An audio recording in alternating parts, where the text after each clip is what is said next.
you won't see me. I've turned my camera off. All right, fair enough. Okay. Let's see how this goes. I don't know what it's going to be like. I basically just dropped the bit rate of everything, and hopefully it will be all right. I mean, we've got through it before on previous streams. It's been okay. Don't really know what's going on, guys. It's just an internet bandwidth thing. It's saying excellent signal right now, so thank you for bearing with me. Let's see how it goes. Yeah, what can I say? As soon as I get this fiber line in, this stuff will all be a thing of the past, and I'm pushing as hard as I can to get it done ASAP. Right, we've got Sean back in the box. Hello indeed. Okay. Yeah, it might not be perfect. It might not be perfectly framed, but at least we're up and at least we're together. I think it was demons, Uncle Charlie. Definitely demons. Hopefully we can just get through the rest of the stream and see how it goes. Hopefully it'll be all right. Yeah, thank you for your patience as always. Let's get the guest box open on TikTok. All very annoying, but hopefully it should be a little bit better. YouTube is still showing excellent signal flow right now, so hopefully we'll survive it. There we go. Guest box is there. Right. Where were we? Okay, we've got banana already. I beg your pardon? Banana. It looks like banana on YouTube. Let's see if this works and if it's all right. Hopefully it will be. And then we've got Chaser waiting on the TikTok side, so we'll get Chaser in after this. Banana on YouTube. How you doing? Oh, I'm okay. It's Tracy. Hey T, how are you? I just wanted to play around after that picture I sent you. Oh yeah, that was brilliant. Absolutely brilliant. Did you create that? Oh, I AI'd it. I'm not that talented. Yeah, no, I sort of meant with AI. Yeah, brilliant. I'll have to share that actually. But yes, thank you for anyone watching who doesn't. Well, no one will know about this because I've not shared it. But Sean, when I was on with Justin last week, described me as the Brit who eats bananas with a knife and fork. So Tracy made an AI mock-up of me eating a banana with a knife and fork. I will be sharing it with you. I love it. It was really funny. I hope that theme just carries on and goes all the way because yeah, you've started something now, Sean. You started something. Right. Yeah. I sent you the first one. I did a prompt saying to show you cutting a banana with a fork, and it came out with something almost kind of naughty looking. Oh dear. I sent it to you anyway. I had to reword the prompt to make it how I wanted it to do. Oh, that's funny. That is funny. But the naughtiness is actually coming from you because it's your eyes. Oh, is that what it is? Right. Fair enough. Yes. What can I say? I just wanted to say after that last guess, I am happy I'm no longer in this. I mean, I'm listening to these people and I'm like, I used to say the same garbage. I used to make excuses. Well, if it's God's will, then yeah. Oh my God, how did I ever do that? Yeah, it's horrific, isn't it? Yeah. Absolutely. It's okay to rip a baby out of a mother's stomach and dash it against the rocks, but if a woman has a little tiny pea-shaped thing in her womb, they don't like her getting an abortion. Right. Yeah, that's quite the double standard, isn't it? Quite the double standard. Absolutely horrific. Yep. I'm delighted to say that Sean's feed from the TikTok video is now being shared on YouTube as well. So everybody meet Sean. YouTube. There's Sean. He looks about like I thought he'd look. Yes, the super brain has a face as well as a voice. So I'm very, very happy to share Sean with the world. I appreciate the compliment. And high time How long did it take for AI to generate that? to generate No. Sean. Oh, this right here. Yeah, We all that's know it. he's AI. I had to give it prompts of like ghouls and stuff like that, and this is what it came up with. All right, well, I'll drop down. I just want to come up and Cheers, T. bother you. Thank you, man, and thank you for everything. I will share that banana picture next time. I'll remember to do that. Thank you so much. I gotta see that. Yeah, you'll love it. You'll love it. All right, take care, friend. Okay, let's go back over to the TikTok side and get Chaser in right now. Hello. Hey, Chaser, how you doing? Yeah, good, thank you. Good. Yourself? Yeah, very good, thank you. A little bit bruised by my bandwidth problems, but I think we're managing. Oh, sorry to hear that. It's Thank you. fun. Yeah, what would you like to say? So I'm a simple man, so I'll choose the first topic. I think Sure. It's on. Sure. So, So what do you mean when you say nobody chooses what they believe? yeah, it sounds wrong, right? It sounds like something which is obviously not true, but in actual fact, it is undeniably true. So, what I mean by this is not that you have no role in determining what your beliefs are going to be, because obviously it's your brain doing the believing. But what I'm advocating for is really just a shift in how we understand belief. That belief, rather than being an action that you do, is actually something that happens to you as a result of being persuaded. And once you realize that that's the case, you realize that it's not possible to choose it, because you can't choose to be persuaded by something. You either are persuaded or you're not persuaded. Do you see what I mean? So you're not going on a line of argumentation of hard determinism. No, I'm not. No, absolutely not. It's nothing to do with that. This isn't a you have no free will thing. It's really just a realization about what it means to believe something. Okay, so if you accept free will in a sense, do you also accept universal truth? I'm not What sure do you mean by universal yeah, truth? Not sure we know exactly what that means. As in truth being a precondition to intelligible thought, like truth being something that is, I don't know how to say it. I don't want to think something is true. We both define truth as that which corresponds to reality. In philosophy they call that correspondence theory, but it's just, if something is true, it's an actual fact of reality. That's all we're saying. So I think I probably misspoke. I probably meant objective truth rather than universal. Yeah. Some things are objectively true. Yeah. And for some clarification there, truth is a quality of a proposition, right? There isn't a thing called truth out there. It's just a statement or a proposition either has the property of being true in that it corresponds to reality, or it doesn't. So yeah, sure, we accept that. So if you go in the minutiae of things, somebody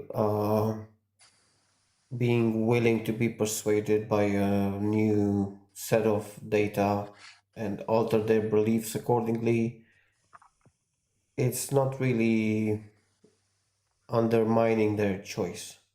I don't believe that's a logical leap that can be taken. There's no choice involved with belief. So if you convince someone of something, you have done nothing that even pertains to their free will, because free will pertains to actions. If we have it, it doesn't pertain to beliefs. So like, I'll give you a simple example. If I hand you this pen and you begin to write with it, your brain will become convinced that the pen exists, and it has no choice. But like, you can't just decide holding the pen and writing with it to believe the pen doesn't exist. And so I will have convinced you of something, but I in no way have violated your free will. I understand what you mean in that sense, but actually belief is an action insofar that it dictates how we run our lives. So you can't really, I don't think it's quite that good of an analogy. Well, our actions can be influenced by our beliefs. That is absolutely true. There's many examples of that, but that's the way that we live our life is affected by our beliefs. Yeah, Arguably, yeah, arguably. At minimum, the vast majority. However, that's independent from whether belief itself is a choice. How so? Oh, well, because, for example, if I hand you this pen and you begin to write with it, can you just choose to believe that the pen does not exist? Or is belief inevitable?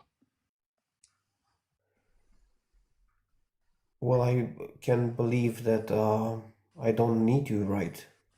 Well, that wasn't my pen. That's different. That wasn't my question. My question was, if I hand you this pen and you begin to write with it, can you at that point choose to believe that pen does not exist, or are you forced to believe? Well, belief is not knowledge. Like true belief is knowledge. My question was, pen doesn't exist, although you're holding it in your hands. That's like a form of empiricism that doesn't apply to religious belief. So is that a yes or no to my question? Or sorry, can you choose not, if I hand you this pen and you begin to write with it, can you choose to believe the pen doesn't exist? Yes or no? I think that's not a good analogy for religious belief. All right, so John and I we hold ourselves to a standard. If you ask us any yes or no question, we will immediately say yes, no, or potentially I don't know, and then expound on the answer. That was a yes or no question. Okay, so if you hand me a pen. Yeah, right here, I hand you this pen. You write with it? Yeah, and you write with you just have it in your hand and you're writing with it. Can you choose to believe the pen does not exist? Of course I can. You can or cannot? I can, yes. I can choose to believe that the pen does not exist and I'm just actually writing with an imaginary ink. Okay, so you can actually be persuaded that that's true. So I can't. So instead of doing this one here, let's do a different one. Since you believe all beliefs are a choice, can you choose to believe John is your biological mother and actually be persuaded that it's true? Well, that's a different question then. Okay, yeah, it's a different one. Is that a yes or is that a? We're going to do a test right now. So can you yes or no? Well, you can choose to believe wrong things. Like it doesn't. Okay. It doesn't. So let's test. You can choose to believe anything you want. It doesn't. Okay, great. Mean that beliefs have to be true to believe something. You and I think that's where the problem lies. We could test this right now because you and I have a disagreement. I'm saying you cannot, and that's preposterous. You're saying you can. So let's test. This is easily testable. That's the good thing about this. So right now, for the next 5 minutes, choose to believe John is your biological mother and let us know when you start believing. No, let's test it this way. Can a man become a woman? No, that's not a test. That's you asking me a question. It is. So are you refusing to do the test? Does a man become a woman when they believe they are a man? No. Deflecting to transphobia. So you see hold on. Hold on. It's the same thing that you've done. We're gonna circle back. We're gonna circle back because deflections don't work here. I get that you want to deflect with transphobia, and that's a separate discussion. That's a separate discussion. All right. So right now, since we disagree, choose to believe John is your biological mother, and let us know when you start believing. I suspect you're dodging because deep down you know you cannot, and you don't have the integrity just to say, you know what, I didn't really think about this, I can't. But maybe I'm wrong. John is my biological mother. Okay, great. So right now, in my mind, I believe it. Okay, so you are actually persuaded that John. So John is your biological mother, right? That's what you're telling us right now. All right, John, absolutely. You're his mommy. You're his mommy, and he's not lying at all right now. Yeah, we all believe that you really believe that to be true.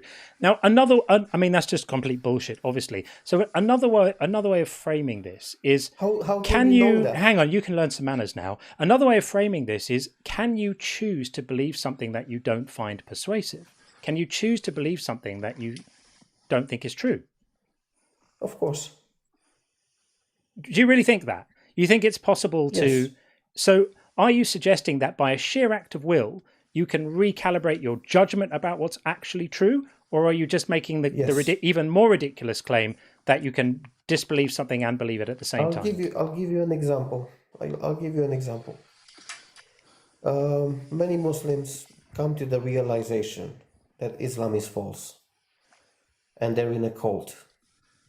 But they choose to believe it's true anyway. They choose to believe. That's a contradiction. Put their faith in it. No, they don't. That's a contradiction. Yes, you can say that, absolutely. but you can't demonstrate how it is. They can't know to believe in it, and they have been persuaded otherwise. So at some point, they have been persuaded otherwise. They gave up their faith, and then they return to their Islamic faith. No, you're getting confused between affiliation and belief. No, it's not a confusion. It is a deep confusion. So you're getting confused between affiliation and belief. You can choose to affiliate however you want, but if you become if you become belief is a claim. I'm not talking at the moment. When my mouth moves and words come out, that means I'm speaking. So you can just listen for a little bit. Well, you can hardly call it speech. I can call it speech, and you can learn some manners. So when you actually it doesn't mean it's. It does. When you actually think that something is true, it means that you're internally convinced that it's true. Speaking words to the contrary doesn't change your internal state with regard to that thing. It doesn't make you persuaded internally that some other state of affairs is going on. That's all it is. The scenario you're talking about is simply people saying words which may not correspond to what they actually think is true. That happens all the time. Quite often there's a disconnect between the words we speak and what we think internally in our minds is true. You can choose to say anything you want. What you can't choose to do is to be convinced of something if you're not convinced of it. The whole process of being convinced is something that happens to you. That's why people try to persuade people. That's what persuasion means. Persuasion means to argue, to try to make somebody else become convinced of something that they weren't convinced of before. It's not an attempt to just make someone choose to think that something is true. That's not how belief works. It's quite a naive way of thinking about belief.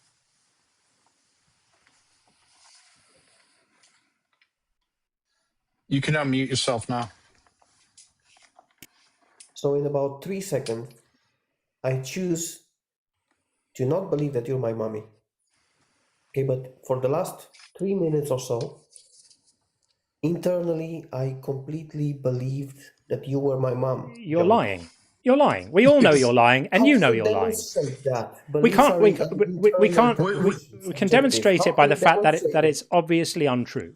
Nobody Do you here. think anyone believes you? Yeah, nobody here believes that you actually thought for that period of time that I'm your mother. Nobody thinks that. You've just revealed yourself to be a clown. That you're willing to lie to try and prop up your argument. Why don't you try and make an argument without lying rather than relying on lying? You cannot demonstrate it. Yeah, that's fine. That's delightful. Everyone knows it. It's obvious. I can't demonstrate that there's not a pixies in my garden, but it doesn't make it rational to believe it. Everybody here knows that you just lied about that. It's just gone. Why don't you try to... Pure rhetorical Lovely. argument. Delightful. By gone, you mean that you had to lie to defend your position. Well, anyone can lie to defend a position. I lied. Are you capable? I can. A hard claim I made. I can. You cannot. Well, you can demonstrate that in reality you are not my mom. I give you that. No, I can demonstrate. I can demonstrate that you don't believe it. No, you can learn how to listen. No, you can learn how to listen. Nobody here for one moment believes that for that period of time you genuinely became convinced that I am the person who nursed you, breastfed you, taught you how to walk, took you to school, rocked you to sleep at night. Nobody here believes that you genuinely think that is true or that you thought it was true. If that's the case, seek urgent medical attention now. If you really, really did believe that, then end the call and call the nearest emergency psychiatric unit and have yourself evaluated by mental health professionals, because nobody can do that. Right. So yes, I obviously can't prove it, but it's obviously true. There's lots. It's false. There's lots of. It's a false belief, but you cannot prove that I didn't actually believe it. I can. Well, I can't prove it. No, I can't prove. I grant that. Way. I can't prove it, but I can't prove that Santa doesn't exist either. I can't accept proof that Santa doesn't exist either. Not being able to disprove something is not a basis to accept that it's true or to think that it even might be true. Okay, Every so single listen. person here knows that you're lying about believing that I'm your mother. So, with that said... So listen. And Chaser, Listen, everyone knows now regardless that your integrity means nothing. Right. You just put that on display, and you are representing Islam right now, and you chose to This lie. was not an And exercise Islam for integrity. Islam is lying a sin? I'm not a Muslim. Oh, you're not a Muslim. What religion are you? Of course Because I'm I thought not. you brought up you brought up Islam earlier. What religion are you? When it comes to the first topic, it's irrelevant. What religion? What, okay. Oh, great. So, but here we all hold ourselves to the same standard. We answer all questions. We hold you to the same ourselves to the same standard. We hold you. He's scared to answer. What religion are you? I'm a Christian.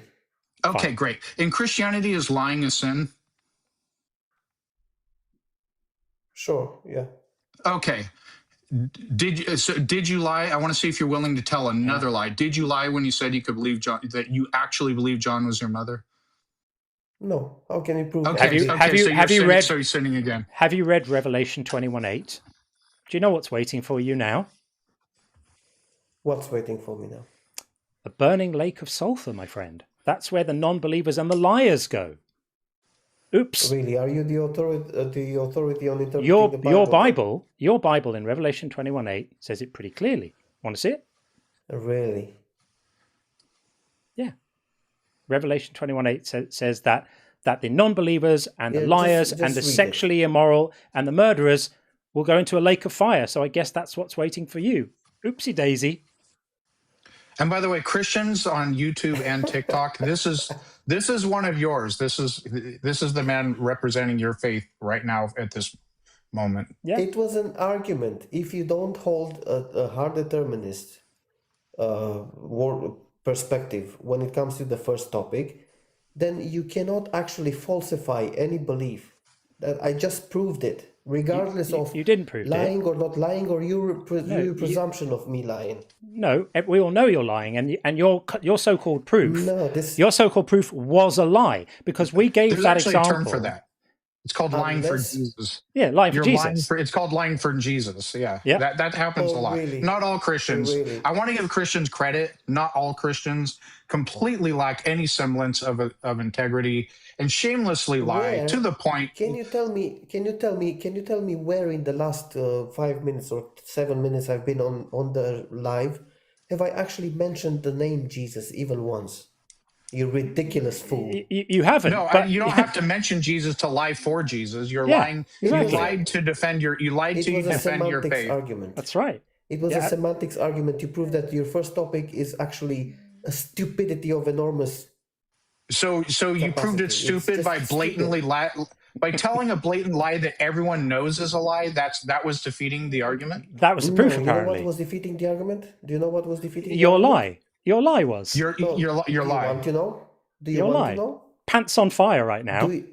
Do you want to know or not?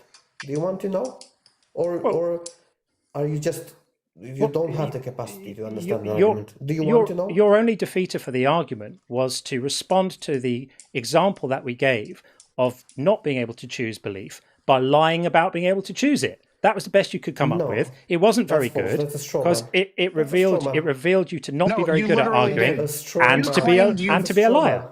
Oops. How's it a straw man? Everyone heard you live on air claim. Everyone heard you live on air claim. Do you want to know? Do I need to mute you? Your argument or not? Also, you need to call me mummy if you're going to have the rest of this conversation, or mama. Well, I'll take either. Already. Yeah. So, mummy. Everyone. We didn't straw man you when we called you out for claiming you literally actually internally believed John is your biological mother. Everyone knows that's not true. Everyone heard you lie on air and continue to double down on it. I don't care to this point. Knows. It's not name the fallacy. I named a fact. What's the fallacy? Name the fallacy. The stupidity that does not correlate. Name the fallacy. Which fallacy did I? Your forehead is the fallacy. Okay. Oh, okay. So is that where we are now? That's where we are now. Yeah. Okay. Well, that's because you can't even engage. That's why. Right. Well, there we are. I want to clarify one thing. Yeah. There is one point you made which I agree with. You said that we can't prove that you lied.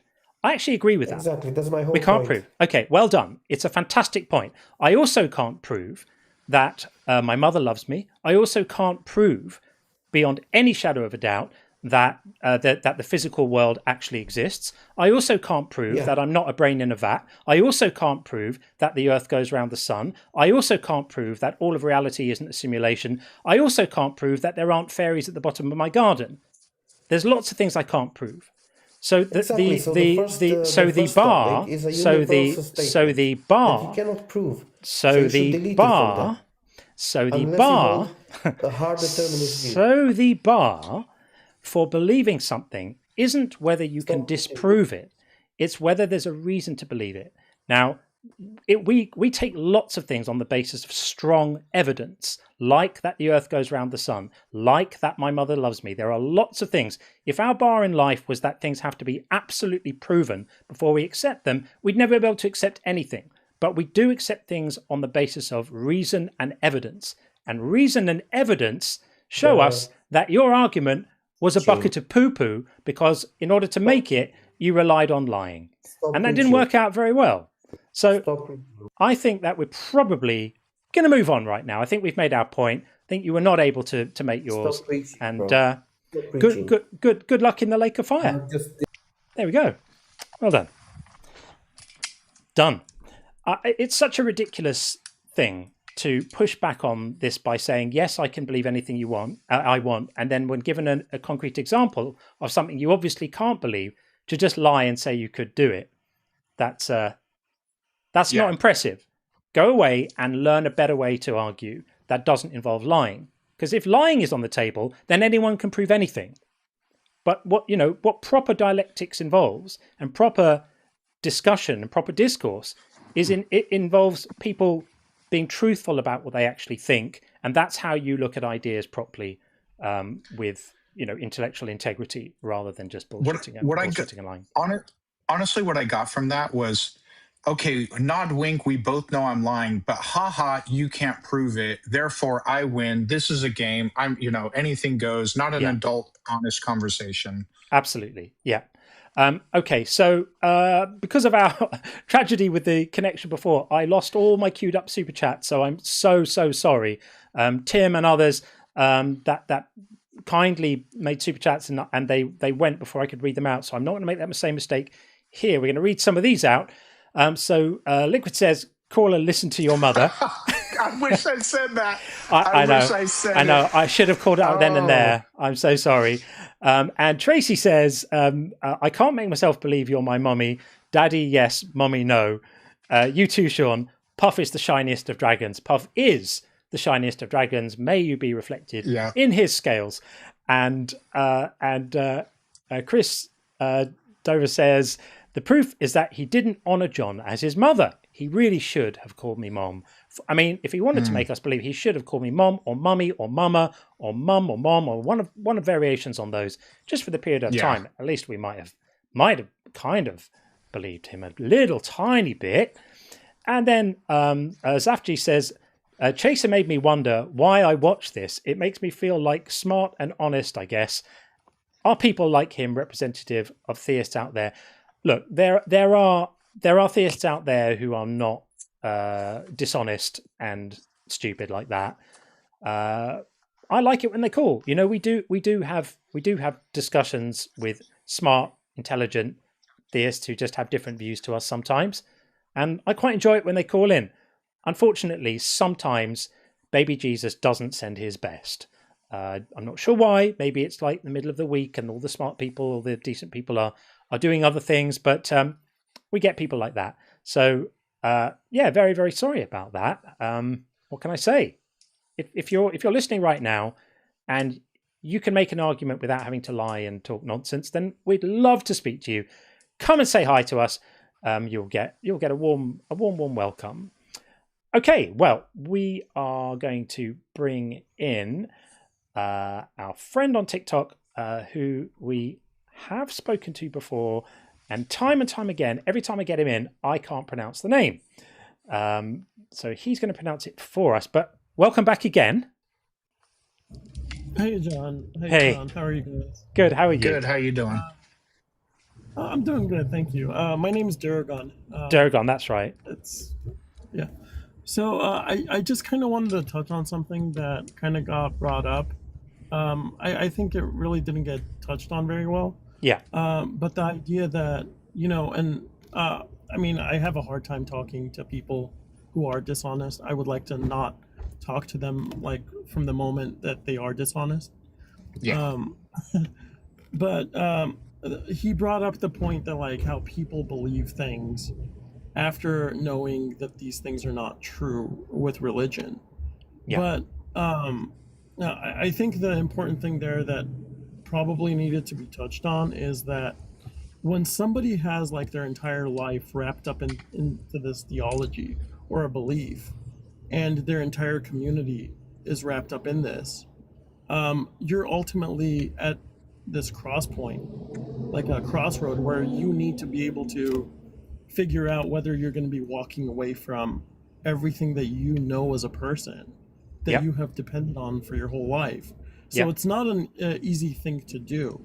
I wouldn't necessarily go into it and call it a decision in any way. But the reality is people do live a lie sometimes because they just can't fathom living outside of what they are accustomed to and what they're used to. And I think that's kind of an important point to be absolutely. That's why I mentioned the disconnect between what you internally believe inside and what you say outwardly. That absolutely can be the case. And you can choose to affirm things you don't really believe, and you can choose to, to disavow things that on some level you do believe, and that disconnect is fine. What you can't do is just, when he said people know things are false but they believe them anyway, that's a contradiction. That's like saying, you have 2 legs and you have 3 legs. That cannot be the case. Right. If you know something's false, you cannot believe it. And if you believe something, you cannot know it's false. So it's just a language problem. The one thing that I would probably give you a little bit of pushback on is the idea that they would be able to choose to take an action on that. And because I guess from the hard deterministic perspective that I'm coming from, where I don't actually... Dogon, sorry to interrupt you. Are you driving, friend? No, I'm actually being driven. Okay, just wanted to check. Okay. We could hear the noises. Right. Yeah. Thanks, Zeitgeist. No, it's no, it's fine. The world may be deterministic, but we don't really go there because even irrespective of whether there is free will, let's say there is, belief still isn't a choice. We don't even have the in a deterministic world, we at least have the illusion of choice. Like if I walk to the fridge, I can grab chocolate milk or white milk, and or at least I have the, what do you call it? The experience of choice. Yeah, experience of choice. I would call it agency or volition. I got you. But that doesn't apply to beliefs. Like, sorry. Yeah, that doesn't apply to beliefs, though. It's a separate category. I get what you're saying there. But it's that kind of goes into something else that maybe we don't need to go there. It's totally fine. Sure. Well, I do appreciate you guys. Keep it up, and thanks, Dogan. I've kind of gone through the prompt before, so I won't do it again. I know you have. Yeah, thanks, man. Appreciate it. All right. Well, all right, bye. Thanks, buddy. Thanks. Okay, let's get in. It looks like Albra, and then we've got Fractal after that. Hey, Albra. Oh, almost. There we go. Hey, Albra. Hey, how's it going? Good. How are you? I'm good, yeah. So Good. Nobody chooses what they believe. Nobody does. I believe that is kind of true, but also false. For example, we do not choose our beliefs until a certain age. Some people, it's like teenagers, some people above, some people like below. But eventually, we do make our own beliefs based on how mentally matured we are. Do you not think that your beliefs form based on what you find persuasive? Persuasive in what way? That you're convinced that something's true. Yeah, there are things that believe they are true, and I was hang on. Not that they are true, that you're persuaded that they're true. They could be Yeah, of false. course. You could have a mistaken of course. belief, right? So give me an example of a belief, because you said some of them. Give me an example of a belief that you have come to not because you were persuaded it was true. Well, I would say I wouldn't necessarily say I have like a certain thing on my mind going on as of now. However, I would say maybe let's say mm, reality. I don't think people would necessarily persuade you on what reality is. You can just come up with your own conclusion on that matter. But if you come up with your own conclusion of it, whatever it might be, that means you've thought about it and you've come to an idea about what you find persuasive, and that's how your belief was formed. I think Not, not. it's not just because you fancied it, not just because you felt like it. You can't have a belief unless you think it's true, and you can't decide to make yourself think something's true. Yeah, of course. Whenever I believe in something, I do take it as being true, Right. but not necessarily being persuaded into it. Well, by persuaded into it, I don't mean by someone else. I mean, you've thought about it, you've engaged with it with your mind, and the part of your brain that deals with belief and formation of beliefs has evaluated that idea as being persuasive to you. So you experience a feeling of persuasion. You experience a feeling of, yeah, this is what I think. This makes sense to me. But that feeling can't be manufactured by an act of will. It has to correspond to something being a reason to make you think that way. I find that's fine. That's fine. That is not. I would not be objecting to that. But what is the issue with that? Well, the issue with that, here's why it's important, right? Because once we realise that beliefs aren't actions you take, it's not something you choose to do. A belief is something that happens to you as a result of being persuaded. Then we can look at what some of the major religions say about belief. So specifically, Christianity and Islam make not believing the right things a crime. It's a crime in Christianity to not believe that Jesus died for your sins. And the crime has an eternal punishment where you get thrown in hell. And Islam, if you don't accept Islam, if you don't accept that Muhammad was the final messenger of God and that Allah is God, that's a problem too. And non-believers face consequences in Islam too. So the reason why my point about belief being a choice is important is that once we realize it's not a choice, then you've got religions punishing people for things that aren't a choice. I got your idea now. Yeah. I still I don't find that is to be problematic. Yeah, we were persuaded into our own religions, but I don't find it to be problematic. Eventually nobody wants to be thrown into hellfire for eternity. That's part of it. The other part is like you're going to be eternally rewarded should you be in heaven. So I find it to be like correctly persuaded into the right path. Yeah, but I mean, don't you think it's a problem? I mean, you say you don't think it's a problem. Are you a religious person yourself? Let's just clarify where we're not all the way, but yeah, I am Muslim, but not all the way religious. You're Muslim. Okay, all right, that's fine. So do you think that people who don't believe in Allah are going to go to hell and be punished as the Quran says? For sure, yeah, that's what the Quran says, for sure. Right. Unfortunately, yeah. And don't you think that's a problem morally? Because I find that morally idiotic. Yeah, so my morals, I take it from God. Whatever God says it is moral, so I take it as it is. Anything God says, absolutely fine. Absolutely. God says go right, then I go right. I don't necessarily think about it. So if God said every time you see a baby you have to cut its head off, would that be right? Would it be moral? If I know you would say, well, God wouldn't say that, but if God did say that, would it be right? Though far-fetched an example, however, I would follow God verbatim. You would, yeah. Okay. You don't see a problem with that? The way I translate it into my brain, I would say that God created us, therefore He knows better. That's the furthest I could go with it. Right. So if God said every time you see a child you have to rape them, you'd just do it. Again, though very far example and very bad, but eventually, I would you follow would do God it. blindly. You would do it. Yeah, that's fine. Yeah. don't see a problem with that at all?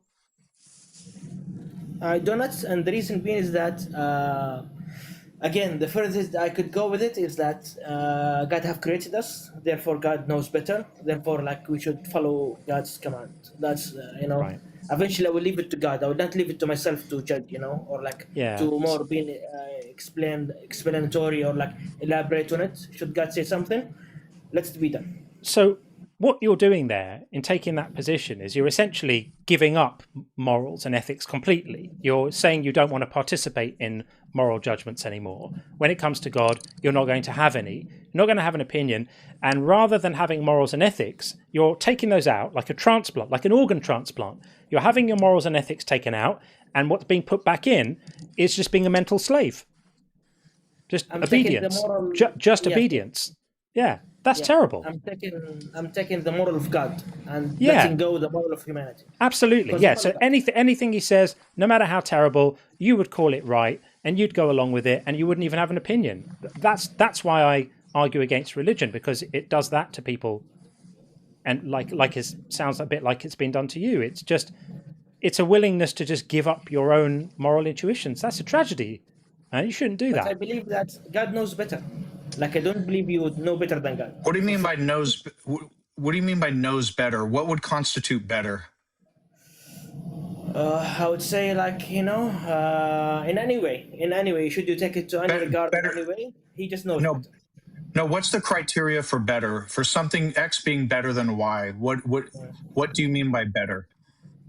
Well, a specific criteria, I mean, not necessarily know about it, but I would take it as a whole, not necessarily as a specific criteria, No, so like from my standpoint, if I say when it comes to morality, from my standpoint, I have a criteria. Something is better if it enhances well-being and or reduces harm, which is sort of tautological because one entails the other, right? But that's a criteria. When you say God knows better, what is your criteria for a thing being better? What does that mean? Got you there, yeah. I would just leave it to God then. I would not choose any criteria. Whatever God has of criteria, I would just follow it as it is. So you just have blind obedience. For sure. Like you don't actually have a standard for good and bad. You just basically whatever God says. There's no possible world or character trait or anything where God could be bad. It's just good by definition because it's God, right? For sure, yeah. It goes without saying. So yeah, I would take. Goes without saying. Yeah. I mean, it sounds like it does need some saying, and it's pretty disgusting. So shall we look? Why is that? Well, I'll tell you why. Because what it does is it forces you to give up your own moral inclinations. It forces you to give up your own moral intuitions, and it forces you to be indifferent to suffering and to forgive all sorts of terrible things just because the big guy said so. You define them as good just because it's him, and that's a moral tragedy. And I wonder if we should maybe look at a concrete example. So no, but you are assuming bad things only. You have only given bad examples. Right? So, I'm not going to give the examples of acts of kindness as morally problematic, am I? I'm going to point to the problems, and I'm going to say that the problems are hard to get around if you're just accepting everything. So we're talking in kind of, we're being a bit vague and theoretical at the moment, aren't we? But why don't we look at a particular? Let's look at a particular instance. Do you know what the Quran says about men striking their wives? Yeah, about that topic. You just jumped into it. Huh? Get to the chase. So here's an example of why your readiness to just surrender your own moral mind and just hand over your moral sense to God like a slave is a problem, right? So for anyone who doesn't know, the Quran says in Surah 434. Yeah, I know it. But I think we have an audience here who may not know. So for the sake of clarity, what it says is that men are in charge of women, and that if a woman is not being sufficiently obedient, first you punish her by withdrawing from her in the bedroom. So you leave her alone in the bedroom. And then if that doesn't work, then you can strike them. and it says it unambiguously in the text. Some English language translations add the word lightly after the strike, but that word doesn't appear in the Arabic. I have it on very good authority that is an English language interpolation designed to try and make this hideous commandment sound a little bit less horrible than it is. So I'm going to ask you now the same question that I've asked other guests when this topic of conversation has come up.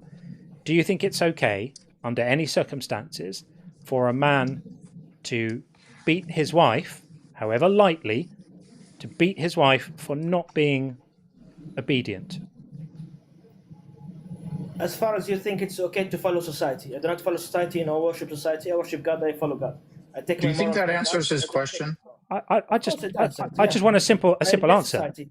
I reject society's morality. I reject humanity's morality. I take it only from God and solely from. He didn't ask you about humanity's morality. I think I'm hearing a yes there. I think I'm hearing a yes there. Hang on.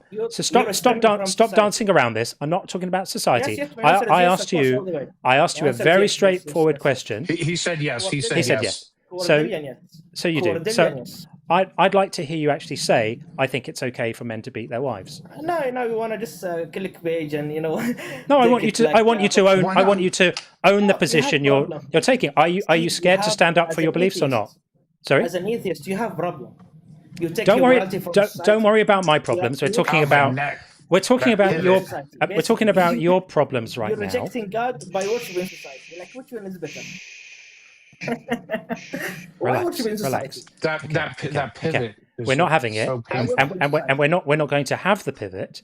We're not going to have the pivot. We are going to bring in M's. We are going to bring in M's. But you are going to answer this. You are going to answer this, and I want you to admit out loud that you think it's okay for men to beat their wives. And if you're not willing to say it, then we're all going to know you're scared to stand up for your religion. God, you worship society. Hey, Ems. There's no equality here. I follow God, you follow society.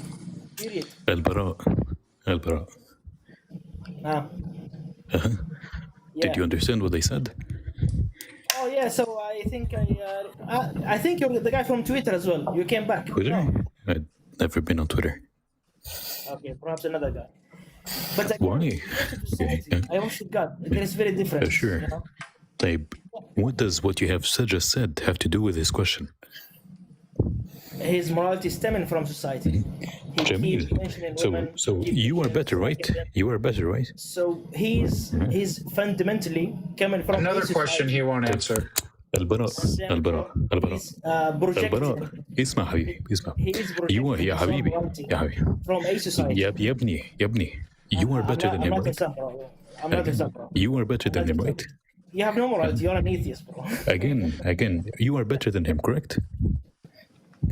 I wouldn't say so, but should you want to take it in the case of morality? In the case of morality, you are better than him, right? Yes, of course, I have morality. You don't. Okay. And in the case of cleanliness, you are cleaner than him, correct? In the case of what? Yeah, cleanliness. You're cleaner than him, right?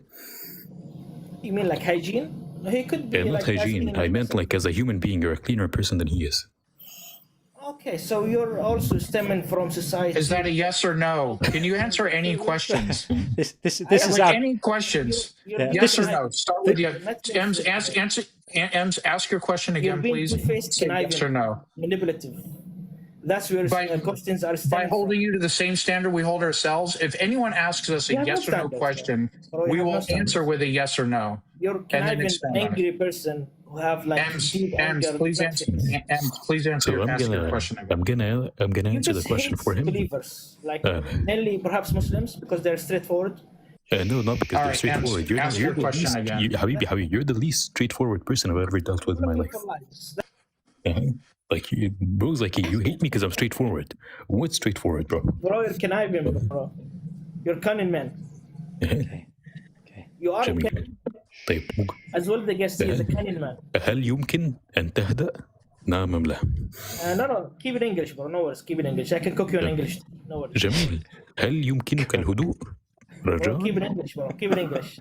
Keep it English. Let me cook you in English, bro. Sure. You're being deep could you fried, please dude. calm You're not down? cooking anyone. Just calm You're down. being cunning. You're being conniving. I'm not. I'm being Incessantly, Could you just- incessantly Habibi, talking Adora. over someone as a defense mechanism is not cooking. It shows defensiveness. Someone is being a liar. So Let's just M take speaks, yeah. M speaks, then he pauses, then you speak, and when you pause, M speaks. So where do you get your morality from? Well, you still haven't answered the question we get asked it you. from the toilet, and the toilet tells us we can't fuck children. So that Yeah. is a straightforward, or It would be an improvement. It would be an improvement How about over you yours. answer the question you were asked? You're not Yeah. being trusted then. You're being cunning. Because hang on, dude, you say you're cooking, right? But cooking is not refusing to answer straightforward questions and deflecting every time you're asked them. That's evasion. It's cowardice. It's being scared to give a straight answer. Now, we got so close to the moment I wanted, which was that you had admitted that you're a fan of domestic abuse, and I was just quite looking forward to you being able to actually. I was quite looking forward to you being able to just say it out loud, but I think you're too scared to do it. I think you're just too terrified to stand up for your actual beliefs and say them out loud. John, he just called you a simp and an incel. Can you believe that? Well, yeah, I mean, that's amazing. I mean, this is what happens when you don't have an argument. When you don't have an argument, to not beat your wife. Yeah, I'm quite. Hey, watch this. Watch this. There are no circumstances ever under which I would beat my wife or lay a finger on her in any way for any kind of disobedience, right? If that makes me a simp, then I'm proud to be a simp. But I don't think it does make me a simp. I think it makes you someone who's not deserving of being near any woman ever. And I think it's quite remarkable that you think this is going well for you, because when all you have left is calling names, it just shows that you've run out of arguments. That's all it shows. It shows that you run out of arguments. I'm getting the feeling that maybe this guy's crashing out so hard that maybe this is a logical endpoint of the discussion. And I reckon, yeah, we might have to call it. We might have to call it on the bingo. Society worshipper. Society worshipper. What do you reckon? I think البراء يا عمي صوت حلقك يا عمي، عبد النسوان وخروف وسم لعنة الله على من جمعكم خرفان بس. Bro, you are society worshippers. You are women's worshipper. You are women's worshipper. أقول لك مين الخرفان يا كوس أمك؟ يا عمي كل خرا بس والله ما أنت صح. Bro, you have zero morality. At least I'm going to say this is one of the best crash outs we've had in a little while. Is there anything you'd like to say before you crash out fully? I have morality from God. You have zero morality. Well done. There you go. Well, that was edifying, wasn't it? Thank you, Ems. I think he was never capable of engaging in anything, and I think we got what we needed from him, which was an admission that he thinks that domestic abuse is fine because his Sky Daddy says so. And if you're not willing to do it, you're a simp. Like Right. literally. Yeah, that's quite a standard, isn't it? Men who say that they're against domestic violence are simps in his world. Imagine calibrating your moral compass like incels. that. Wait, and incels. You're an incel. Yeah. Yeah. Yeah. Absolutely incredible. Absolutely amazing. I'm just reading a message in the YouTube chat. It says, John, you yielding to your wife's morality is the same as your accusation of this guy laying his down to God. I don't yield. What? I don't yield to my wife's morality. We are either aligned on things or we disagree about things. And when we disagree about things, we talk about it. We communicate with each other. Sometimes I compromise. Sometimes she compromises. That's what grown-up adult people do. Neither of us consult our imaginary friends about it. So you're pretty much saying you're a simp. I'm basically a simp. Yeah, pretty much. I want to be fair here, but did you interpret? The way I interpreted that is because you're not willing to lay your hands on your wife in a violent way, you are yielding to her morality. I mean, is that what I heard? It sounds a little bit like that might be what it is. That's one of the wildest comments I've read in quite some time. Yeah, I mean that's quite pretty remarkable. There you go. I think we should start a new slogan like "Proud to be a simp." If that's what being a simp means, like being against domestic violence, then sign me up straight away. 100%. Yeah, unbelievable. Okay, well we're going to bring in Fractal right now. Thank you for waiting, Fractal. That was amazing. Great call. I have to put the nerd glasses on with small font. Hi, Fractal. Hey, Fractal. Hi, how you doing? Good, how are you? Yeah, good, thanks. I've just been listening up to what you've been talking about. I think I kind of agree with you that you don't really choose what you believe. Yeah. I was just going to ask you though, like I know that you've mainly been talking about like organized religion and things like that, but what do you think about people that like have? Do you think there's such thing as a genuine spiritual experience? I think that there are genuine experiences that people have that they call spiritual, and I think whenever we speak about these kind of, these experiences, we need to do two things. One is to accept that they happen. People have experiences, undeniably, right? Across all sorts of different cultures. Very often they can't explain them. Sometimes they're life-changing. But there's a disconnect there, because having an experience is not the same thing as correctly interpreting an experience. Yeah. So yes, people have experiences that they identify as being spiritual. Do I think that they really are spiritual? Well, I think for me, the word spiritual doesn't have a clearly defined meaning. You can ask 20 different people and get 20 different answers as to what spiritual means. And I think the problem is that the forcefulness of an experience and the subjective power of an experience says absolutely nothing for the validity of the way we interpret the experience. And that's where I think the disconnect lies. Yeah, I think I understand what you mean. So what's yours? Is your belief that these things like are just like a brain that's not working properly or something like that? Or do you think that not necessarily some sort of like real reason for them happening or anything like that? Like there are lots of explanations. There are lots of candidate explanations for the experiences people have. Sometimes it's a brain not working properly. For example, near-death experiences, which people report as being very profound, spiritual, life-changing. Well, a brain close to death is in a state of extreme distress. It's low on oxygen. It's high on the stuff it shouldn't be. It's producing all sorts of endorphins. It's extremely likely to produce hallucinations and very, very vivid sensory experiences far outside the norm. That's a brain not operating correctly. But then there are other experiences that people have which they would label as being spiritual.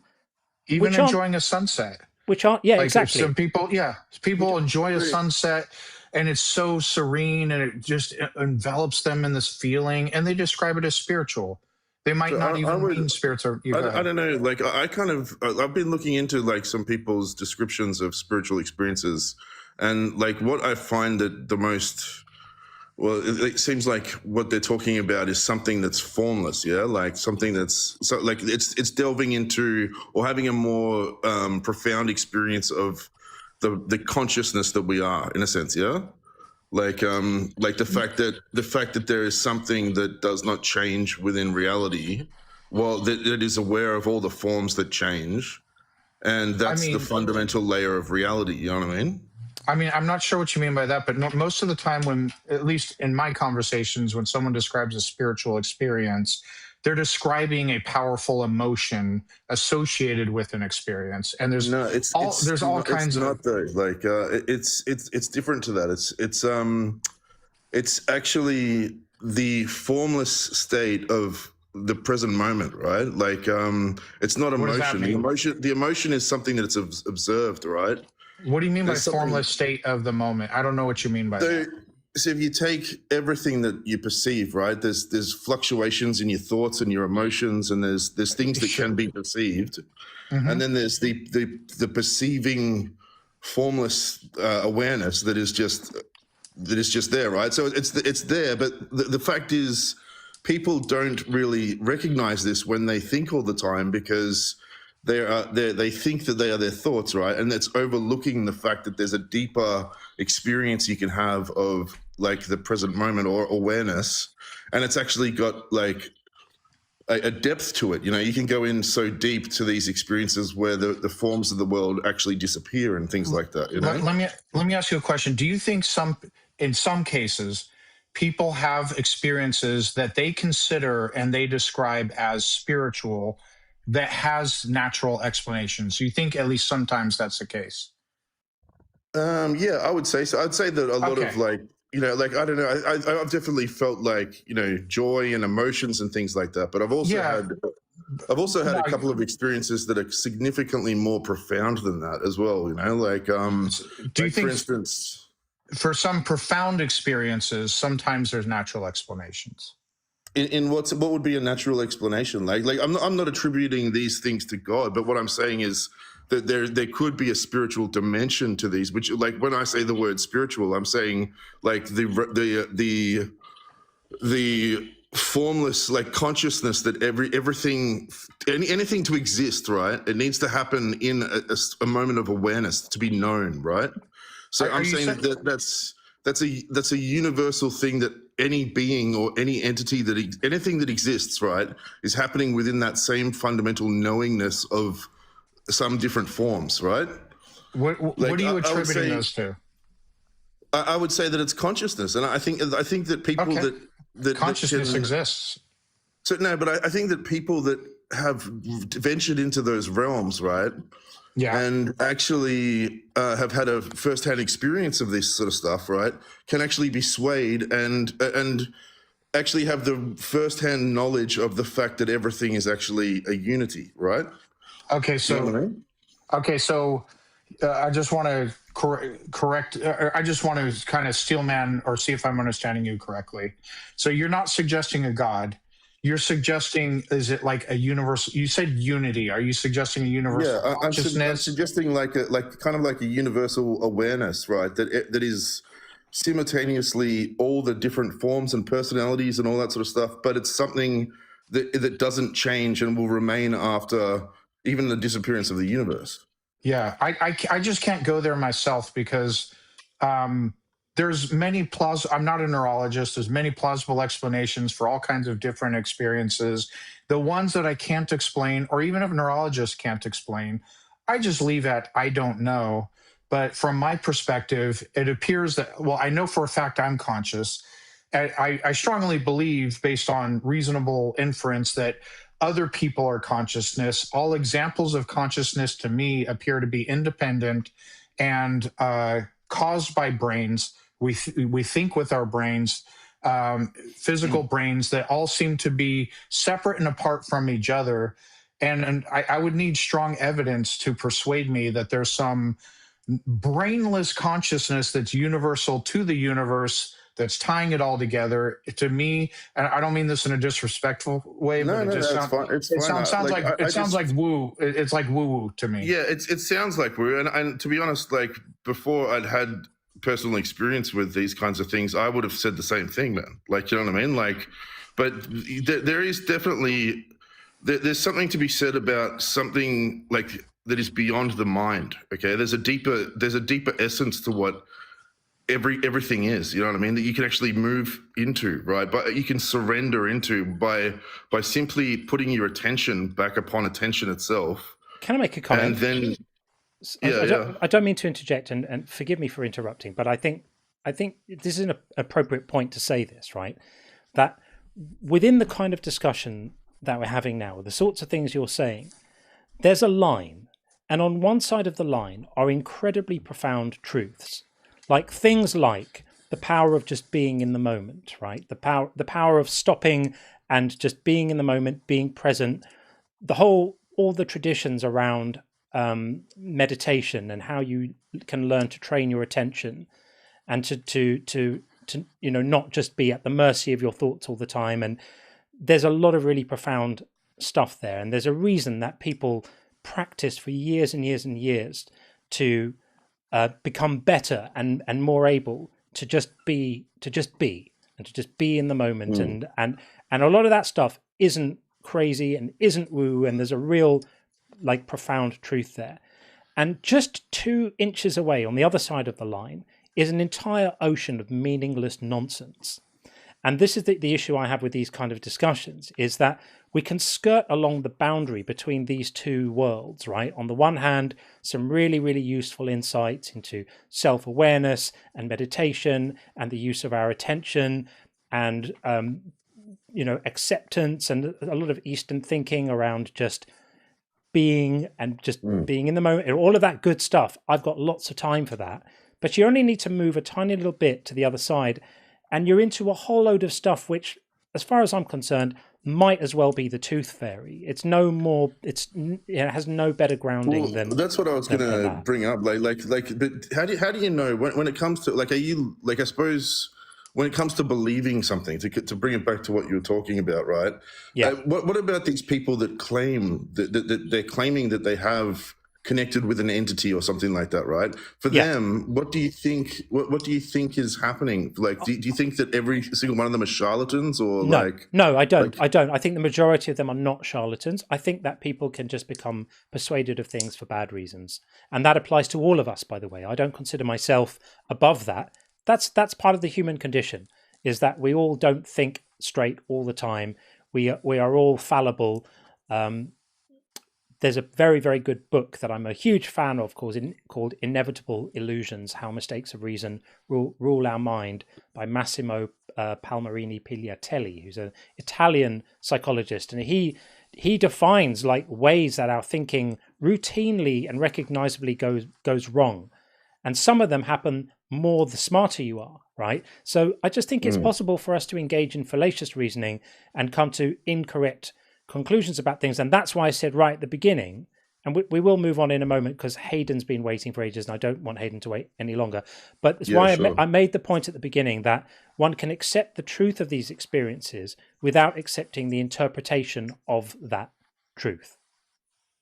But that's the thing. Like, I think that if you like, it doesn't even need an interpretation. It's actually like to get to that level of formless awareness. It's beyond an interpretation at all. You know, it's just like a direct experience. That is of it. You know, the experience is, but then the conclusions drawn from it about convening with entities and all of that. That's all interpretation. Yeah. That's the layer of interpretation, and that's where I think the mistakes and the problems live. Yeah. Yeah. But it's tricky. Like I understand, but like I don't know. I'm kind of. So you can I just ask you a personal question? Do you believe in any sort of transcendent self or like life after death or anything like that? You think that it's just it's absolute? Yeah, no, you don't. Okay. And I'm going to go further and say I wish. I think life is too short, and I wish we lived longer.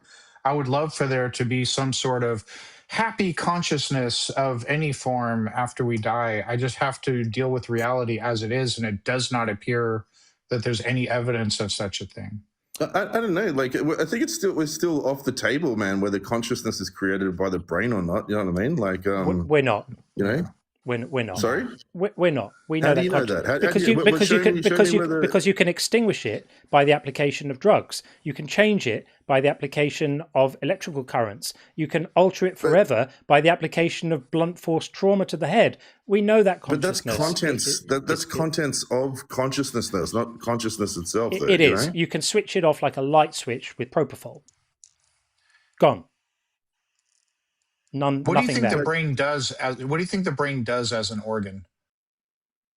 As an organ, I wouldn't have a clue, man. To be honest, man. Like, really? I mean, it organizes your nervous system, everything, man. Everything, doesn't it? It keeps you awake, apart from anything else. But dude, we are going to move it on because we're going to get Hayden in. But thanks for coming up. Appreciate it. All right, thanks, mate. Cheers. Thanks. Cheers. Thanks. Take it easy. Okie dokie. Let's get Hayden in. Thank you for waiting so patiently, Hayden. By the way, Sean face reveal is back on the YouTube side. Excellent. Yeah, I saw that. Yeah. Sorry to cut that last one short. He was a very intelligent individual. No worries. Hayden, welcome. Yes, sir. Can you hear me? Yes, we got you. Okay. I apologize to switch the concept so much, but I just wondered if you were familiar with any work by Mark Manson and his books. I'm not. Forgive me. Should I be? Sean, you? I am not either. I was just wondering, he kind of holds some of the some similar beliefs, kind of about religion and whatnot, as you two. He has two books that I'm aware of that I've read called "Everything Is Fucked" and "The Subtle Art of What Not Giving a Fuck." I don't know if you've read is them. Yeah. is I that the do. title of a book? Is that Yeah, an It actual is. title? It is. It is a Yeah. series. The first one Yeah. is "The Subtle Art of Not Yeah, Giving a Fuck," and the second my one is wife has that. It's got an orange cover. I've actually got that book at yes, home. I just haven't read it. yes, Now I understand what you mean. Right? Yeah. yes, sir. Well, he's quite good as well. I've been listening to his book all day while I was working today, and it kind of just brought up some stuff. He talks about hope a lot, and I know, interesting. It's a book called "Everything's Fucked," and he's talking about hope pretty much the whole time. Right. But he does bring out a lot of interesting concepts about religion and whatnot, and I don't believe that he explains this properly, but like you said, you don't believe in any afterlife or anything. What do you think the point of living is? Also, if you don't think morality or God isn't morally good, that means you don't believe there's any divine good. That means there's no divine bad. Where do you get your purpose from? Do you just draw your purpose from what you feel is the best, or almost? So this idea that meaning and purpose need to be handed down from above, I find quite strange. Like, to me, it sort of, imagine if someone said, if I don't have a boss at work, then I don't have any meaning in my life. Well, why would having a boss at work give you meaning? And the same applies to God. Why would a God being there give your life meaning? It wouldn't. It might give you instructions. It might create obligations for you to behave in a particular way, but it wouldn't give you any meaning just to know that a God is there. I don't understand that at all. But to answer your question directly, I think that meaning and purpose, rather than being something handed down from above, is something we make ourselves. It's something that you find in the things that are important to you. You know, if you ask me what the meaning and purpose of my life is, well, I find meaning in life from interacting with people. I find meaning in life from learning. I find meaning in life from thinking and from communicating my thoughts to people and having them bounce back and growing together and learning stuff and learning where I was wrong. And I find meaning from music, and I find meaning from art, and I find meaning from looking at beautiful things and spending time with beautiful people. And that imbues my life with more meaning than the mere knowledge of a creator above me could ever do. But I don't think that it's something which is handed to me. I think it's something I discovered for myself, and I think that's something we all do. Because say the meaning in your life is to serve God, well, that just means that you feel good serving God, whatever that means to you, right? Fulfilling commandments, or whatever the actions that you think are implied by serving God. Yes, sir. It just means that you're doing those things because they make you feel purposeful and they make you feel like you're fulfilling some purpose.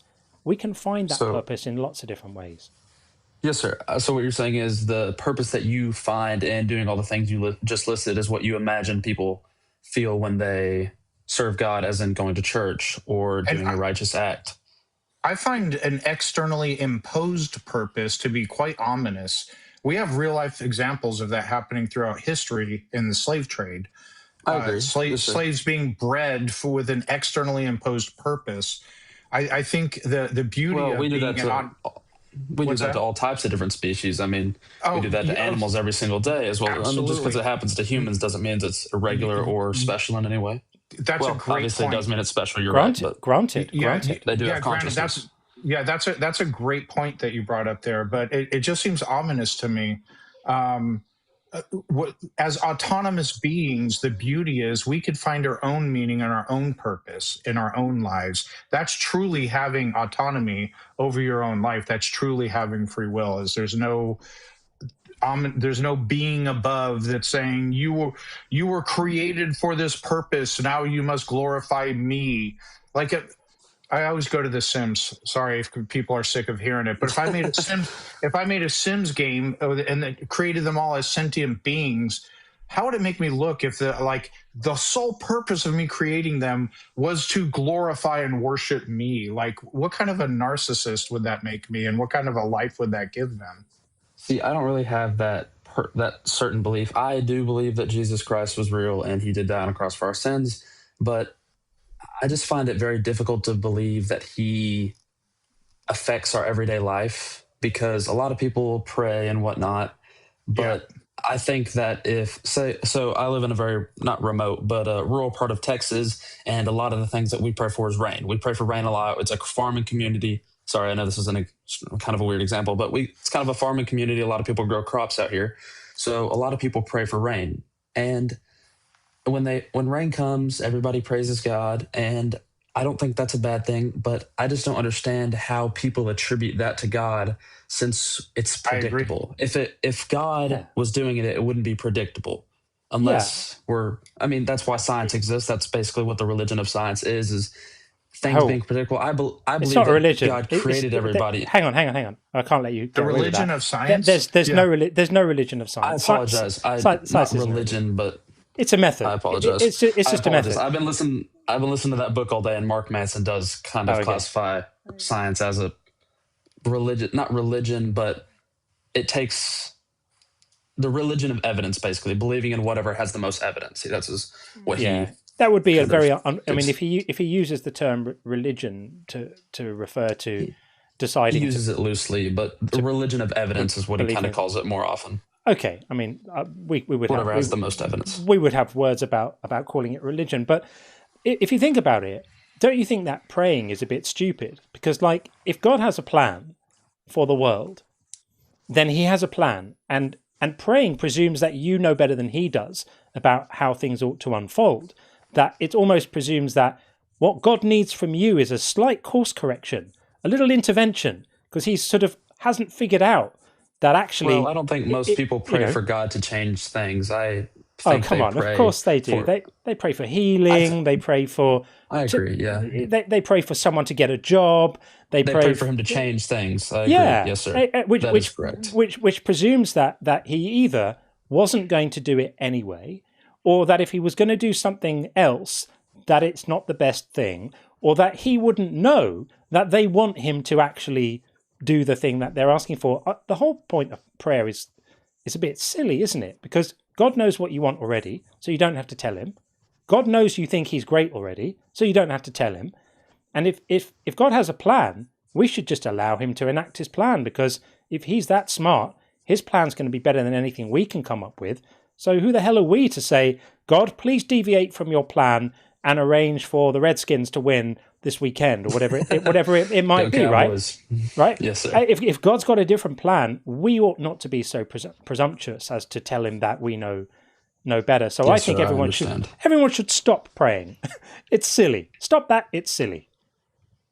Do you agree that a religion such as Christianity gives people purpose when maybe they would have none? Yeah, I do. I don't think that's a bad thing. I think that happens with a lot of things. No, I think Same that. Thing. So let me answer your questions. Yeah, so I think that religions can give people a lot. I think that religions can give people a sense of structure, purpose, belonging, meaning, solace, comfort. All of these things are undeniable advantages that some people get from religion. But don't think that it comes for free. It comes at a huge price. The huge price is that in the case of Christianity, it has a very, very dark underbelly. Yes, it's lovely when Jesus is talking about forgiveness and charity and all of those good things. And yes, it's lovely to have a community of people that all get together every week and, sing songs and form a community. That's all fantastic stuff. But Christianity tells people that if they're not convinced of the right things, they deserve to be punished, potentially forever, potentially tortured.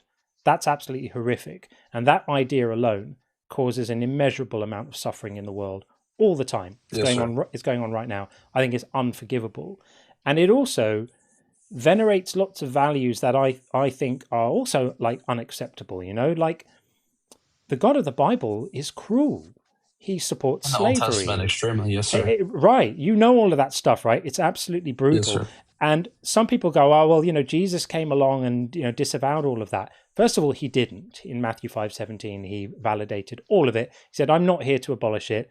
And He basically stands by it. It says, anyone who teaches that the old law doesn't apply will be considered least in the kingdom of heaven, right? So, but even if He had, let's do the thought experiment and say, imagine that Jesus came along and said, I disavow all of that stuff. Well, it was still Him who did it. If you think Jesus is God, it was still Him who drowned the world, Him who demanded the stoning of people, him who demanded the killing of children, him who sanctified slavery and regulated it and said these are the exact instructions of how you do it. So I think, yes, Christianity helps people, as do all religions. Yes, being part of something is helpful. Yes, there are some good values to be found in the book if you ignore all the horrible stuff in there. But overall, I think it's horrific. Okay. And I apologize, I know I'm taking a lot of time, but you're good. The last one of the more things that Mark Manson also talked about, I apologize, I'm referencing him so much with you not knowing who he is. It's fine. But I just listened to this a lot today, and he talked about kind of like a reason why he thinks so many old religions were created is because life was so bad back in the day. I mean, no modern medicine, no food. I mean, I think a lot of people fail to realize, I mean, humans in the last 50 years have more resources and access to anything than David did, or King Solomon. I mean, King Solomon was the wisest person ever. He couldn't see, the internet. I mean, I don't think people realize how much we have. I mean, humans from 50 years ago were the first people to ever experience a hot shower. Yep. And he says that religion was a very great way to get people to actually not give up hope because it promised a life after what they had, since there was no possibility of economic mobility. I understand these arguments. I just find them a bit patronizing. I find them a bit like just writing off the great unwashed as we need to give them bullshit stories to keep them going in life. I think we can do better. I think we can aim higher.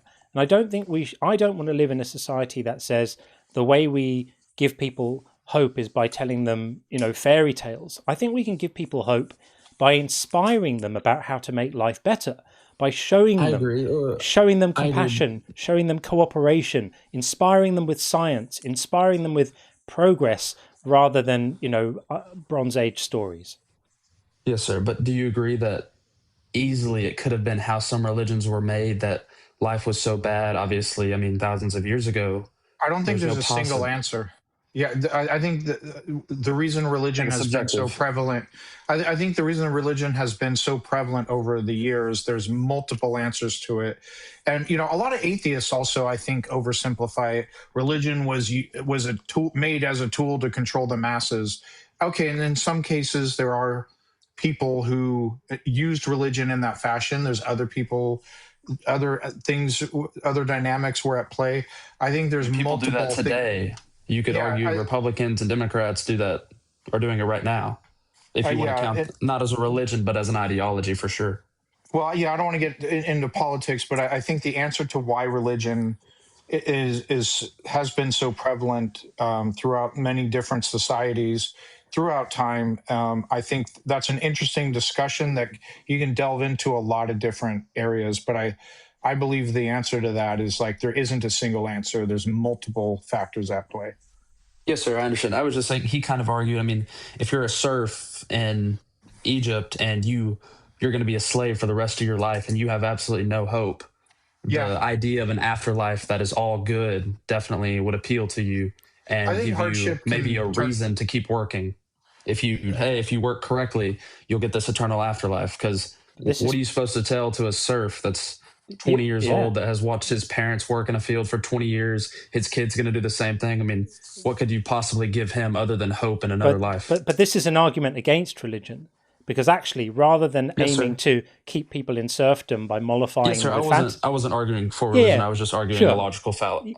I hear you. Seeing if it's a possibility. Yeah, no, it is, but it's a powerful argument against religion because, if you see what I'm saying, right? What we should do is... I didn't know if that's kind of how y'all thought through it, or if y'all had started in a different place and still came to the same conclusion. No, the way I see it is don't have people be serfs. Don't advocate for mollifying them with fantasy stories. Release people from serfdom and have more equitable arrangements so that people are valued and given dignity rather than fobbed off with... Do you agree that's not possible? Well, I don't know if it's... I don't know. I don't agree it's not possible. No, I think we can say serfdom shouldn't happen. People should be given dignity and value as human beings and not, as I say, mollified with fantasy stories so that they accept having a shit life now in exchange for empty promises of what might happen to them afterwards. I feel uncomfortable with that. So I'd like to give an example. So I actually own my own company here and I have employees, and hiring is something that's really opened my eyes to a lot of things like that, where there is possibility for mobility for these people, but they're not taking it. Are you saying that we should have communism where everybody's equal, or do you still agree capitalism, except that it's okay that some people end up working maybe lower paying jobs, but it's because it's their fault? Or are you arguing that wealth should be redistributed? I don't think it's their fault. I'm not arguing for communism. I basically think yes, sir. I wasn't accusing. I was just wondering. By the way, sorry. Yeah. No, that's fine. That's fine. I didn't take it as an accusation. And that's a separate topic from what this live is anyway. Yeah, exactly. No, you're fine. Yeah. You're fine. We won't wander into sort of economic, theory and stuff. But the takeaway for me is that I don't think religious claims are true, and I don't think that the utility arguments made about them as to how much they may improve people's lives are enough of a reason to sort of support them, because I'm just interested in what's true. And the fact that certain stories make people feel nice, that's lovely, but I'm interested in what's actually true. And I think collectively as a whole, we will do better if more of us share that view too. If more of us are concerned about what's true rather than what some people find edifying, then I think we will all be lifted up, because we had an enlightenment and things got enormously better for everyone once we started applying, let's call it the religion of science, to trying to figure out what's true, right? Suddenly infant mortality went down. Suddenly life expectancy went up. When we started being robust about testing claims and being led by evidence and not giving in to dogma, life got better for a lot of people. And I think that's a trend I would like to see continue. And then, as an overlay to that certain specific religious ideas have a really nasty underbelly, which people don't talk about enough. All of that taken together, I just think it's time we grow up and move on. Okay. Do you agree that there is a potentiality that any religion is correct and that there is a God? Yeah. Absolutely, and there's a potentiality that Santa exists too. So when there's evidence for one of those things, but obviously, there's a lot more evidence for. Do you believe Jesus Christ exists? He was just not God, because obviously there's a lot of documents. Okay. Yeah. I'm sorry. I was just trying to nail down your claims here. Sure. Yeah, I do. Okay. So I think we might move on, Hayden. But thank you so much for coming in to speak to us. One last question. Yeah, of course. I apologize. I know I'm running a little bit long. You've been so respectful. It's a pleasure. Sean, you as well, if you'd like to answer this. But sure. If you do agree that there is a potentiality for a religion to exist, and if you would like to point to the one, maybe Christianity, which I think has the most evidence and whatnot, if there is a potential, I don't think that's a word, sorry, potentiality, but if there is a potential that it exists, what is the reason to not believe in it, just in case it might be true? Because if there really is a heaven and there really is a hell, and you're sacrificing it for a little bit of free thought for 90 to 100 years, and instead of this is eternity of either. This is just Pascal's wager. This is just vanilla Pascal's wager, isn't it? I apologize. I don't know what that is. No, Pascal's wager is just look it up. You'll see what we're talking about. But basically, I'm more afraid of the logic God. So let's say there's a God who cares about logic above all else and is purposely hiding, and he's going to punish people who believe in gods and reward those who don't. I'm more worried of that God's hell. That's one of the problems with Pascal's wager. Another problem is that I couldn't, even if I wanted to, even if I thought, well, just for the sake of it, I'm going to decide to believe. Belief isn't a choice, so I don't have that option anyway. Yes, sir. And then what got me out of my fear of hell, after I stopped believing, was realizing that if there is a God that actually exists and that God is good, it couldn't possibly send people to hell for all eternity, especially for non-belief. It's just morally nonsensical. And if a God would do that, that would be a bad God, and we're all screwed anyways, because there's an all-powerful bad God out there. Yeah. So you can't be convinced of things strategically. You either are convinced of them or you're not. But yeah, thanks for being you're trying to be convinced. Thank you for being so polite. Yeah, we appreciate come that. back. Great conversation. Absolutely. Thank y'all very much. Y'all are two very intelligent individuals, and I hope y'all continue to write more and share your views. Thank you. Y'all have a good day. You too. Thanks. Bye-bye. Okay. Well, contrast that to some of the other guests we've had, right? I mean, we have a very, very different view of things, but that's a respectful dialogue, and he's a respectful guy. Yeah, very, very good. Okay, we are going to get Mike in next on the YouTube side, and then we've got RFG on the TikTok YouTube side. Should I switch microphones? Yeah, to video. Yeah, if you switch to video, that would be good. But before we do that, I'm going to read a couple of messages, and then we're going to check in on the bingo, because there's big action on the bingo, which I have to tell you about. So we have Tim said, and the Lord did introduce them unto his pimp hand. I think this goes back to the discussion earlier. I think we'll leave it at that. Tim again, making up for lost time here, and thank you, and huge apologies. There were people who sent super chats earlier on before the live went crazy and the network went down, and they were lost forever. And I'm so sorry about that. I feel awful about not having read them out before it all went down. Tim said, "Atheist me lives the same life Christian me would have, except I'm not a member of your book club." This is exactly it. This notion that you need to have religious views in order to help people and be compassionate and feel empathy and want to play your part is complete nonsense. Absolute nonsense. Punctuated Equilibrium says, "Cheers, John. Great show as always." Well, thank you very much. I appreciate that. Appreciate the message and the super chat. Thank you very, very much. Tim again. Tim is making up for all the time we've lost today. "Might be 2 repeats to ADHD to remember. Until a box is seen, the pizza is both delivery and DiGiorno's. It's an American commercial. I'll explain it. Okay. I missed that one. I call it Schrodinger's pizza. I love that. Yeah. So the wave function, presumably, of the takeout food has to collapse in order to find out what's what. Yeah, DiGiorno's the home pizza that you make yourself. It's not delivery. It's DiGiorno's. That's the commercial. Okay. One of those. Yeah. Fair enough. And we've got another from Tim, but I'll save it till a little bit later. So a quick check-in on the bingo. We've had a few calls because the calls on the bingo were preserved even when we changed the stream. So we've had a few. We had from Stephen called Philbro Babble, quite rightly so. We definitely had some of that. How to Push Back called God Works in Mysterious Ways, definitely had that too. And Boogie came in with the Read It in Context. Stephen also said, where was it? The Crash Out. Of course, we've had some magnificent crash outs today already. And How to Push Back called the No Morality Without God. Where did you get your morality from? Nonsense. So not doing too badly.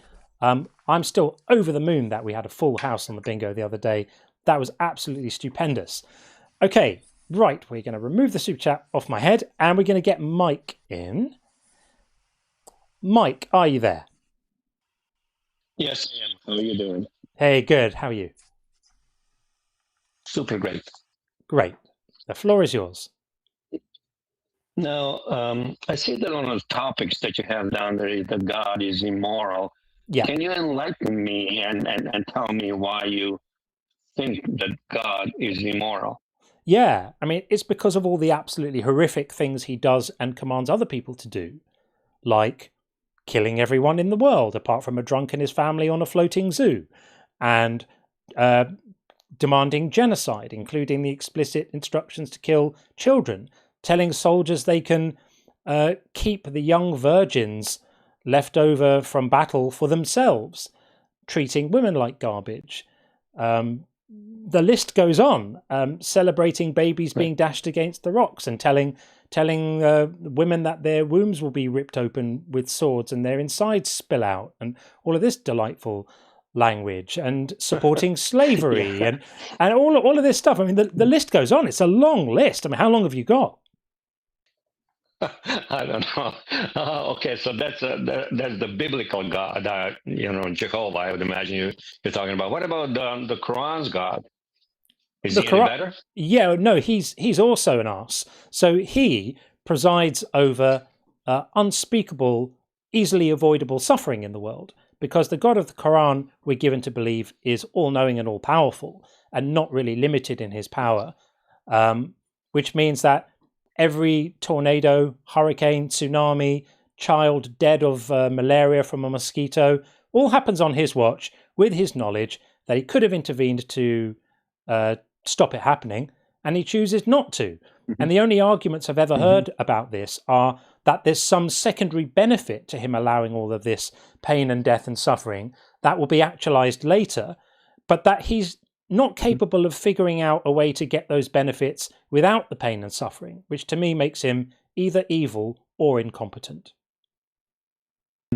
Now, I would imagine that you are an atheist. I would imagine that's fairly clear by now.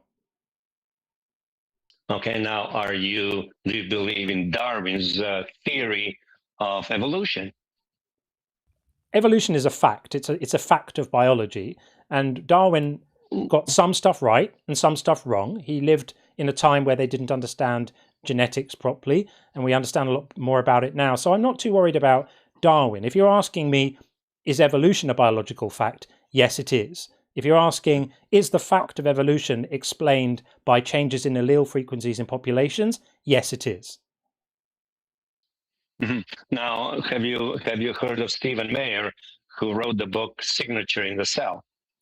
Yeah, I mean, I'm not sure if I have, but there's this whole culture of people who argue for intelligent design and irreducible complexity, and they're basically, all of them are making an argument to say that the structures that make up life couldn't possibly have arisen without some sort of mind designing them. And all of these arguments, as far as I'm concerned, even though they're made by some very smart people, all of them are fallacious arguments, because they are all just arguments from personal incredulity, from people who just can't imagine how natural processes could have led to, biology or DNA or the formation of RNA, and their personal inability to understand how that might have happened is not a strong argument for their divine claims. Okay, so as far as the I have to say Darwin's evolution, you say evolution and that, but can you tell me what the gist of Darwin's evolution is as far as natural selection is concerned? Yes. Darwin is irrelevant to this conversation. Don't worry about Darwin. I defined it. I defined it for you before. I defined it for you before. Okay. It's changes in allele changes in allele frequencies in populations over time accounts for biodiversity. That's it. Right. Okay. So from what I understand, natural selection is mindless, clueless, undirected, and purposeless method by which all of this has been done. It's not a method. It's not a method, and it's it hasn't technique, been. It's not a method, and it hasn't been done. It's the process by which changes in genes within populations of creatures create variation within those populations, and some of those variants are differentially more successful than others at reproducing. Therefore, those genes get reproduced, and over time, you get lots of, they call it phenotypical change, which means it's not just the genes that are changing, it's the actual structure of the living organisms that are changing. And that accounts for what we see. Excellent. Yeah. So these changes that you're talking about and stuff like that, what purpose do they serve? They serve the purpose of. There is no purpose, but the changes. There's no purpose. There's no purpose. They make it more or less likely that the organism is going to reproduce. Okay, so for example, your body is made out of 3 billion cells that have to work together to make your body alive, and you're trying to tell me, okay, that there was absolutely no purpose to this. Why don't I have my eyes on my kneecap? Because it wouldn't be conducive to survival. So do you understand? What is the purpose of survival? Who says you're assuming your premise in the question that there is a specified purpose? Do you understand what? So John explained natural selection. Do you understand what natural selection is and how it works? Yes and no. I explained to you what natural selection is, but I'm shocked. What? Please explain natural selection. I'm sorry. Please explain natural selection and how it works. I told you it is mindless, clueless, undirected, and purposeless way of evolution. You didn't explain what natural selection is. You assigned adjectives to characterize natural selection. No, but you said there's certain changes. There's certain changes in the species and stuff like that. But that is not the gist of natural selection. I'm trying to have a back and forth. Please don't talk over me. Okay, go ahead. All right. You used adjectives to characterize natural selection. You did not explain what it is. Explain what natural selection is and how it works, please. And if you don't know, it's not a gotcha. Just say, you know what, I don't know, and I'll explain. I don't know. Can you explain it? All right, cool. So I'm gonna simplify it. Now, here. please. Yeah, okay. You guys are very. You gotta let me speak. Chill out. Now it's time to listen. Let's say there's a species of a given life form, a given species of animal or what have you of life. They spread out into isolated areas, and in this one area, for some reason, being taller is more conducive to survival. So okay, stop here. Let me finish. Okay. Let me finish. And in that area, being taller is more conducive to survival. So please stop. So you're talking. Hang on. You're going to let Sean finish, and when he reaches a point where he's finished, then you can respond to him. Yeah. All right. So in that area, being taller is you're more likely to live longer. What's going to happen is in that particular area, taller members of the population are more likely to live long enough because being tall is an inheritable trait. Height is an inheritable trait. Are more likely to live long enough to procreate, to have offspring, which will end up passing on that taller gene to their offspring. Those that are too short to survive very long are less likely to reproduce and pass on those short genes. So the population as a whole will get taller. That same principle applies to all these other traits that are conducive to survival. Slow changes in populations over time will change the species. That's natural selection. Okay, thank you. That's excellent. Okay, so tell me then, why is this area then, what is the word, conducive to, why do you need to survive? Why would this area, what is the plan to this? This is not undirected. This is now directed. Okay? It's literally, it works in a logical form. It's cause and effect, because when we procreate, we pass on our genetic traits to our offspring. If two really tall people have a child, that child is more likely to also be tall than if two really short people have a child. I'm just going to hang on. I'm going to read this message from Tim, because this is quite helpful from Tim. Evolution means mama has a dozen babies with a dozen different traits. Natural selection means the environment kills off all the ones that don't work. Right? That's just how it works. Think of it like a sieve, and only things of a certain size or a certain quality get through the sieve, and the ones that don't, they don't stay around long enough statistically to pass on those particular genetic traits. That's how it works. It's really not that difficult. It's remarkable to me that people struggle with this. I find it really difficult. For example, what you just said completely contradicts what you claim to be true. How? Completely and totally. Read it again. That's why I asked you. Before you make any statements and stuff like that, read what you said and think about it. What's he talking about? You want me to read Tim's super chat again? Evolution means. If you allow me, when you get to the point, I'll stop you and ask you. Okay. Is this really true? Go ahead. Okay. So evolution means mama has a dozen babies with a dozen different traits. Natural selection means. Are we okay with that so far, or anything problematic in there for you? Yeah.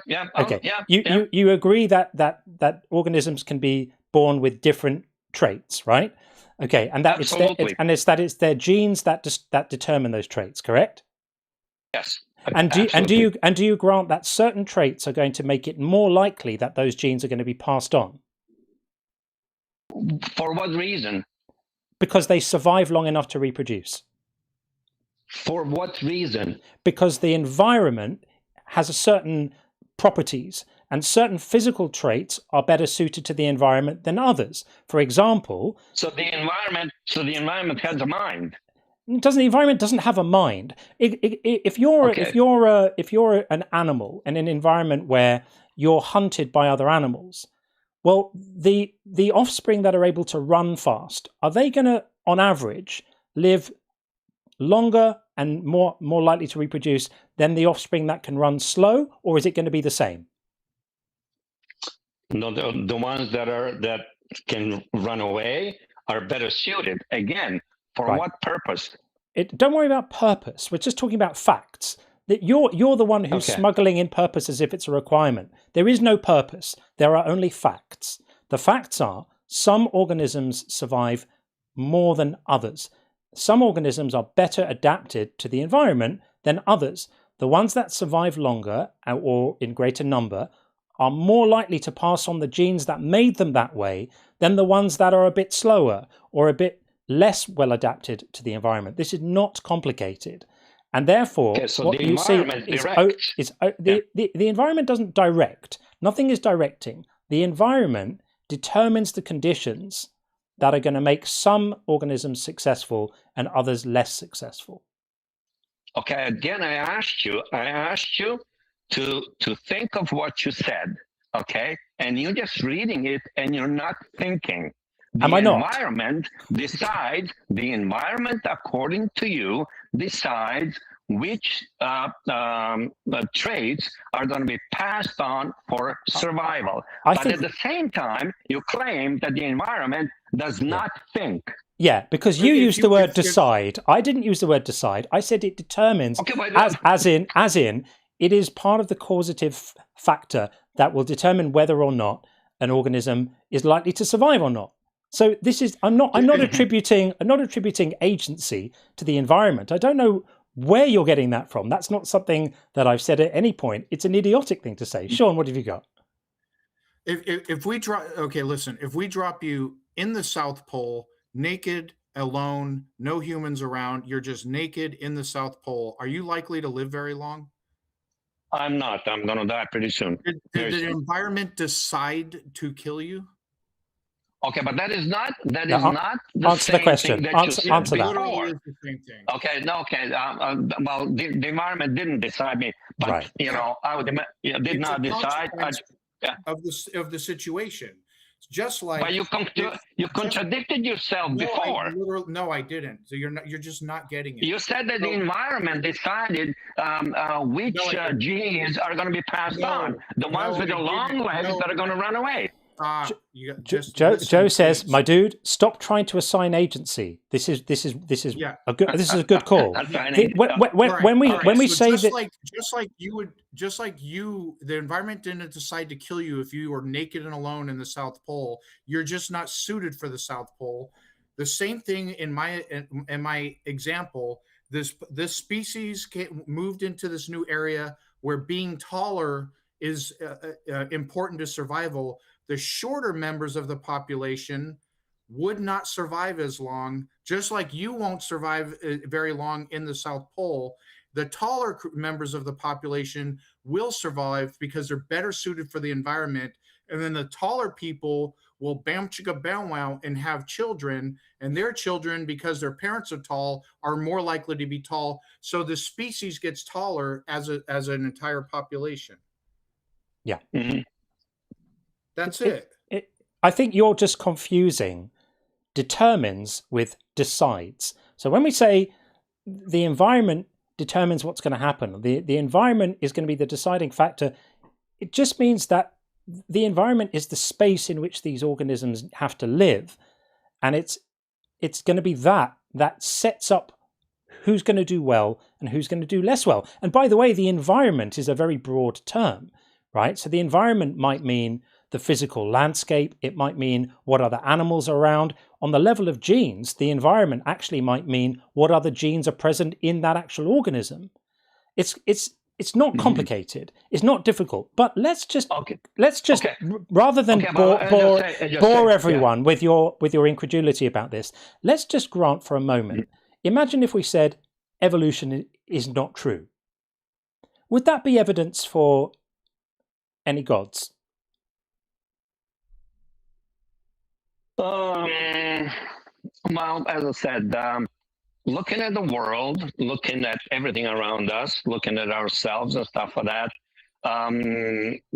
one would have to admit that there is mind at work. And if you take it to the 9th level or something like that, then that would not prove God, but there would be a possibility of God. I mean, there's a possibility of Santa Claus. Evolution doesn't disprove God. Yeah. I'm sorry? Evolution does not disprove God, nor would the evolution being false prove God. Evolution. Actually, you're correct. Yeah, sorry. You're correct. Whether evolution is a fact of biology is independent from whether a God actually exists. But you have to ask yourself why there's an overwhelming consensus among biologies. It's an actual field of biology. If you go to any major university, accredited university that teaches different fields of biology, evolutionary biology is an established field of biology. So you have to ask yourself, why does the consensus of biologists and scientists in general all converge on this one conclusion? Do you know something that they don't? Well, no, the thing is this, okay? As I said in the Stephen Meyer's books, Signature in the Cell and stuff like that, he pointed out that the cell is made up of 15 different mechanisms or factories that could not evolve. Irreducible complexity. We've all heard. Irreducible complexity. Yeah. Yeah, we've all heard irreducible complexity. It was absolutely destroyed in the Dover trial in 2008, I think it was. Yeah. Stephen Myers works for the Discovery Institute, who are a think tank and an advocacy organization, not a scientific group. He has no expertise in this area, and it's all bullshit. It's bullshit. Yeah. All of it is bullshit. There are mechanisms understood by which these structures like bacterial flagella can be constructed by evolutionary processes without falling prey to the problem of irreducible complexity.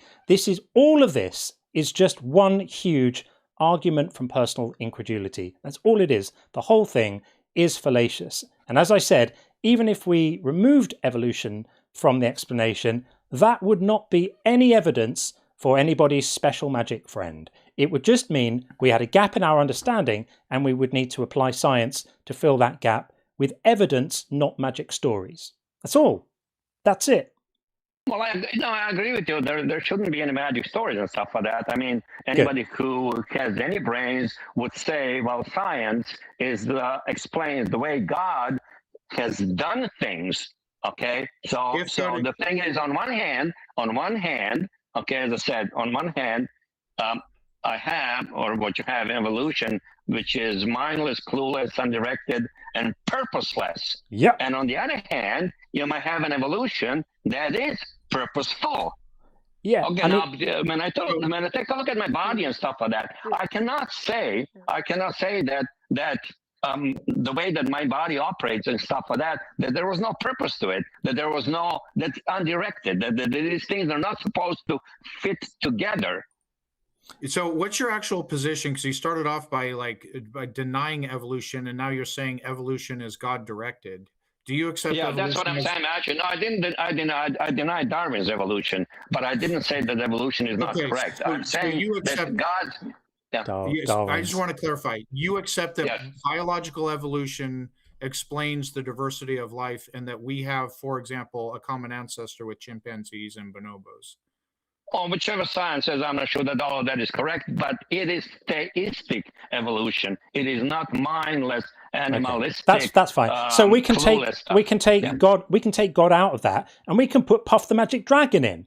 And I'm going to say Puff the Magic Dragon created evolution and guides it. And there's as much evidence for my claim as yours. Well, not true. I'm not sure about that. I don't know. He lived by the sea. Whatever you're referring to. He lived by the sea. The characteristics of it. Oh no, but that's the thing. You need to study it more, because Puff lived by the sea. His scales are very shiny. His dragon breath is very hot, and he directs everything, not just evolution. Absolutely everything. Puff is directing you right now. Yeah. Anyway, dude, I think there's only so many arguments from personal incredulity that anyone can take in a day. So I think with that, respectfully, we'll say thank you for coming up to talk to us, Mike. And gentlemen, thank you so much. You're fun to talk to. Good luck in your future endeavors. Okay, there we are. Care. Take care. All right, we are going to go back to the TikTok side and get Mark in just a moment. We're going to have a couple more messages first. Tim said, I can tell you where the pizza is. I can tell you where the pizza is. Maybe that's a can't. Or how fast I ate it. The pizza uncertainty principle. Yes, absolutely. I think we're getting a theme here. The Heisenberg pizza thing or something like that. And Tim also says, Noah, one of the unicorns is, he got away. Yeah, what a shame. How awkward. The Noah stuff is off the scale craziness. Have we had a young earther in today? I'm not sure. I'm not sure if we've had a real Noah person. They're always fun. We had a conversation about Noah's Ark on a live I think it was about 2 months ago or something like that. And it was unremarkable. To me, it was just some dude came in arguing for the truth of the Noah flood and all of that stuff. And Sean and I had it out with him for a few minutes. And I clipped 6 minutes of that conversation and just stuck it on YouTube. And by a long mile, that's been my best performing video on YouTube. I have no idea why. There's nothing special about it. It's just Sean and me talking to this guy about Noah's Ark and how ridiculous it is. It's like 140,000 views or something crazy. No idea why. Well, apparently that guy has a lot of followers. That might have contributed to it. Oh, is that what it is? There's me thinking it was our smarts. Okay, well there you go. It was our dashing good looks or whatever. Yeah, it was our good look. Jason pointed that out. This guy, because he did have a very professional setup, but like, why isn't he calling? Paleontologist? No, not that guy. A different guy? Not that guy. Oh, a different one. Okay. No. I know who you mean. No. That was a different guy. No, this was not a professional guy who has lots of followers. He was not gifted. Remarkable. But anyway, Slug Racer, very nice to see you. Thank you very much for this. It's possible to prove someone's lying about choosing their beliefs by having them touch a red hot stove or choosing to believe they are a crying baby. Yeah, it is. There's so many ways. And whenever we put this to people, we had the funny guy earlier who decided I am actually his mother for 10 minutes. It never holds up. And all you need to do is present these examples. I'm going to use. Forgive me. Call yourself out in chat, but the suggestion that was given, they have to choose to believe the floor is lava. Yeah. Because if they're like, okay, I believe it, and they're just all calm, sitting on lava, Yeah, that's a good one. I like that, because if you really do believe that, you're terrified and you get out, right? Choose to believe the building's on fire. Just that. Choose to believe the building's on fire.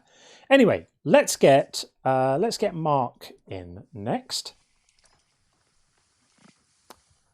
The TikTok gods will bring Mark in. Hey, Mark. Hello. How are you? I'm doing well. Good. I Welcome thought back. about your argument earlier. Yeah. Yeah, I took some time to look at your argument about belief as such is cognitively determined. I've come to accept that premise.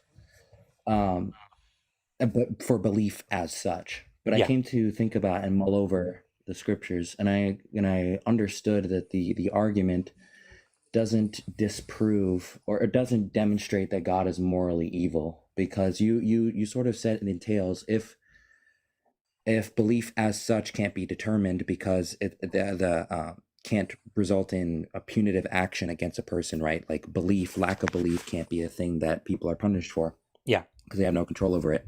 Yeah. You said that means that the Christian God is evil for sending people to hell for non-belief. But Christian God doesn't send people to hell for non-belief. He sends It's a them divine to hell pardon.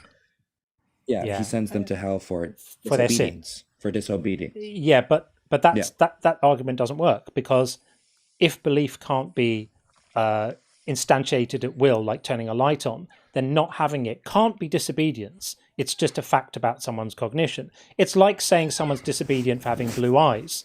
You naughty person for having blue eyes. You're being very disobedient. It's labeling something under the rubric of obedience, which isn't obedience. It's got nothing to do with obedience. If you're unpersuaded, it's equivocating on belief. Okay, let me put it to you this way. Let's say I'm unpersuaded that evolution is true, yet my science teacher tells me to go and do an experiment, right? Does that mean that my obedience to her is now in question? No, because you're free to do the experiment or not do the experiment, because doing an experiment is an action, right? So you could be punished for failing to do what your teacher told you to do. Cool. But you couldn't be punished for not being persuaded of evolution. If that was that's what I'm saying. If you didn't believe it was true. Yeah, that's what I'm saying. I'm saying that the Lord, when a person goes to hell, they're not going to hell for lack of belief. That's the thing you're saying, but that's not what we hold to in the Christian worldview. It's not lack of belief that sends you to hell. Because it's the lack of belief. It isn't. It's the lack of belief that stops That's you. Not our position. It's the lack of belief that stops you being able to be obedient in the prescribed way. Without the belief, you can't execute the required obedience. Oh, okay. So without belief in evolution, I can't do scientific experiments. I think what he's trying to say is, like, he's basically saying, oh, no, it's the divine pardon that is arbitrary, because everybody's a sinner. And tell me if I'm wrong, Mark. Everybody's a sinner. Therefore, if you're not saved, quote unquote, by what the terrible things Jesus will do to you, then you're going to get punished not for not believing, but because of your sins. Is it sensical to issue divine pardons, quote unquote, saving people based on things they cannot actually choose?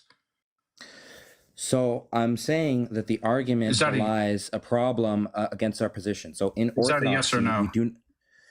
I'm explaining to you the position so that I can answer the question. Okay. Our position is not that lack of belief sends you to hell. I addressed that. Because, okay. I addressed that. The divine pardon comes through obedience. Obedience. Okay. Because so here's the thing. God works with humans. Humans obey. God works with them to change the heart, to change the mind, so that belief arises. Do you believe everyone sins? So even if you don't believe, he's not very good at it. Do you believe everyone sins, including Christians? Okay. Yes. But Christians are saved. Why? Because obedience. Well, if they're sinning, they're not obeying, right? God commands that when you sin, if they're you sinning, repent. When you sin and you repent, then you obey. Yeah. Okay. So in order to repent, you have to know that you sinned in the first place, right? Yeah. Okay. And if you don't believe any gods exist, then you cannot believe that sin even exists. So you wouldn't even know that there's anything to repent for, right? So then there would be a problem with evolution too. If I can't believe in evolution, then I can't. If I can't believe in evolution, so if that follows, then it also falsifies evolution because evolution. Stop. Let me just finish. Let me just finish. If I am unpersuaded of evolution, then I would not be able to believe in the scientific method, such that science would then be impossible for me. Well, if that was true, let me follow you where you're going for a moment, right? If that was true, then it would be immoral for someone to set up any kind of situation where your inability to do something because of your lack of belief was punished. So I grant you that there might be actions and obligations that can be discharged in Christianity that get you salvation. And it's those actions and obligations that are being judged rather than just the belief.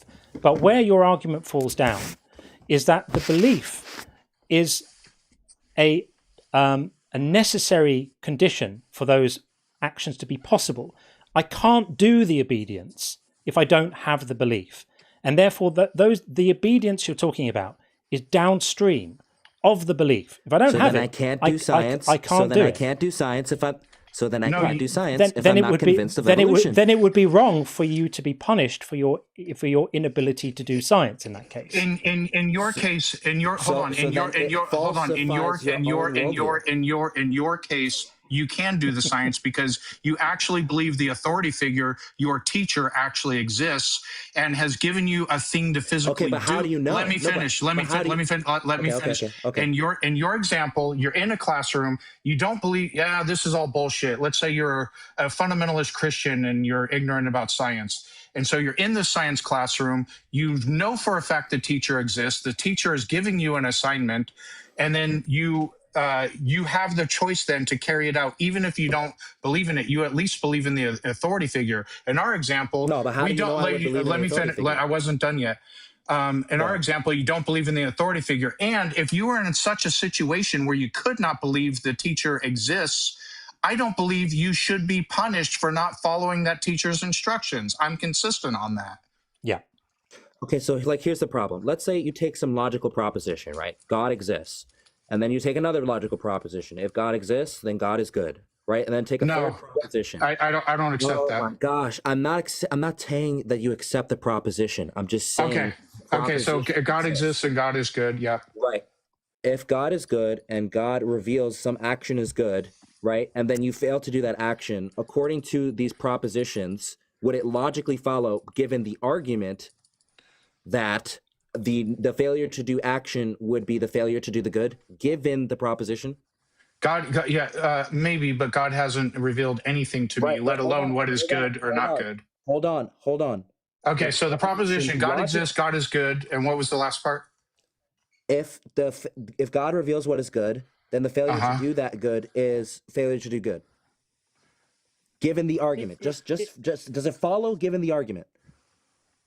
No, not necessarily. Only if the good is achievable.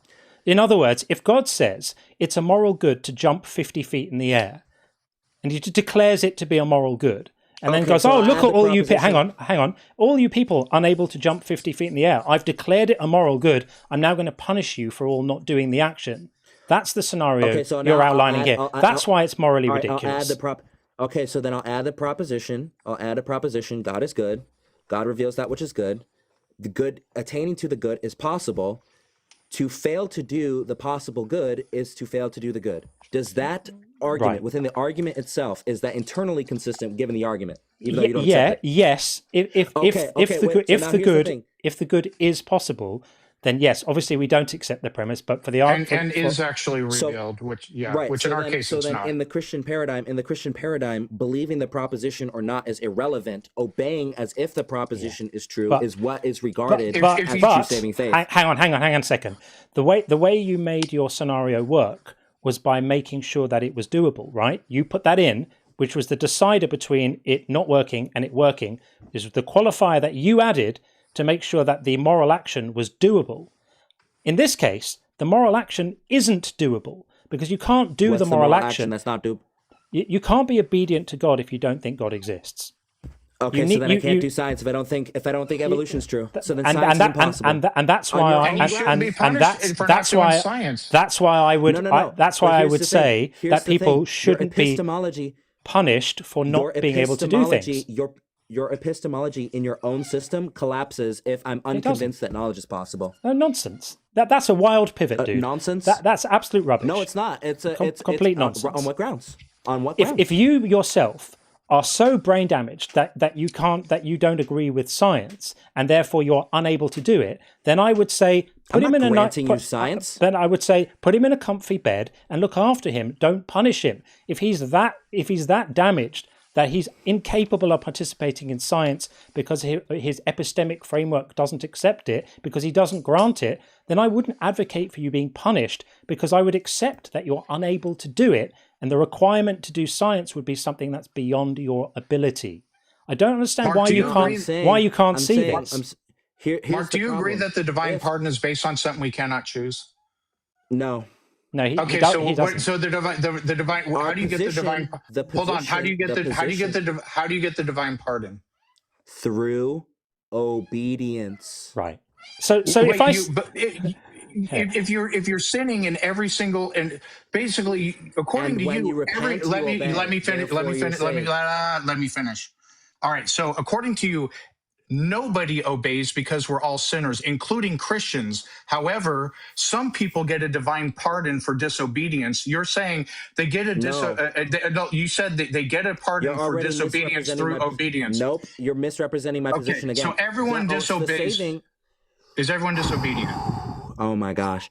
Is everyone disobedient? If you disobey, but then repent, now you're back in the state of obedience. Right. So is it possible to repent if you don't? Exactly.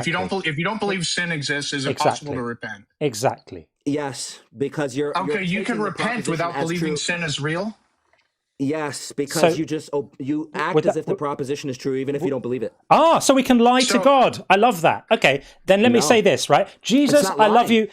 Jesus, I love you very much. No, hang on. I'm getting saved. Don't stop me getting saved. Jesus, I love you very much. You're really cool. Thank you for everything you did. You're my dude. I love you. Am I saved now?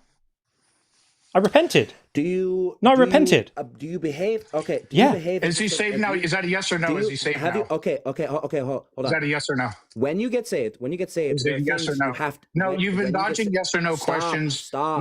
No, I'm not. Begin with a yes. Begin with a yes or no. My position is not just that. Begin with a yes or no to my question. This is a complete shambles. Stop. We're going to have a reset. We're going to have a reset now. I asked you a question, right? I just repented to Jesus. You heard me do it. Am I saved now? No, because you didn't get baptized in the Orthodox Church, which is also another requirement. Okay, so if John goes and gets baptized, doesn't believe God exists, thinks it's all bullshit, but he gets baptized and prays to a God that he doesn't believe exists, asking for forgiveness and stuff, then he's saved? He's also to ask God to help him in obedience and belief. Right. Okay, and if he asks a God he doesn't believe exists, exactly. if he does all this stuff and he doesn't... Is he saying yes or no? No, I'm going to start muting you until you start. Yes or no questions. If you ask John or I a yes or no question, we're going to start answer loaded questions. A loaded question. No, it's yes or no. They weren't can a loaded. Yes or no question be loaded? I asked you a question. Can a yes or no question be loaded? But it's not loaded. It's not loaded. Okay.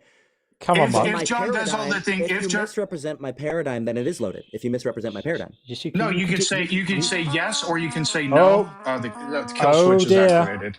Oh dear. Yeah, that is 5 members. Sorry, Mark. You'll have to come back another time. The inner circle have spoken. There you go. That was getting quite frustrating and very unstructured. And I don't like to speak about people when they're no longer with us, but I think I have to describe what was going on there. So Mark's argument wasn't exactly the inversion we sometimes hear from believers where they say, you're not being punished for your beliefs, you're being punished for your sin.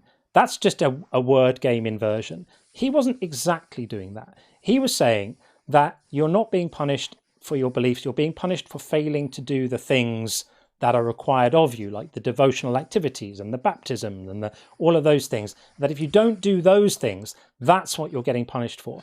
And then we're asking him about those things. Like, okay, you said here, he's listing out, here's all the things that require obedience. Okay, if we do these and we don't believe, if we do these and we don't believe. He didn't want to fucking answer. He was being dishonest. Yeah, I think that's right. And he was failing to acknowledge the fact that you can only fulfill those obligations with belief. That's what you were trying to get him to see. That's why my bullshit repentance to Jesus didn't carry water, because I can't do it if I don't mean it. And God would know I don't mean it. So an insincere act of repentance is no act of repentance. And therefore we know that to achieve that sincerity, what do you need? You need belief. You need belief. That's why that argument is bullshit. Anyway, let's get Suzuka Caretaker in. That's a good name. Hey, how are you? I'm good. Also, Excellent. I'm not good as well because I'm fucking angry today. You're angry? More like sorry. asking. Sorry you're angry. I'm just angry that whenever I see topics when it comes to God, I just remembered one thing. Do you know the stories when about Jerusalem? Yeah, that's where I believe that my God or even Jesus or whatever God is out there is not morally good. Because think about it, how many deaths will have to die? No, how many people will have to die in Jerusalem? Like, remember in the first Crusades? I mean, in the Muslim side, we defended that. We did defended that, like, like fiercely and such, and we lost the first and the second crusade, and we won the third crusade. But here's the thing. My point is, how many deaths, like how many people will die for this small stupid land, some so-called holy city of Jerusalem? It just pisses me off today that just so many lives lost. Yeah, all for a small piece of land. That's always been the way. There's always been holy wars. There's always been wars for really, really bad reasons. Unfortunately, I suspect it will always be that way. And I share your frustration about that. And also, when I heard the live about what that guy said, his name Mark, he represents what is the worst of me. I mean, think of me like I'm an honest Muslim who can criticize my own religion, and him, he expects obedience. And for me, I don't really like full obedience, if you ask me, because if God gave us free will, then why do we need the full submission? I thought free will meant we can choose whatever the fuck we want to believe, not fully submit to him. I mean, we will submit, but the thing is, you can't choose what you want. You can't choose what you want to believe. You can. I think you're speaking colloquially, but it needs correction. Yeah. We're going to believe whatever we believe, but we should be allowed to be open and honest about that. Yeah. Yes, because in my religion, we're also taught to respect other religion, even if it's paganism. But for me, I just don't fully believe that these paganisms are, well, what these Christians call, what do Christians call them? Something like barbarian or something? Heretics? I don't know which word you're referring to. I don't know either. But anyway, like I said, I hear your frustration. I hear your frustration and share it. And there's a sort of entitlement that religious people often have, that they know that they're right, and they know that they're right, and that they have the author of right and wrong on their side, makes them doubly right and completely immune to their perspective being not just factually wrong, but morally wrong, because they think they've got the guy who defined right and wrong on their side. Also, to them, if we have other species, like let's say in a fantasy setting, if we have other species like dwarves, elves, and such, and then we kill them in the name of God because God said they deem them as subhuman or lesser creature, then that means that God is not morally good, and then that means that fully what you call the word, that doing God's work or something, or because God said so. That's the time I don't really believe much in religion. I mean, I'm a Muslim and all, but I don't truly follow. You're on your way out. You're going to be on our team soon. We all know it. We got milk and cookies in the back for when you. It's nice here. Come and hang out with us. Now, do you still believe? Do you consider yourself culturally Muslim, but you're sort of a non-believer, or do you actually believe like the Muslim God exists? Well, I do believe that Allah exists, but I also believe that. But hear me out. I have also a side. I may believe in Allah, or my own God, but the thing is, I also believe that He gave me free will and the ability to think of my own. Meaning I believe that He won't punish me just because I said otherwise, or just because I idolize other gods or I study other gods. That's not punishment to me. That's called knowledge, the one that Islam champion. That's why I can believe I can believe in God and not choose believe in God and not believe in God at the same time. The one thing I don't truly believe is full submission, if I'm making sense. Yeah, I mean, I think it's a slippery slope, isn't it? Because you either think that these holy books are, the indirect or direct work of the creator of the universe, or not, and they are either, full of the truths that we all need to know, or they're not. Yeah, but science is the one that literally backbone the entire of humanity. The creation of medicine, the creation of science, the celestial navigation, irrigation, stone tools, fire, all came from science, and basically apes learning how to do something rather than just ooga boonga. Yeah, indeed. And that's it. And look how much better things go. How much better things go when we don't rely on, thousands of years old texts and books to guide us. We can do better. We can do better than this. Yes, but as much as I don't really believe in much in religion, or I don't follow much religious textbooks, I understand that it's part of many people, and that I can respect. But the one thing I don't truly respect is when they started beefing each other, like, oh, but the Christians made this first. No, the Muslims made it each other. We're the first one. No, we are the first one. That's the thing that really pisses me off when it comes to debates. Like, it all started as a normal science, like, oh, humanity made this and it's a wonderful thing. And then now there's gonna be arguments about who made it first, and then they'll say it's the Christians, and then they'll say it's the Islam, and then they'll say it's the Judai, and whatever religion they'll take. It's like Warhammer, except the Emperor is not even I don't know. Yeah, I'm just frustrated with religion sometimes. It's just you and me both, all of us. Yeah. I mean, I still believe in religion, but not in the way that these people assume. We'll get that out of you. You'll be all right. You in the words of Rodney King, can't we all just get along? Right. I'm dating myself with that reference a little bit. The younger people, you'll have to Google that one. Yeah. So like what I said last time, like in the last life, like a few months, that if I ever have a wife or something, I'm not gonna force her to convert to a Muslim just because my religion demands so. I just want her to stay in her own roots, choose whatever she believes, and whatever she wants to believe. That's fine, because I'm not forcing anyone. Good for you. All right, dude. Well, I've got some more messages to read, so we're going to move it along. But thanks for coming to say hi. All right. Go ahead. I'm just venting my frustration. Thank you. We got you. Thanks, man. Take care. Okay. What have we got? We have going back to Spivka says this was our intelligent design friend who insisted on everything having a purpose. He's stuck on survival having a purpose. It doesn't. The universe owes no meaning. Purpose is created by us. Absolutely right. Survival instinct exists because anything without it didn't survive. That's it. That's what I meant by a sieve. There's a sieve. And the stuff that doesn't have the right survival traits, be they instincts or physical characteristics, that gets selected out the gene pool, and then it's not there to tell the tale. So what you're left with, by definition, are the things that are good at surviving. And by the way, with that said, 99% of species that have ever lived on the Earth are now extinct. So what does that say about an intelligent designer?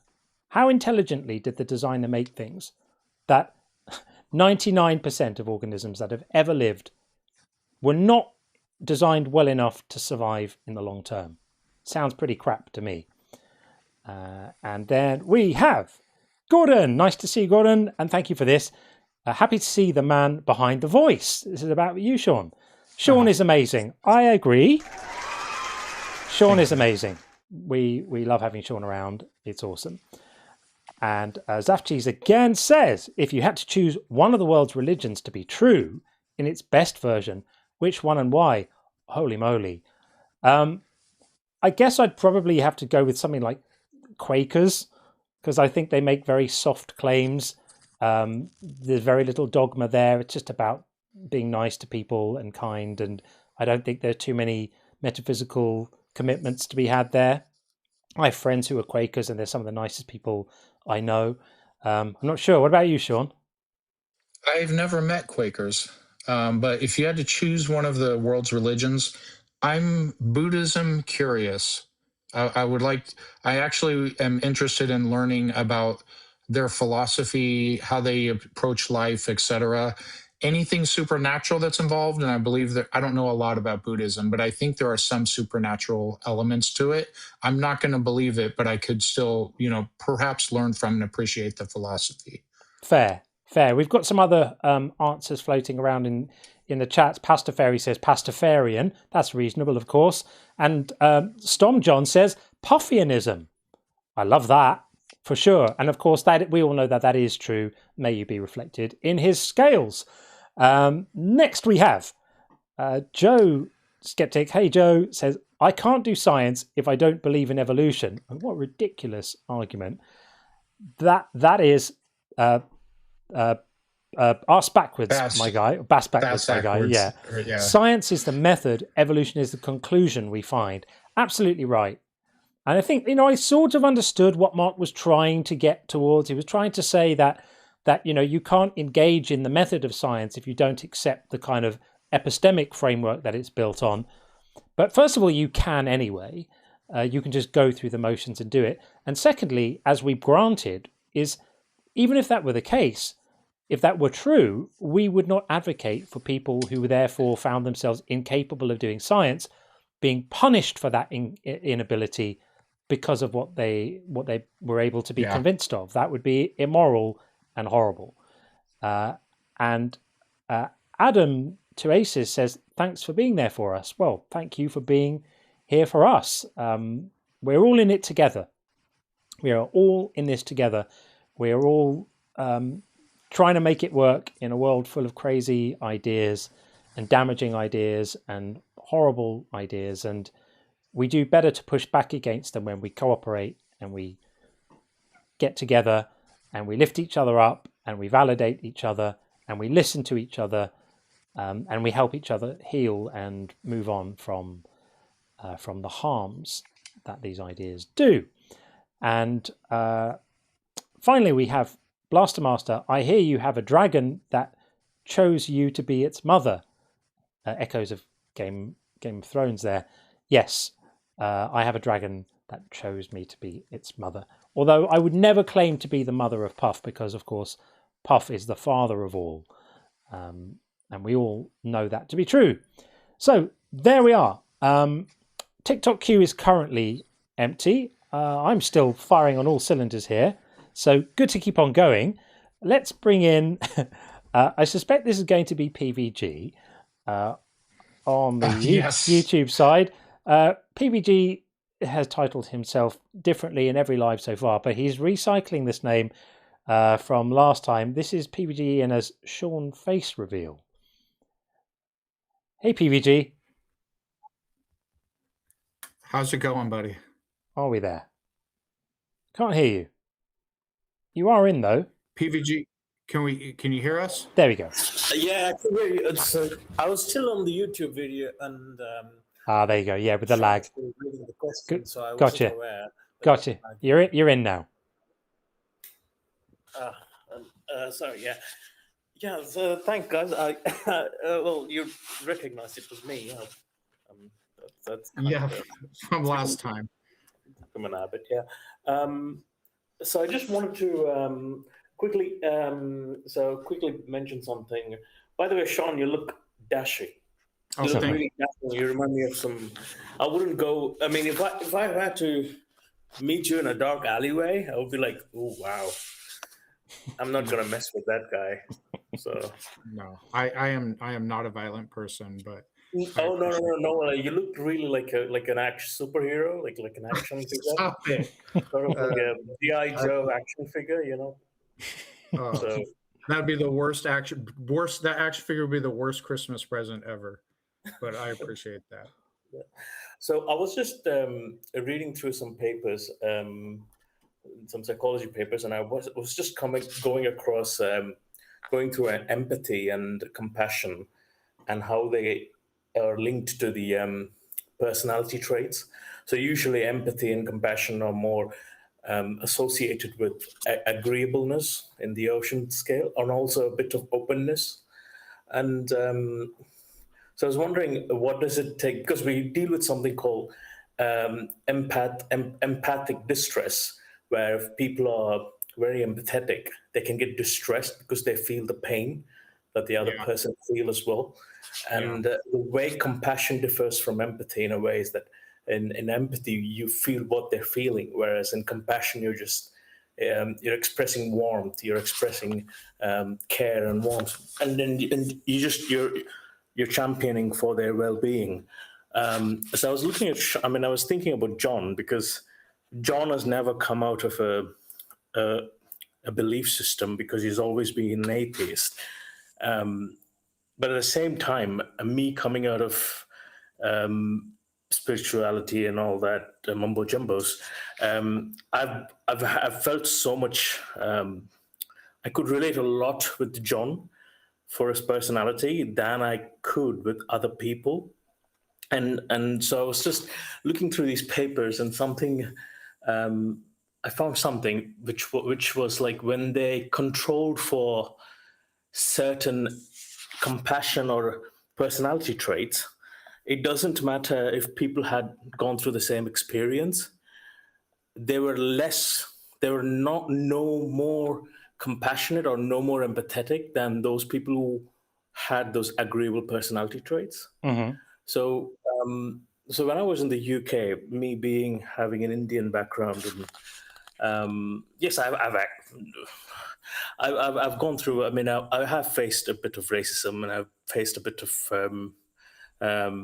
apathy, sort of like distasteful treatments at times.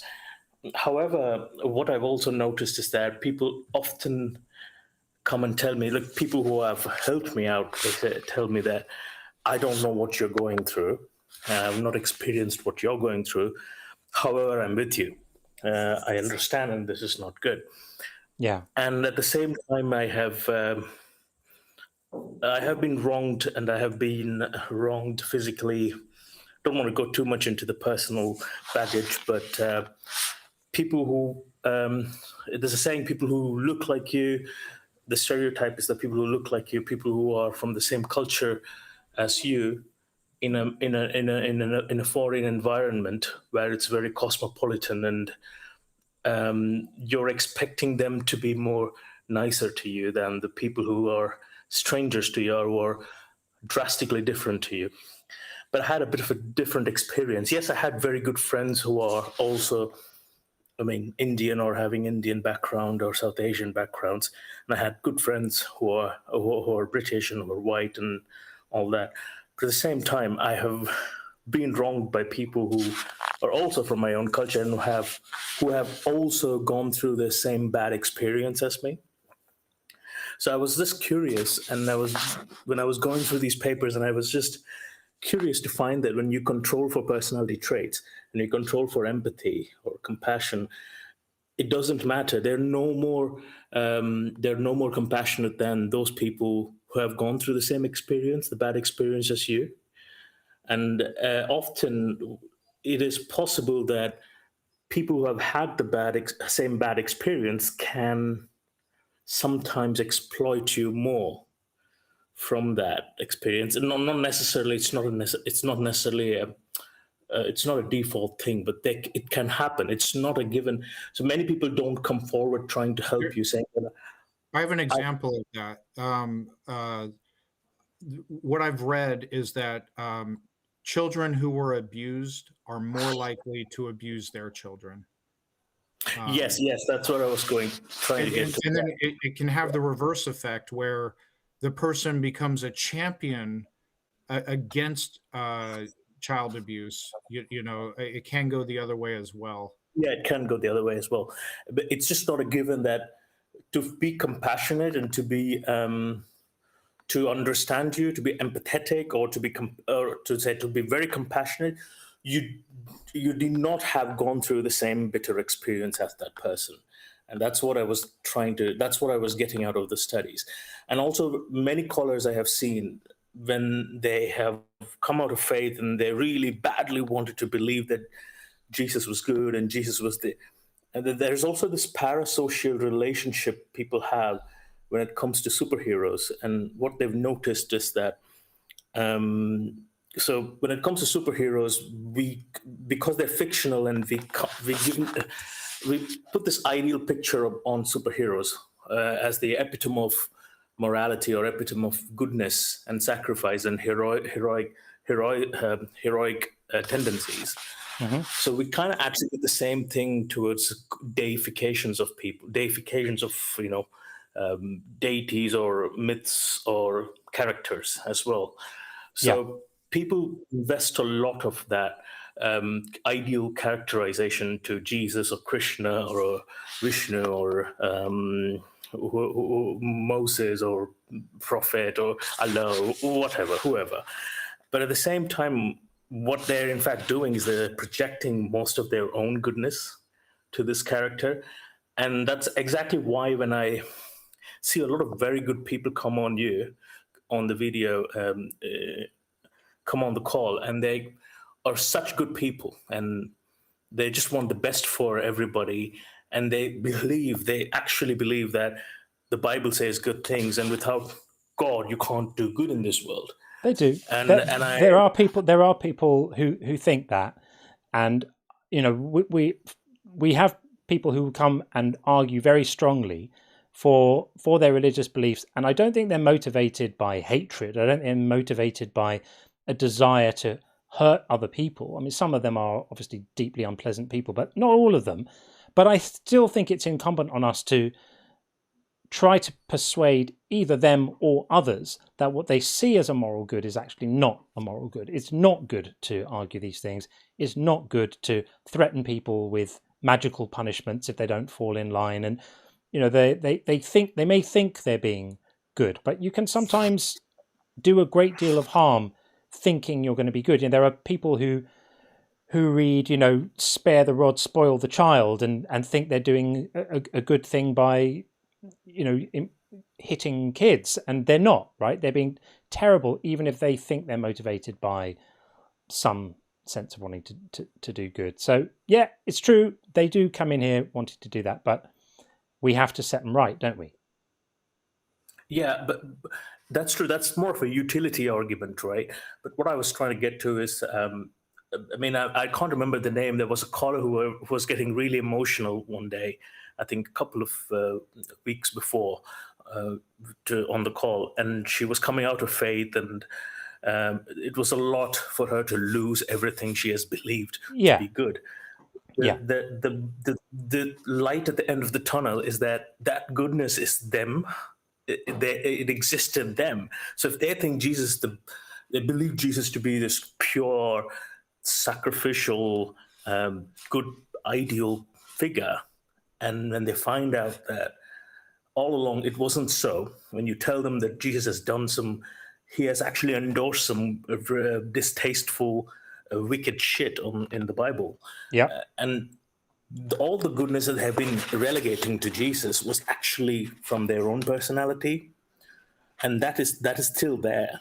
And that is something to be happy about. And that is something what I feel should be mentioned, to them, should be pointed out to them, saying that goodness is still there. It's not Jesus, it's you.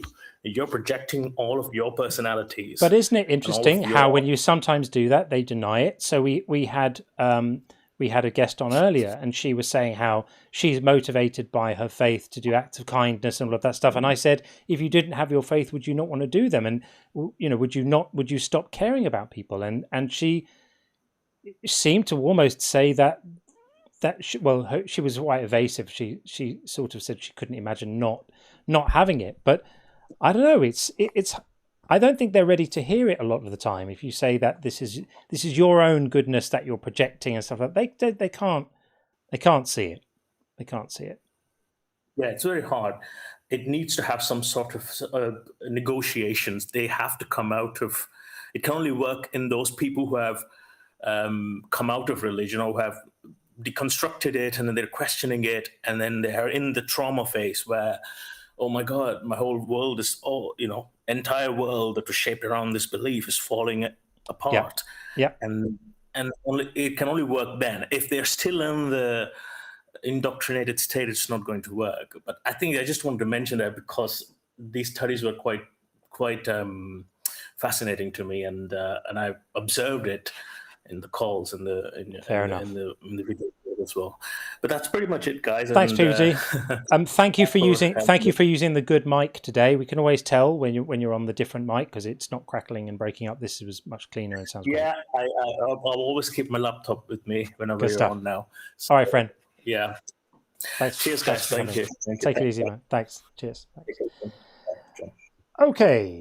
There we are. We had another message through from Cognitive Capuchin. Am I saying that right? Don't read this or else. Yikes. Maybe I shouldn't have read it. Thank you for that. Much appreciated. Okay, we have had a question through from Isa, who is now one of the inner circle, actually. But Isa said, let me just see if I can get this up. Okay, there we go. It's working. Some of my stuff is actually working. Says, hey, Jon and Sean, this question is maybe more for Sean. The United States have the separation of church and state in their constitution. How do you explain the fact that lawmakers, presidents, etc., swear in on the Bible or any other holy book? Also, they can talk about their faith and the Bible openly when they pass laws. For example, they explain their votes because the Bible says so. What do you think, Sean? Okay, so I don't know the historicity of them swearing on a religious publication. I do know that they are not required to. Just they will. There's a political advantage there. Not discounting. I'm sure many of them really are religious. People have sworn in on the Quran. I believe, I'm like 90% sure they can swear in on any book or no book if they choose to. The country has become more religious, or I should say has more religious incursion in government than what was originally intended. That is absolutely true. There's political capital in it. There's Christian organizations and lobbyists who have gained an enormous amount of power. There, churches, just many of them ad nauseum, push politics in their church, which they're not supposed to be allowed to do given their tax status. But for agencies to go after them for that would cause political problems. I do know that, so I'm kind of a nerd. I used to collect coins. I do know the first time In God We Trust appeared on any money, it was the 1864 2-cent copper. And that is because during the Civil War, a lot of people were unaliving and, families were torn apart, and it was a really difficult and trying time. A lot of the country turned to religion then. My history is not really my strong point, so I wish I could tell you this story. Here's exactly how we kind of got to where we are now. But I don't. Politicians can speak openly about, like, I am going to vote for this because not doing so is against God. They're free. I don't think that violates anything for them to express that, and they are allowed to because they represent districts who like it. The only way to change that is to kind of change, the advocate for a more secular way of going about things. And really important, if you're a Christian or what have you, secularism is not anti-religion. It's just freedom of religion. You're free to live your own life this way. Other people are free to live their life as long as no one's hurting each other. Religion stays out of government. If Islam tries to take over, or Hinduism or whatever, I will join Christians in saying no. And I would like Christians to join me in saying no when their religion tries to take over government. Yeah. But they're few and far between who will actually do so. Yeah. Thomas Jefferson would be appalled. Would be appalled Yeah. right now. Yeah, look up the 11th article. When you guys get a chance, read the 11th article of the Treaty of Tripoli, which came, it was about 20 years, I think it was 1897, about 20 years after the Declaration of Independence. So the country was still, it was signed by one of the founders, John Adams, passed unanimously by Congress.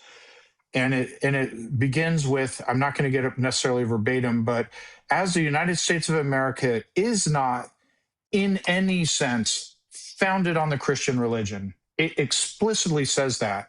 And you can't even argue, you can't even argue that, well, in this other sense, what they meant was, no, it says in any sense, was not in any sense founded on the Christian religion, explicitly says that. We were supposed to be a secular country where religious freedom is a thing and everyone's free to practice. You practice this, you practice nothing, you practice this. Everyone gets along, stays out of government. The government's just supposed to be for the people, for the good of the people, and then live your lives as you see fit, as long as you're not hurting anyone. That's the way it was supposed to be. Good reply. So, Issa, I hope that's adequately addresses your very good question. Thanks, Sean. Appreciate that very, very much. So, if you are a member, then if you're on the Inquirers or Inner Circle tiers, then you get access to the forum and you can send us stuff in if you want us to talk about it, the particular topic that you want us to address or a particular question you have. It can really be anything. You can pretty much consider it like an AMA. Just chuck questions our way. If you want to do that, that's absolutely fine. Just to reiterate this again, you know me, I don't like to go on and on about membership stuff, but just to say for anyone who missed it, if you're on the TikTok side, the days of the YouTube crowd having benefits that you didn't have are over. You can have everything that they have too. There's a link on my TikTok profile to a Patreon, and if you go on there, the YouTube memberships are mirrored on Patreon as well, so you can be an Inner Circle member. Elizabeth has done that. In fact, she's the first TikTok Inner Circle member.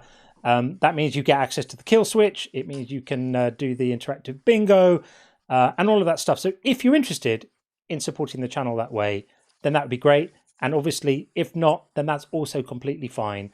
I never expect these things. You're fine as you are as well. So let's have a quick check on the bingo. I don't think we've had any calls on the bingo. Oh, we might have had some, actually. We have had some calls on the bingo. That was me being wrong. Okay, let's have a look and get the bingo up to date. The call queues are currently empty. So if you're on TikTok and you want to set these atheist people right and think we're talking a load of nonsense, hit that request button and come on in and tell us. And if you're on watching on YouTube, then you know what to do. It's the normal link. You know what to do. And the link is also in the show notes, by the way, if you want that. So we have PBG gave us a look at the trees. We definitely had that in good supply earlier on. And evolution is just a theory, also from PBG. And then a momentous occasion, Elizabeth B, the newly minted Inner Circle member from the TikTok world, calls evolution is just a theory, and that's a good call. And that's gone in as well. Don't know why I didn't make the noise, but it's right there. Excellent. Okay, so bingo's not looking too bad. That is pretty good. Not the clean sweep we had the other day, but the night is still young-ish. Kind of young. Right. Queues are still empty. So come and talk to us, people. We want to speak to you. We want to know what you think. And we want you to tell us where our arguments are wrong. Because I think they're right. I think we're right to say this stuff. Yeah, that's it. So come and tell us. Come and speak to us. Anything else, Sean? What else is going on in your world? You were traveling recently, weren't you? Well, the weekend, the Saturday I was gone, I made a trip to Georgia and had a wonderful time there. Came back and yeah, maybe. I will be visiting Georgia again. Excellent. Pleased to hear it. Pleased to hear it. So, people, what are we going to do? We're all up to date on the bingo. I might have to. You can put a poll if we don't get any guests. You could put a poll in the room for like arguments for God. That or a topic or an argument for God. they'd like us to address, or put in the room. Please address whatever this argument is. Actually, I've just remembered on the last live, Gordon Love Science asked if we could address tag, and I know we have addressed it before, but I think we can put it to get to bed fairly quickly. Adam is tempted to call in with more terrible Jesus jokes. Adam, you're always welcome to call in with terrible Jesus jokes. We love them. Consider that an open invitation. So we can do. Can we start making Chuck Norris jokes? Yeah, absolutely, no problem at all with those. No problem at all. Yeah, so I think we can put tag to bed pretty quickly. For anyone who doesn't know, tag is the transcendental argument for God, and it basically claims that things like logic and truth and sometimes morality and knowledge exist in some way, that they exist, right? And they exist in a special kind of category, a transcendental category. They're not objects in the same way that rocks and trees and rivers are objects, and that because they exist, and everybody knows logic exists, they need to have an explanation for them, and there must be some explanation for how they came to exist, and that explanation needs to be a mind, and therefore that's how they get back to God. So they're basically just saying that the existence of these things proves God. It struck me as a really, really weird argument, and I'm always surprised by how many people fall back on tag and think it's a really good argument, because nobody's ever been able to demonstrate that these things actually do exist as things that really, exist in a way that would require creating or explaining. To say that something like logic exists is to make a kind of category error. This is why I think it doesn't really work. There's some traps in there too. There's conceptual traps that they'll often employ. Yeah. So one of them is, do you agree that the laws of logic are concepts? And that sounds very nice, and they are concepts. But you also have concepts of cars, right? But cars actually exist. Now, these concepts are describing not things, physical things, but just facts of reality. For example, the moon cannot exist and not exist simultaneously. So they're mixing up the map and the place. And the trick here is, if they are concepts require a mind, but they get you to say, the laws of logic seem to be eternal. Do you agree they're eternal? Yes. Well, then there must have been an eternal mind, because having a concept requires a mind. So what they're doing is equivocating the map with the place. So when we say, for example, the law of non-contradiction applies universally, what have you, that is true, and that is a concept in itself, but it's describing an actual fact of reality. Now, what they will then do is burden shift. Well, how do you ground that without like what naturalistic explanation or grounding do you have for that? Well, one, they have to just first demonstrate that it requires a grounding. It could be a brute fact of reality that things cannot exist and not exist. Like contradictions can't exist in reality. It could just be a brute fact. So prove it requires a grounding. Then you have, even if you establish it requires a grounding, you have further work to do. Don't burden shift on me. Well, you don't have a naturalistic explanation, so the explanation must be supernatural. That's my God. No, it appears just to be a fact of reality. I'm open to it's not, and there's some kind of grounding. Show me it requires a grounding, and if I accept that, show me that the grounding necessarily is your God. Because even if I accepted that it requires a grounding, my next answer is still going to be, I don't know what that grounding is. And if you have an explanation, you have the burden of proof. But very often it will be burden shifted onto us, or they'll attempt to. Yeah, so absolutely, and well said. So the way I often frame this is, we all agree that eventually you reach a point where things just are because they just are. Like brute facts. Brute facts, right? What they do is their brute fact, they just add in an extra brute fact, and then they call it God, and they declare that that's an explanation. It isn't. You've just relabeled the end point of this is explained by this, and this is explained by this, and this relies on this. And eventually you get to, it just is because it is. And then what they do is they just add in another one and call it God and say that that's an explanation. It isn't. It isn't at all. It adds no explanatory power at all. And in terms of like God being the author of the laws of logic, think about this. Like, could God have authored the laws of logic differently, right? Could God have made the laws of logic such that contradictions are true? Well, if you're going to say he could have done, then they're not necessary. You can't describe them as necessary things which require a creator, because they could have been different. And if they couldn't have been different, well, then what do you need God for? They're just true, and he's apparently needing to stay within them. So for me, these arguments are nothing more than word games. And I've said it 1,000 times. I'll say it 1,000 times more. Nobody comes to religion through tag. Nobody comes to religion through, these arguments, Aquinas' 5 ways and all of this stuff. I just don't buy it. I think people come to religion for other reasons, and then they use these kind of arguments to sound clever in debates. It really is pretty much just that.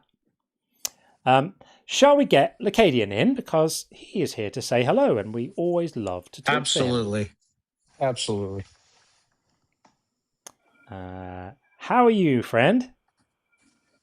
I'm great. How are you guys? We're good, thank you. It's a bit quiet tonight. Good to see you again. We had some action before, but it's all gone a bit quiet now, so we're just chilling. It has, and I enjoy the conversation that you're both having now. But at the end of the conversation, when you said something, it reminded me that I discovered this. There's a very, very large company. It's worldwide, and the CEO. Nobody knows the CEO really. What we know, though, is that there's a lot of salesmen. They come in different forms, and the best salesmen have large buildings that they work in. Some of them have private jets, and what they sell is afterlife insurance. And people in 2026 have not discovered this yet. They sign up for it. They give 10% of their salary to this afterlife insurance. But nobody knows if there's really a payout. Nobody's never had a payout, never come back to say, hey, I got back this, I got back that. So I'm still, when that idea came to me, I'm like, well, I love that. Yeah. For anyone who's asking on the YouTube side who's speaking, this is our very good friend Lacadian, who is a moderator on the TikTok side, long time friend, dear friend of mine, supporter of the channel, amazing guy, brilliant creator in his own right, absolutely fantastic. I love that idea, and it reminds me a bit of another thought I had recently of religion as a kind of pyramid schemes. Like it's like a sort of cosmic Herbalife, where like the product is shit, but everyone kind of gets by on selling it to other people, and it's only the very few at the top who seem to do quite well out of it. Everyone else just doesn't get what they signed up for, really, but they all pretend. Amway. Like Amway, like an Amway of the sky. Yeah. In the UK, they have a thing called Herbalife. It's the same kind of thing. Everyone's selling it to their friends and then getting their friends to sell it to their friends, and everyone's got a commitment to buy a certain amount of inventory, and no one's making any money apart from the few at the top, and the actual product is crap. I think that's a pretty good. Like that's religion is fits that pretty well, I think. I think so too. I bit in that Herbalife thing for a bit, and I wasn't successful. So no one is on these things. I've got family members who tried similar sorts of things. I had a handful of friends that were Amway. I haven't heard of them in a long time, but when I was in my late teens, early 20s, had a small group of my friends that got really into this whole Amway thing, took me to a meeting, and then we watched this video of these guys on a yacht who are like at the top of Amway, and you can make your fortune, and like the whole, it was a mess. We've just had a comment that's come in that I think might be addressed to you, Lacadian, from Adam to Aces. Says, your voice is magnanimous, perhaps mellifluous even. Perhaps you could read some Herodotus during downtime, or if you want to get deep, Brian R. Green. So yeah, I could listen to Lacadian all day, and it's not just his voice; it's the content of his words as well. Not to embarrass you, friend, or anything like that. But, is that Brian Green, the cosmologist, or is that a different Brian Green? I think it might be the cosmologist. I don't know. Perhaps okay. Adam, perhaps you can comment in the chat. Is that the cosmologist Brian Green? I think it is, right? I think it is. I'm not sure if he's an R. I don't know his middle initial. Yeah, I'm also not sure. He is enjoyable to listen to if that's him. I'll have to look into that.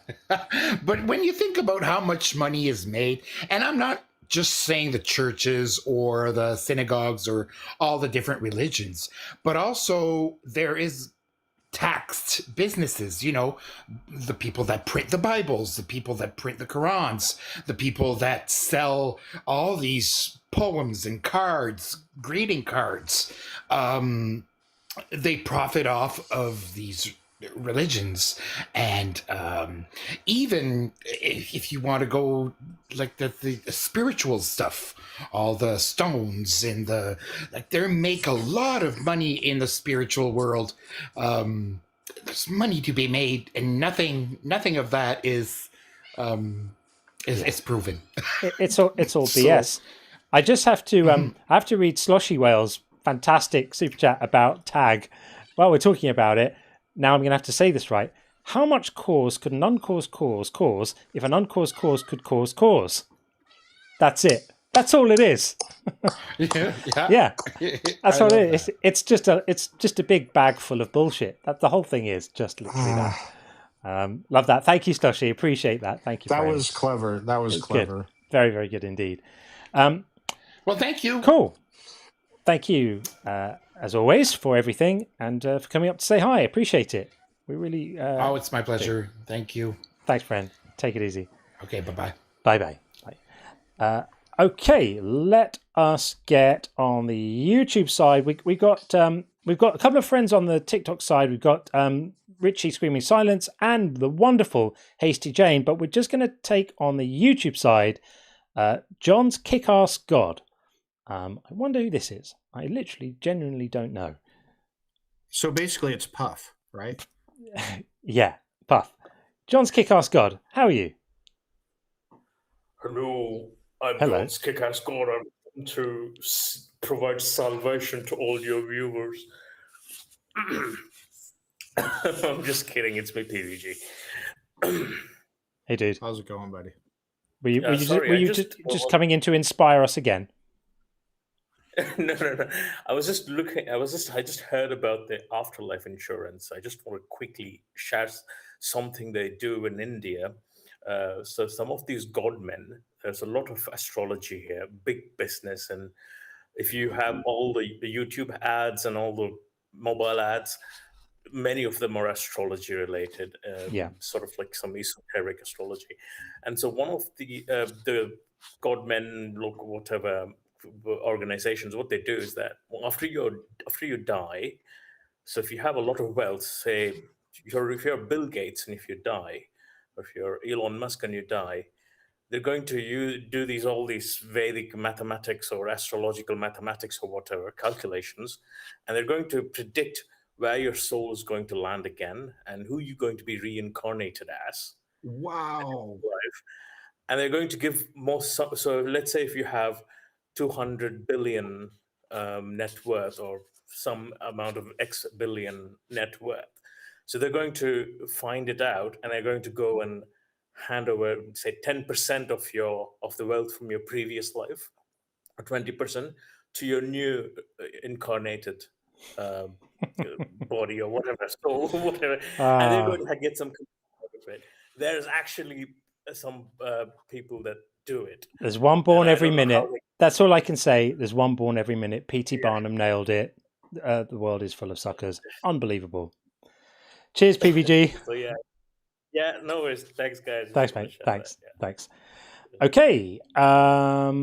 We got Zeitgeist Amiga in the queue. He's a wonderful friend as well. But before we get to that, we're just going to bring in the wonderful Screaming Silence on TikTok. Coming in right now. Hey, Richie. Hello, gentlemen. How are you? I'm okay. It went from like 30 degrees to 85 in a day here. And my body is just not enjoying it. I'm having a hard time adjusting. Yeah, that's quite the jump, isn't it? And meanwhile, it's snowing. I've had messages from friends in Canada, and it's like they're drowning in snow. Crazy time of year. Definitely.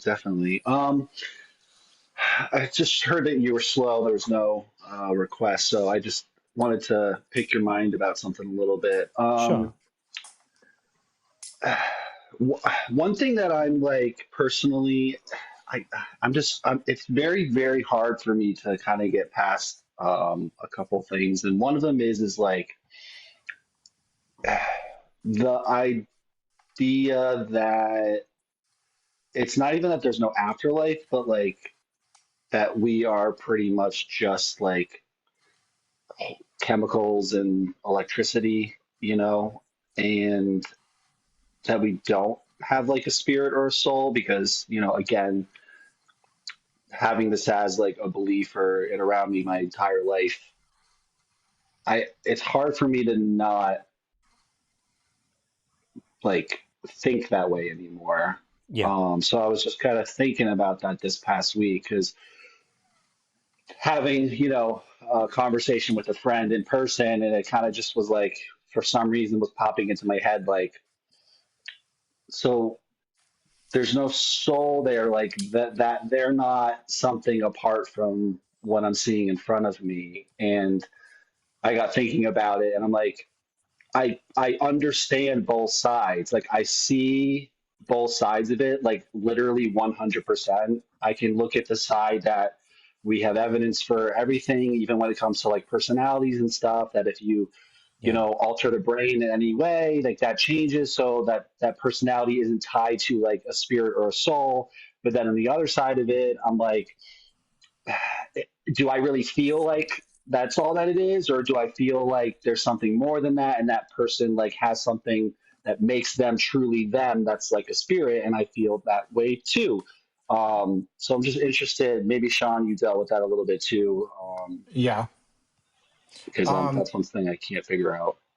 Yeah. So when I learned more about science, and I, obviously I always give the caveat, I am far from an actual scientist, but a lot of what I did learn is so spectacularly amazing.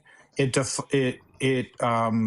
wrenches on my credulity, but I know those things to be true. For example, time dilation or quantum entanglement, and what I've learned is my intuitions and my incredulity are unreliable.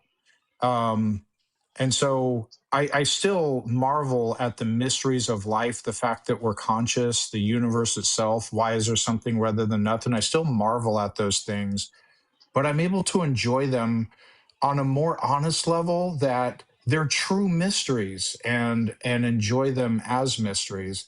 And some of the stuff we do know is so amazing. Like different elements form in a star, and the heavier elements like iron go more toward the middle or what have you. So we are all made up of stardust. So in a sense, like if you just go with science and reality, it is almost mystical. Like it's metaphorically, not literally, but metaphorically, it's magical that we are here, and you can enjoy reality itself on the level, I think, of spiritualism and the woo stuff that's out there, and you can enjoy it on its own merit. But yeah, if there's still part of you that, you know, is like, what if, and still believing, I just want to let you know, even though this is sort of like an atheist community and a deconstruction community, you're still one of our family. And like, even I don't want you to ever feel pressure that like, I still have this belief that maybe there's some kind of afterlife or there's some kind of supernatural, and like, be hard on yourself about that. If you're still, whatever your belief state is, if it came honestly and without threats or pressure, awesome. You know, we can talk about those things. No, I really appreciate that, and I believe you when you say that. It's more, I guess, like a state of confusion about a lot of it, because even like you just said with like quantum entanglement or whatever, like Yeah. there's so much that we don't understand. Like even like I tried reading about quantum computing recently, and I was just like, It's over my head. Yeah. I'll never even be able to have like a child, like whatever, a childlike understanding of this. I can't even have that. It just makes no sense whatsoever.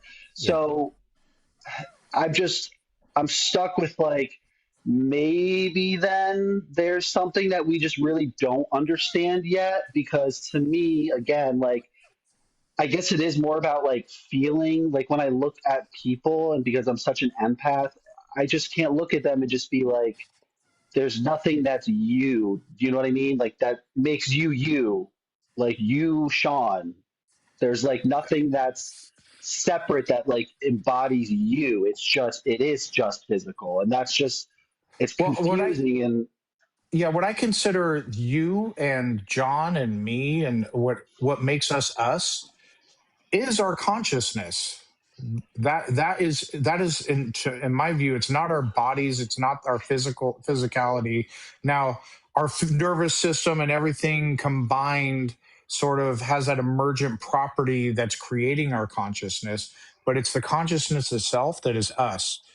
And I've always said, like, if you're into Star Trek Next Generation, Commander Data, there's an episode where somebody managed to like take over Data's body and insert his own consciousness into Data's body. If I did that into an android body, my consciousness, all my thoughts, memories, feelings, emotions, everything that is involved in my consciousness, that android would then be me. My physical body has nothing to do with what makes me me. Yeah, it's not who we are is our personality, our loves, our fears, everything. That is who we are. Our body just facilitates that into coming about. yeah, I totally understand like the physical aspect of it, and I understand like how we operate on our senses, and you know, our consciousness is really just us realizing these inputs. You know, we're Yeah. experiencing these inputs, and I get all of that. Like I get it. Yeah. But maybe it's just like a time thing to where I'm like, my brain is just like, yeah, but there's more. And I see like Victoria was saying, like, what difference does it make? Um, I guess it's more just about wonder, I guess. I sometimes get That's great. yeah. No, that's great. Yeah, enjoy that. It's just sometimes the answer is I don't know. Yeah, because I guess there's sometimes some moral issues that come into play. Like, um, just to bring one up, like I again I see both sides. I kind of agree with both sides. But if you think about like a big hot topic is medically assisted unaliving, Right.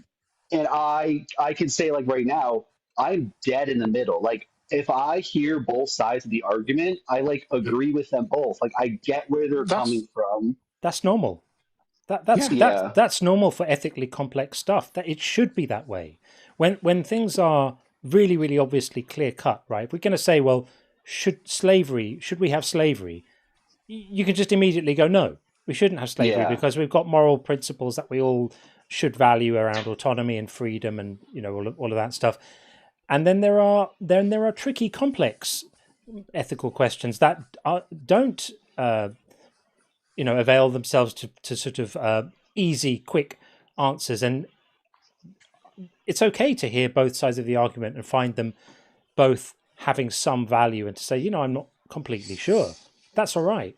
One thing I wanted to say to you, Richie, is when you've had a really, really big change, like coming out of a religious system that's dominated your whole life, there's often a feeling of like, I must get my thoughts in order, right? Because you're aware that you're in a state of change and things are moving and shifting, and you kind of want to get to a point where you're settled and you know what you believe. And that can create a sort of false feeling of urgency to gain clarity on every issue. Like, let me now work out, let me do kind of like an audit. What do I now think about souls? What do I now think about metaphysical things? What do I think about morality? How do I think about this? And the fact is, one of the good things that happens with coming out of a controlling religion is you don't have that pressure anymore.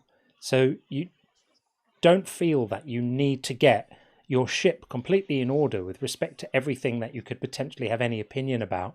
You can take your time, you can take it slowly, and you can let things crystallize in their own time, and you can work on stuff, and you can explore different approaches and opinions and philosophies and approaches and writings and all sorts, and you just take your time, because no one's putting any pressure on you to believe anything anymore, and so you don't have to either.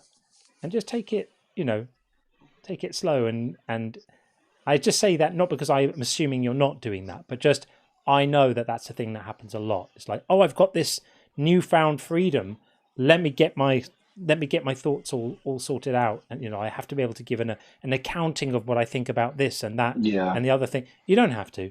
You take the time you need to figure stuff out. It's a massive change and a massive shift that you've been through, and you take the time you need.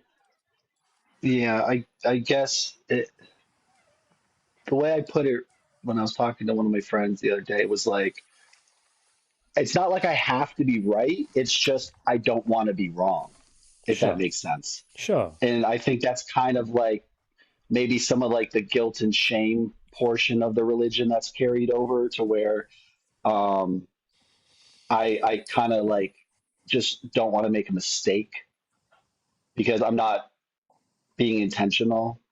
So it's also a little bit of like paralysis by analysis. Like now that I'm examining so much at once, it's like, wait, there's this, and then there's that, and then what about this, and what about that? And it's like, and you know what? Consuming my mind sometimes.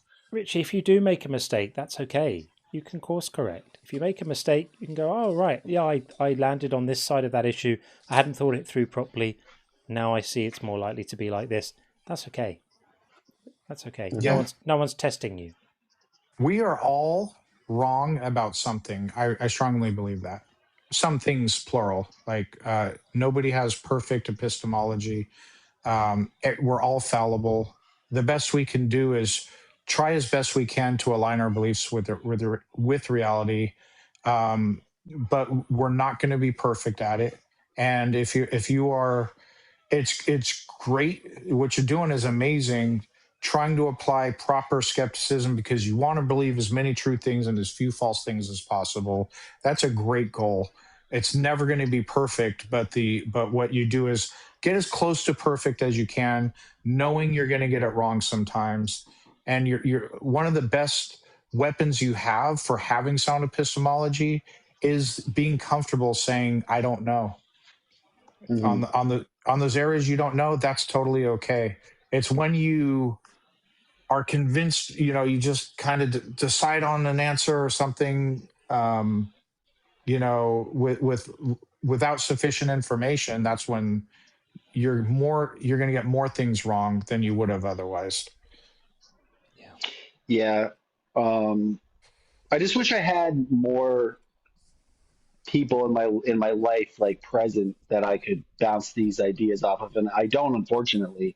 And that's why I appreciate talking to you guys, because even like when my older sister I'm closest to, and so I see her and her family once or twice a month, and even when I'm there, and she'll still talk as if like I'm a believer, like she'll just so comfortably say things like, oh, that just shows God's creation, or just thank you, Jesus, or I'll pray for you about this or whatever. And I don't really get to say what I get to say, because if I say like, well, that's, because of evolution, and like I get like a little eye roll, or like, she tells me like, Yeah. don't say that around my kids or whatever. So, Wow. I sometimes I need a little bit of an outlet to vent, Yeah. maybe Well, too. that's what these communities are for, specifically, for people who need to have that outlet and that validation and that place to be able to say these things. And it's good. It's great that you're here, Richie. It's great that you're availing yourself of this. That's what it's for. It's brilliant. No, I really appreciate it. Sean, if I ever DM you, because there's like one or two things like I want to specifically, not as a group, talk to you Of about. Is that course. okay? Yeah, Great, awesome. absolutely. Anytime. Good All right, stuff. man, I appreciate it. Well, thank All you right, Richie. guys. Always a Sure. pleasure. All right, man. Take care. If the Nigerian prince can DM me, absolutely screaming can DM me anytime. Cheers, Richie. All right, thank you. Take care, friend. Take care. Right. Okay, we've got Hasty in the queue. We'll get Hasty in shortly. We've got Zeitgeist in the queue. We'll get Zeitgeist in shortly. We're just going to bring in Rat Lover on the YouTube side, Rat Lover 15, and we'll see what's going on with this. Hopefully, it's all good. Rat Lover, are you there? Can you hear me? Yes, we can hear you. How are you? Oh, fantastic. Good. How are you? Very good indeed. Thank you. I'll be quick. I am an atheist, so, but I found your channel like 3 days ago, and I've been binging everything. I love what you're doing. This is one of the best call-in shows I've ever heard. It really feels like you're fighting for people like me, because I came out of fundamentalist evangelical Christianity, Right. raised in it. I definitely experienced religious trauma. I lost people, when I left the church, I lost people I loved because, Yeah, I was a heathen. of course. But I think what amazes me the most is when I found out that you were not raised religious. And I've never met someone who was like so um like kind of like interested in like speaking out against it, who like hasn't been affected by it in the same way. And I was just kind of wondering like what got you into doing this and like kind of like fighting almost like Yeah. I know like it does affect you, like it affects our whole world, but like you're almost like fighting on our behalf. And I was just Yeah. wondering what got you into it. Thank you for that. I really appreciate that. I really do. I mean, I guess everyone has their cause and their thing, and I don't know why, but I've always been really, really fascinated by and interested in religion and belief. I mean, 20 years ago, I was debating religion on the internet, on discussion forums and stuff like that. It's always been a thing that's fascinated me.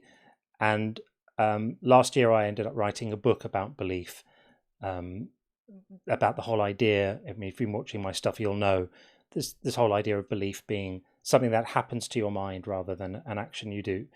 And so I thought, well, okay, I've got this book coming out this year. I knew it was going to be coming out this year. I better start doing some stuff online to start kind of maybe marketing my book. And in the process of doing that, I discovered that there's this community of people whose lives have been affected in ways that I kind of knew intellectually before, but hadn't really grasped kind of, I don't know, more viscerally and more directly until I started speaking to people and having conversations with people and building relationships and friendships with people based on, trust and talking. And I just, the more I found out, the more moved I became and the more passionate I became. And the fact that it hadn't affected me personally has never really crossed my mind. And it's like people who are environmental activists, right? And say, well, why are you spending all your time campaigning for this environmental thing where there's this other problem down the road, which is a social problem, or there's an economic problem here, or there's some other cause that requires.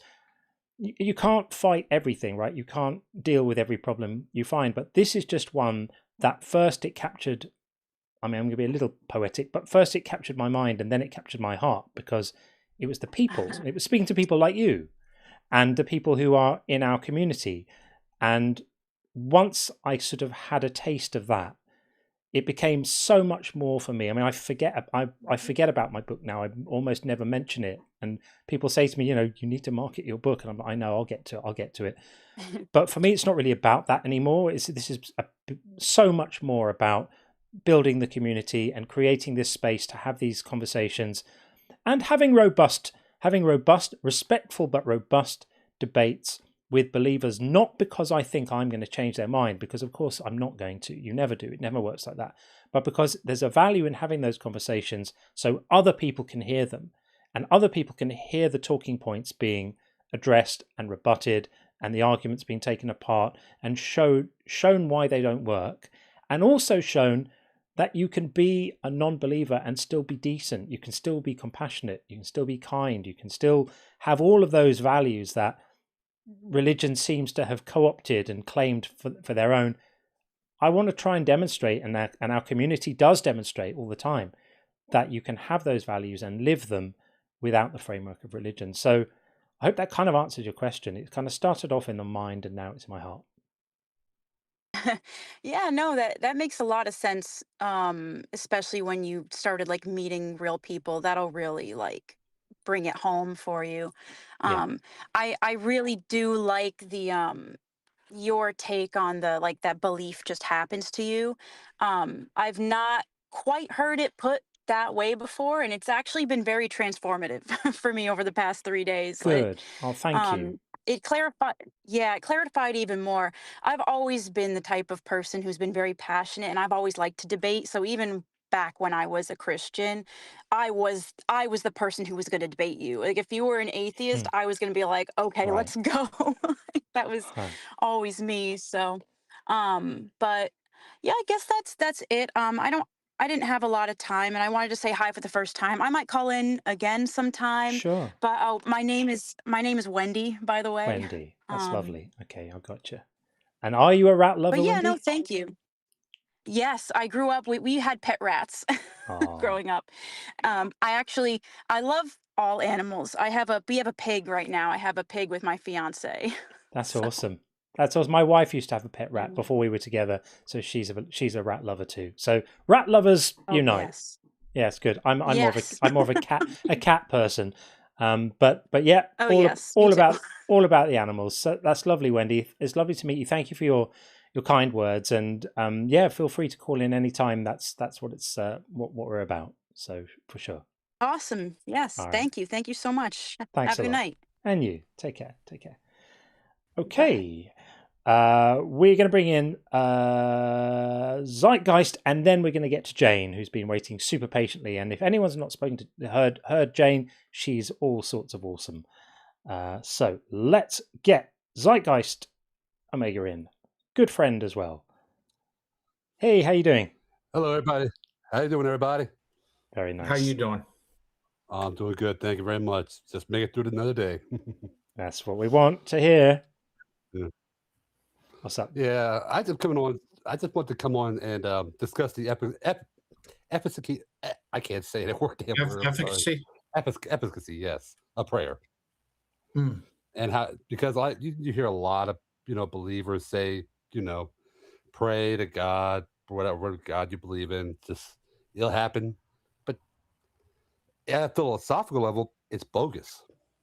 Yeah. Because if a God is supposed to be all powerful, all knowing, all loving, whatever, however try omni, whatever, how many levels of omni it is. The problem with that is if he knows everything, can see everything, everything's already plotted out, it's already determined. What the hell is the point of a prayer? It's not going to do anything about it. Yeah. John talked about that earlier. Yeah, it presumes that you know better. That he's got a plan, but you know better, right?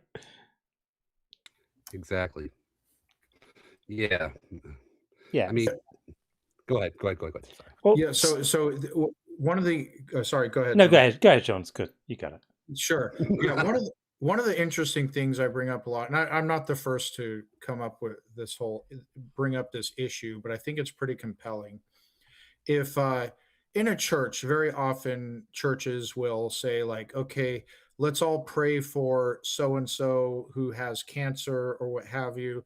Then the cancer goes into remission and praise God. And it happens for like any number of illnesses or injuries or what have you. Oh yeah. But if somebody gets in, for a church member, for example, gets into a car accident and they lose a limb, the church never prays for the limb to grow back because they know it's not going to happen. But if one thing is actually miraculous interference from an all-powerful deity, why are amputees off the list? Like that's like the no-go zone, where because limbs never grow back. We're not God starfish. hates them. God hates amputees. But that's why. Yeah.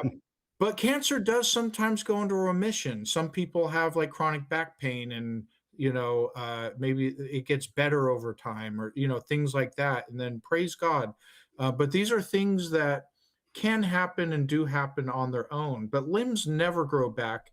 And limbs, I've never seen them pray. I've been to many different churches. I've never seen, limbs prayed for to grow back because it never actually happens naturally on its own. So why does that make them off limits? Yeah, it's crazy, right? Because God can only manage so much. Apparently, the creator of the universe, who created these limbs, can only do it once. Who made man from dust and woman from rib? Right. Yeah, can't grow back a limb. Yeah, too much to ask. It's so silly, and of course, so much of this stuff, like prayer, like these funny limitations on healing, that the only illnesses, the only ills that God can cure are the ones that sometimes cure themselves without intervention, right? Exactly. You apply the slightest bit of logic and it all crumbles, and that's it. That's what we're dealing with. Like when I was growing up, when I was a very little kid, I was always sick. People always prayed for me and all that, but I never got better.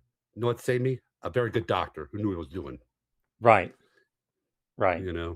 Yeah. Yeah, because I came close to death many times as a young child from health issues, and finally a doctor that was taking care of one of my relatives, he started seeing me, and I had severe allergies and breathing problems growing when I was really, really young. This was back in the late 80s. This was before those medical steroids, the corticosteroids, like epinephrine and all that were available all over the place. But the doctor I had was one of those that was far forward thinking. He was like, I see the value in this. I see how it works. And I'm using it. And that saved my life more than enough times. No amount of prayer saved my life. It was medicine. It was knowledge. It was science. Yeah. That's what saved me. Yep. Praise that. That's why I think prayer. Yeah. And that's why I say prayer. If you pray for something that happens, it's coincidence. Or you already see it's going to happen ahead of time. And like, I'm praying, it happens. Like you already had the foreknowledge of it. Yeah. So for sure. Yeah, for sure. It makes no sense. Thanks, man. That's what I wanted to bring up because I want. Yeah. So y'all have a good night, and I'll hang around still. All right. Thanks. Appreciate your support. Thanks, buddy. Take care. No problem. Thanks. Bye. Cheers. Thanks.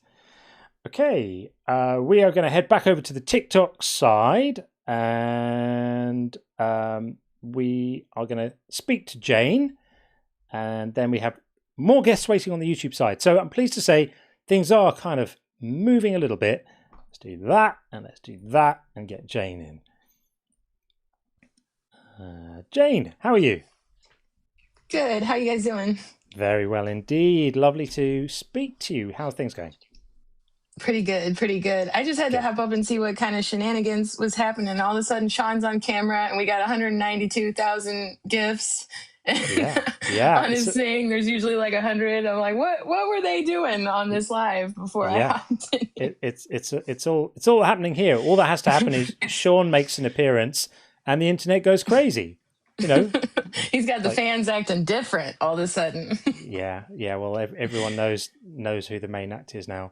I know my place. But yeah, it's great. I'm teasing you guys. I'm over the moon that Sean's getting some love as well, which is very good, much deserved. It's all good. That's awesome. Yeah. Well, I just wanted to hop up and say hello and tease you guys a little bit. And the live's going great tonight. Have a good one, y'all. Okay. Thanks, Jane. Take it easy. Nice to see you as always. Bye. Take care. Bye. Okay. So we are going to head back over to the YouTube side, and we're going to get looks like T-Turbine in right now. T-Turbine, how are you doing? Good, thanks. Excellent. Welcome. What would you like to say? Are you still there? Right. There we go. T-Turbine, you got us? Yeah, you hear me okay? Yeah, we've got we you. got you. The floor is What's on your yours, mind? friend. Okay, I thought I'd address the nobody chooses what they believe Sure. topic first. Yeah. Yeah. How does that land Can for you you? hear me? Yeah, we got you. We got you. How? What do you think about that? You agree? Disagree? What's your thoughts? Right. Okay. There's knowing and there's believing, and they're both different. And when you can't choose what you know. You can't. I would say knowledge is a subset of belief. They're different in that type of belief. When we say believe, we mean to consider something to be true. If you know something, you also consider it to be true. So we believe all the things we know, but we don't know all the things we believe. Knowledge is true and justified belief. There's an echo. It's repeating my what I said. Yeah, it should be all right. I'm not hearing an echo. I don't hear it here either. Okay, Yeah.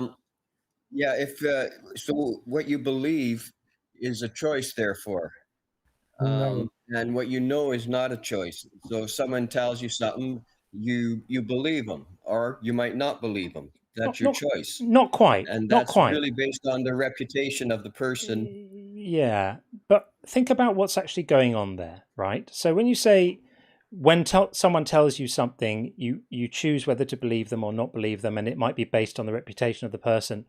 I would say there's a few different things at play.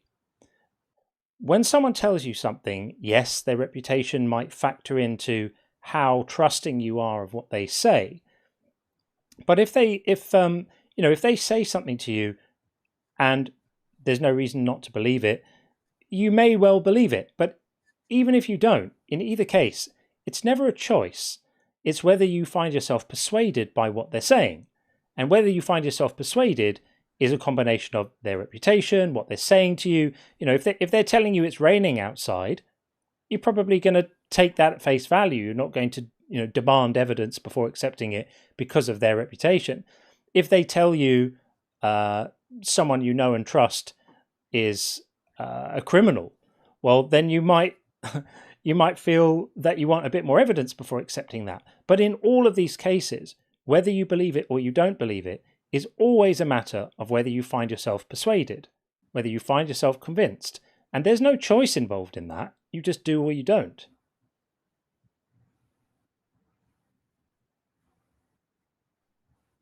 Does that land for you?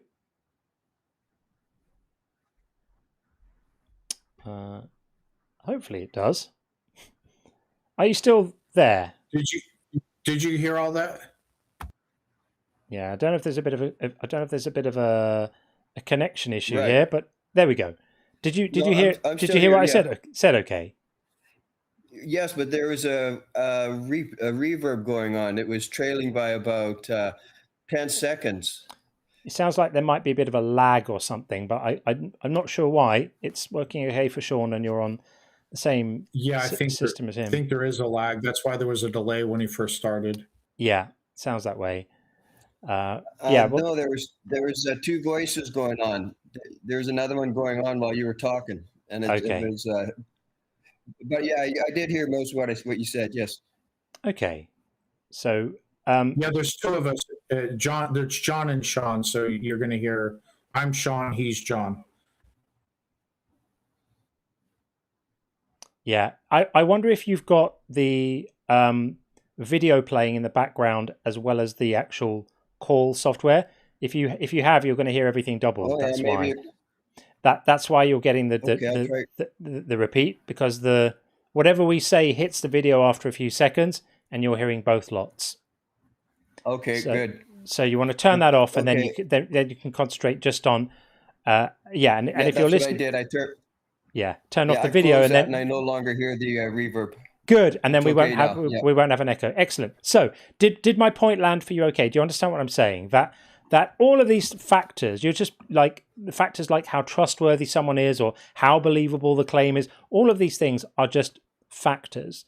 They all play into whether you're going to find what's said convincing or not.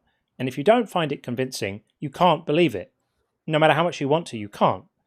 You have to find it convincing Right. in order to believe it. And if you do find it convincing, you can't help but believe it. There's nothing you can do about it.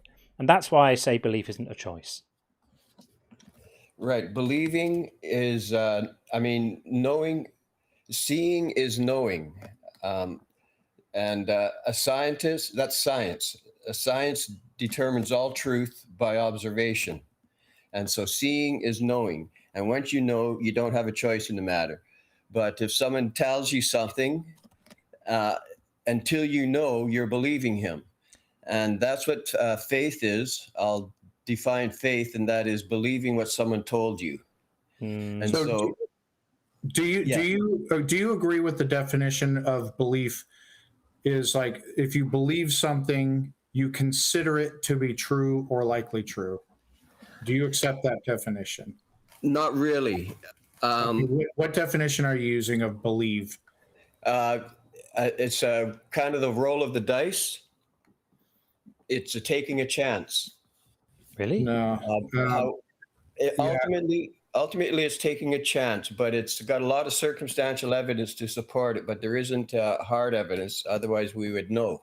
Okay, we're using the normative dictionary definition of believe, which, if I remember correctly, in Merriam-Webster, is to consider something to be true or likely true. That's what we mean by believe. To believe something is just to consider it to be true. And that's a choice? No, it's not. I draw an analogy from the movie Gladiator. The senator near the end, he chose to believe Maximus, right? And that was a choice he made. And that's because of Maximus's reputation. But you don't. But it was also. But hang on a second. Yeah, he just took a chance, right? So yeah, rolling the dice is taking a chance. No, but, hang on. We're a bit confused here. I just want to just clarify something. Give you its word that it's going. Why are you interrupting? I'm making. Because I just want to address what you were saying about Gladiator before we get too far ahead. I'm getting back to that. Okay. I'm getting back to. Okay, what was that? Sorry. I just wanted to say that in the scenario you said about Gladiator, when somebody makes a choice to believe someone else, we call it makes a choice, but it isn't a choice. What you're saying, we're using the word choice here incorrectly. What we mean is you make an evaluation and you find yourself persuaded by what they say. That's it. There's no choice being made. You're examining yourself. You're examining your own mind in response to the things you're hearing. And you're either experiencing a feeling of congruence or experiencing a feeling of, yes, this adds up. Yes, this feels true. It feels like it has a trueness about it. Or you experience a feeling of, no, I don't buy this. Those are the two possibilities. If you experience one, you can't choose to have the other. If you're not persuaded by someone, you can't say, now I'm going to decide to find them persuasive. And if you are persuaded by someone, you can't say to yourself, now I'm going to decide to stop finding this persuasive. It's not how it works. It's never a choice. We just incorrectly use the word choice in our language. It's unfortunate. It's just a remnant of the way our language works. We've got all these silly phrases like, I choose to believe this, and I chose to trust, or I'm not willing to accept, or stuff like that. These are nonsense. They make it sound like a belief is an action, but it isn't. It's an experience. A belief is something that happens to you. It's not something you do. Belief is something that happens to you. Yeah. Yeah. A bit like being afraid is something that happens to you. Nobody chooses to be afraid. You just are afraid. You become afraid. Something frightens you. It was taking the Roman senator was taking a chance. He could have been wrong. He might have been wrong. Yes. Belief doesn't need to involve certainty. You by taking a chance, the reason you take that chance is that you're persuaded that it's worth taking. I'm not suggesting that you can only believe things where there's no uncertainty. We believe things with uncertainty all the time. Right. So yeah. Well, so that's what I say is the difference between believing and knowing. Believing you have a choice, knowing you don't have a choice. Once you know it. Yeah, that sounds cool. That sounds cool. It's just not true. It's just not true, because if it were true, then you could just decide to believe something now, and I could give you lots of things that you won't be able to believe because it's not a choice. The reason you can't believe them is the evidence isn't there to convince you they're true, and therefore belief is off the table for you. And don't have the idea that once you know something, you're not believing anymore. Knowledge is just a certain type of belief. That's what Sean was saying earlier. When you know something, you still believe it. You just believe it with an extra high level of confidence, and also that it happens to be true. Those are the requirements for knowledge, as the word is normally used. Definition. Yeah, it's the normative. That's a different definition of knowing. Yeah, it's the normative definition of knowledge as a subset of belief. I think the two are, you can't believe and know at the same time. You can. It's one or the other. It's not. That's oxymoronic.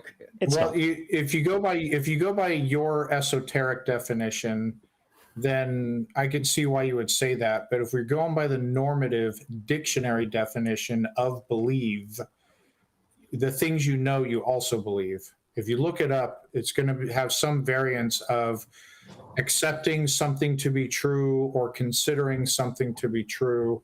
And everything you know, you also consider to be true. So, for example, I know 1 + 1 = 2. I'm assuming you know that as well. And in addition, we also consider it to be true because it's a necessary entailment of knowing. Right. So we know 1 and 1 is 2. We don't believe it. We know it. No, again, if you're going by the dictionary definition, you also believe it. Knowing is a form of believing.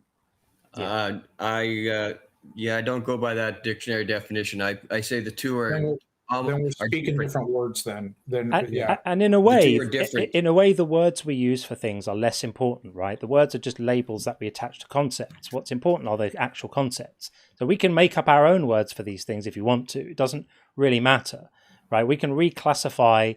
We could come up with new words. One which means knowledge, and another one which means having a belief with uncertainty, and we could use those words. It's still the case, no matter what words we use, that you cannot decide to make yourself convinced of something of which you're not convinced. Can't do it. Right. Okay. Well, if you ask me if I believe in God, I would say I don't know. I don't know. That's fine. You don't know if you believe in God? I don't know if God exists. That's a separate question. Yeah. Yeah. If the question is, does God exist? You would say, I don't know. And I think that's a reasonable answer.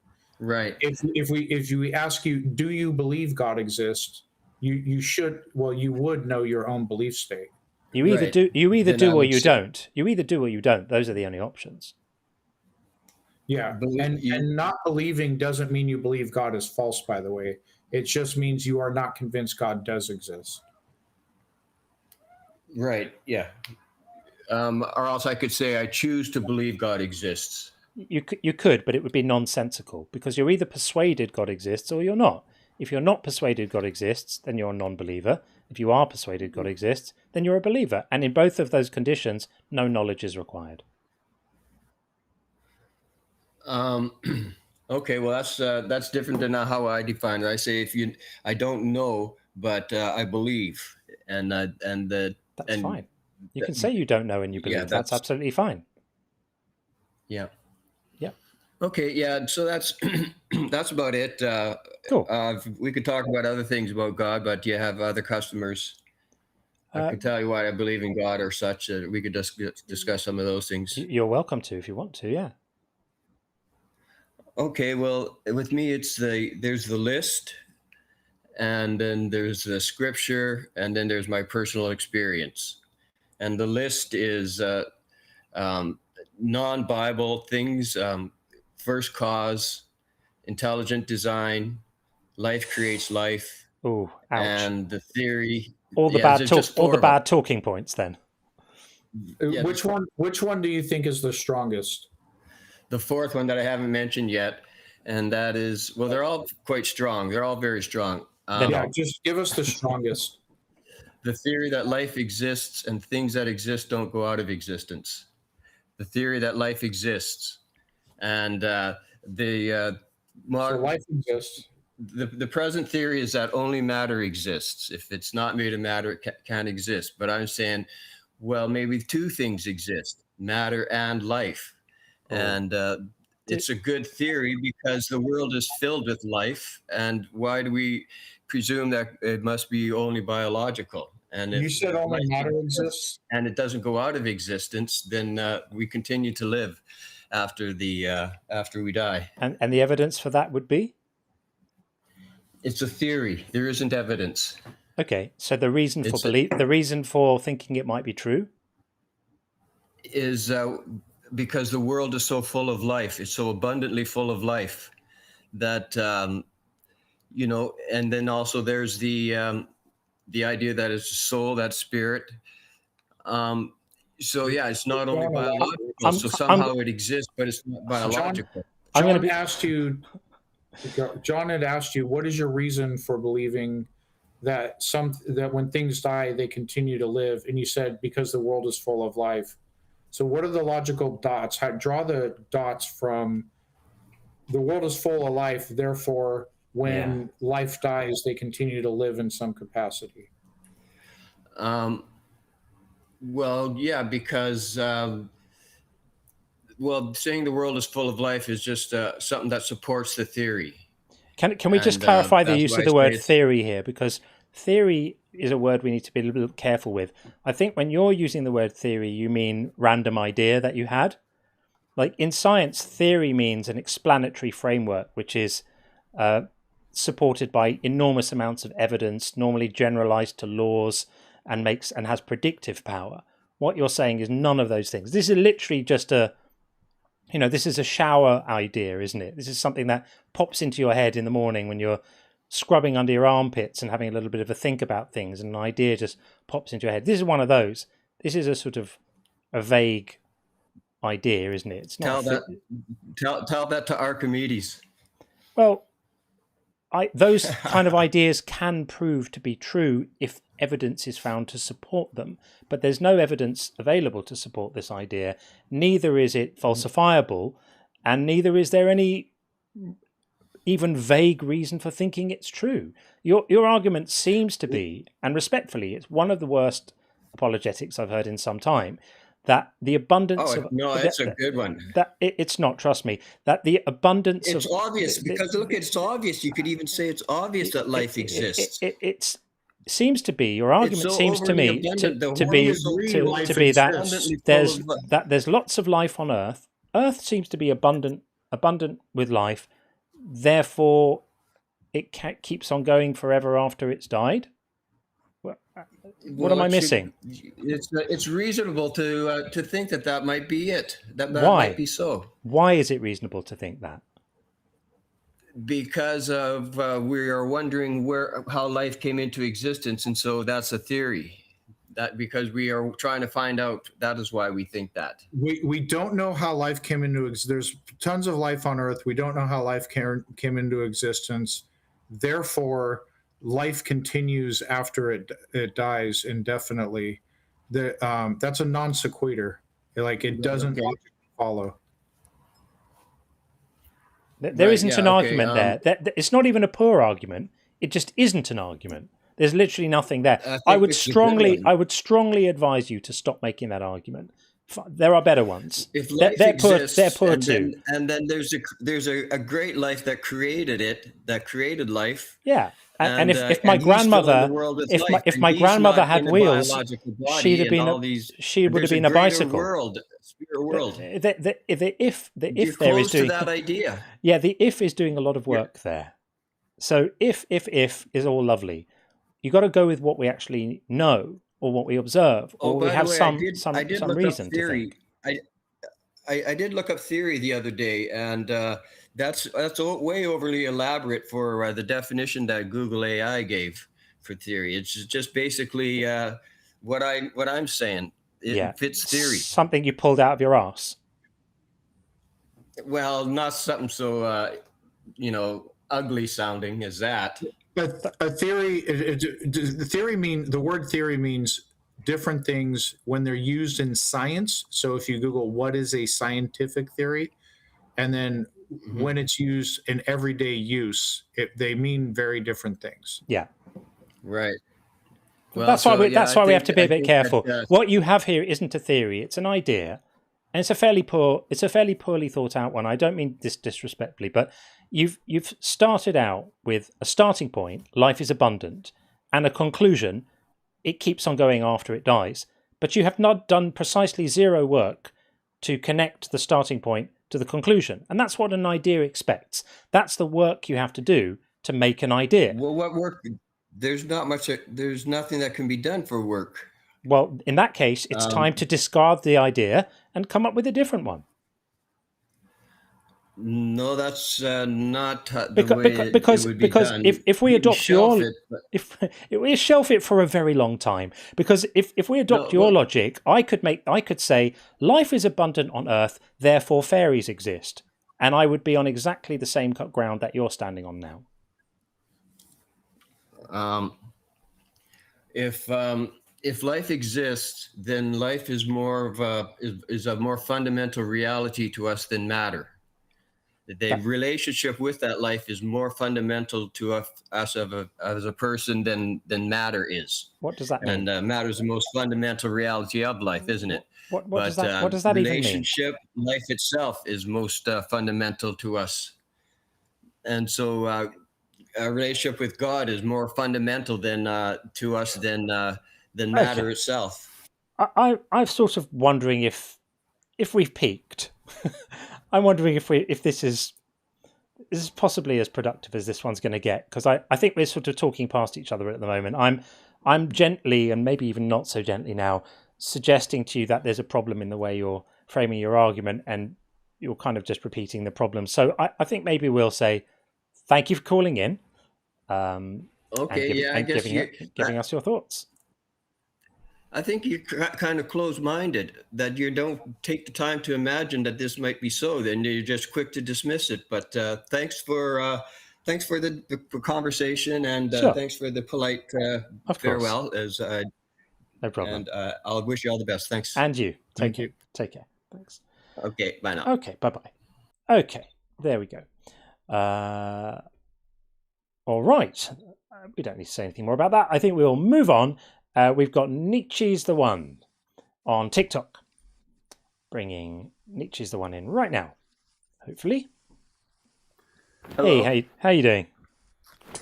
Doing well. How are you? You're up? You hear me? Yeah, you sound like you're at the other end of a mile-long corridor, though. You need to get nearer the mic. Oh, what the heck? All right. Am I better now? Yeah, I mean, you could even get a little nearer if you can, but we can just about hear you. All right. That's it. So your prompt says God is not morally good. So I'm assuming you're not holding that to like a deistic God, right? Yeah, I mean, a deistic God would also not be morally good. They would just be morally nothing, right? They would have no morals at all. Yeah. So why can't life have a deistic deity then? It can. I personally don't think it does, but I can't disprove that. Why do you think there isn't like a deistic deity then? I think that's a silly question. It's like saying, why do you think there aren't fairies at the bottom of my garden? The time to believe something is when there's evidence for it.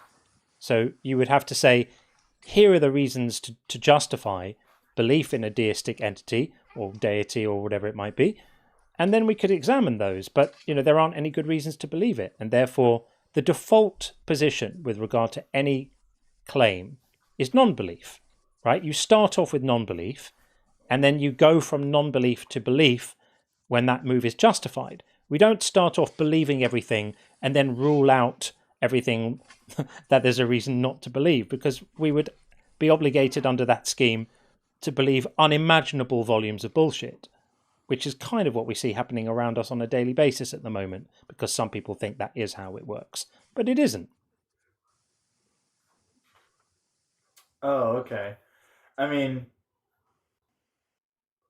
do you think it could ever, there could ever be proof for such a deity? I doubt it, but well, that's the problem. I don't think we have any evidence at all. I think the amount of evidence that we have for a deistic God or any God is exactly the same as the amount of evidence we have for Father Christmas.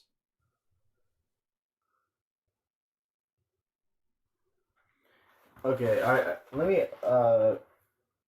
how do you believe life came upon Earth, abiogenesis? Let's say I have no idea. There are some plausible theories around. I don't know if you heard. We've just found the building blocks of RNA on comets and all sorts of things. The ingredients for life are all over the place. But let's say, for the sake of argument, that my answer to your question of how do you believe life originated was, I have absolutely no clue. Is that evidence for a God? No, I mean, I wouldn't put God in the gaps. I mean, I would just say that's a fallacious argument. Yeah, exactly.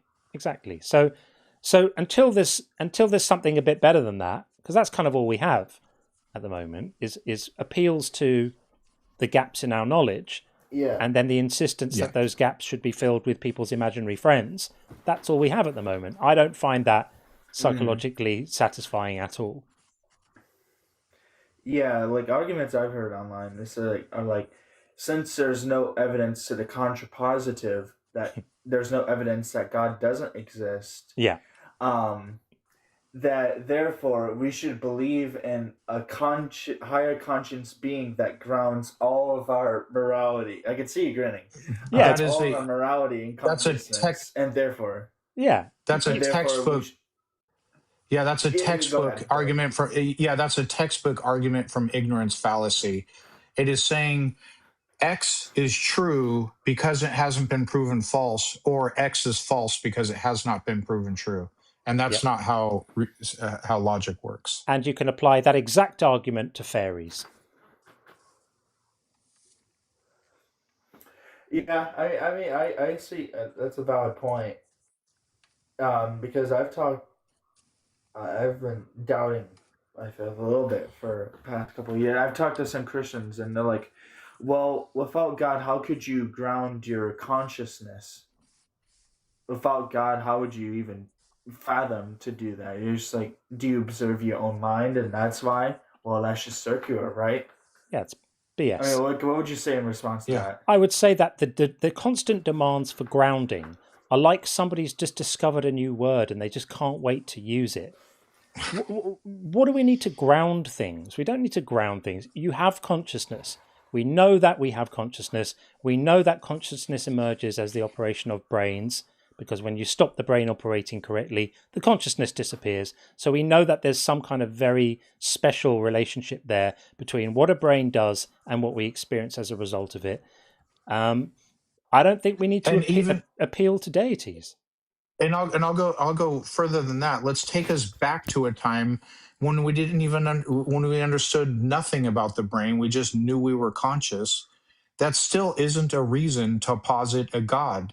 You say, why do we have consciousness? The answer is, I don't know. Let's find out. And when you get evidence for an explanation, then you accept that explanation. Just like before we understood static electricity, and how clouds in the sky cause lightning and thunder. It wasn't Thor, the correct answer was at that time, I don't know, let's find out. And then we have evidence. We know what causes lightning and thunder. Yeah, I mean, when I tried to bring this up, I was like, well, I just use empirics, right? So we can observe brain signals in an MRI scan.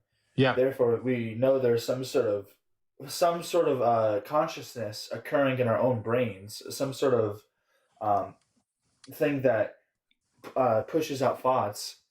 Yeah. And wouldn't that be sufficient evidence? And they're like, well, no, because you can't, because because it's intangible. You can't store it in a jar. You can't store the consciousness in a jar. Yeah. You can't store software in a jar, but you can store the components that create the software and the interface and everything. Basically, so I like to liken our brain to, I don't know how analogous, I actually want to get with a neurologist, because this is my best understanding is that there's if you look at a circuit board, you look at a computer, the guts of a computer, you can't see any of the shit that you see on your monitor, but you're interfacing with it. It's doing calculations. When you tell it to calculate things, it can run AI, it can do all these things. Yeah. But when you look at the computer that's actually doing it, you don't see any of that. You can't tell a difference between if it's on or off unless there's like certain lights are on. But you can wipe the hard drive clean, and when you look at it, you don't see anything different. And when you look at a score for Mozart's Requiem, all you see is dots on a piece of paper with lines and wavy symbols and all sorts of stuff. But encoded within that is the most beautiful music, right? And so things exist on different kind of conceptual levels. So you can think about the written down score of the Mozart being just a representation, which then enables the actual music to be played. And even then, the music being played is instruments being played by human beings, causing vibrations in the air, which then move through the air and hit your ear, and your eardrums moving, and that's what you then experience as the music Mozart wrote. But we don't need to say that we need to be able to hear the music when we look at the score on the paper, right? These are just different levels, and things emerge from the levels. They're emergent properties or emergent characteristics, or different sort of concepts. So I think all of these arguments that you hear from believers, what they're always trying to do is demand that things exist in some special way that could only be explained by their special friend. They never make a case for it. They just claim it. So basically what you're just telling me is that there are essentially different levels of explanation. Like you can have an intangible explanation versus a tangible one. Exactly. Okay. And I think more importantly, it's okay to not have an explanation and say, I don't know. And then when evidence presents itself or is presented for an explanation that is sufficient to warrant belief, then you accept that explanation. It's okay to say, I don't know. Yeah. And don't let people burden shift. Oh, you don't have a natural explanation? Well, therefore it's supernatural. Logic doesn't work that way. Somebody else's lack of an explanation does zero to substantiate your own explanation. I mean, couldn't you say the same thing to the theist? Like, oh, you don't have grounding for a supernatural explanation, therefore it's natural? Yes, and they will then just assert it. They will just assert it as a necessary thing. They'll just say my supernatural explanation is necessary. It doesn't need grounding. But wouldn't that just be a massive presupposition? Yeah, it would. Yes. And asserted without being demonstrated in 100% of cases. Yeah. Like I was talking to what was his name? Oh, Darth Dawkins. Oh, I'm sorry. And I was like, he asked me he was the one who asked me, how can I ground my own consciousness and of course. morality? Yeah, burden shifting. Yeah. That's his playbook, is to burden shift. Like, you don't have a natural explanation for this thing. You can't explain it and I can, therefore I win. And it doesn't work that way.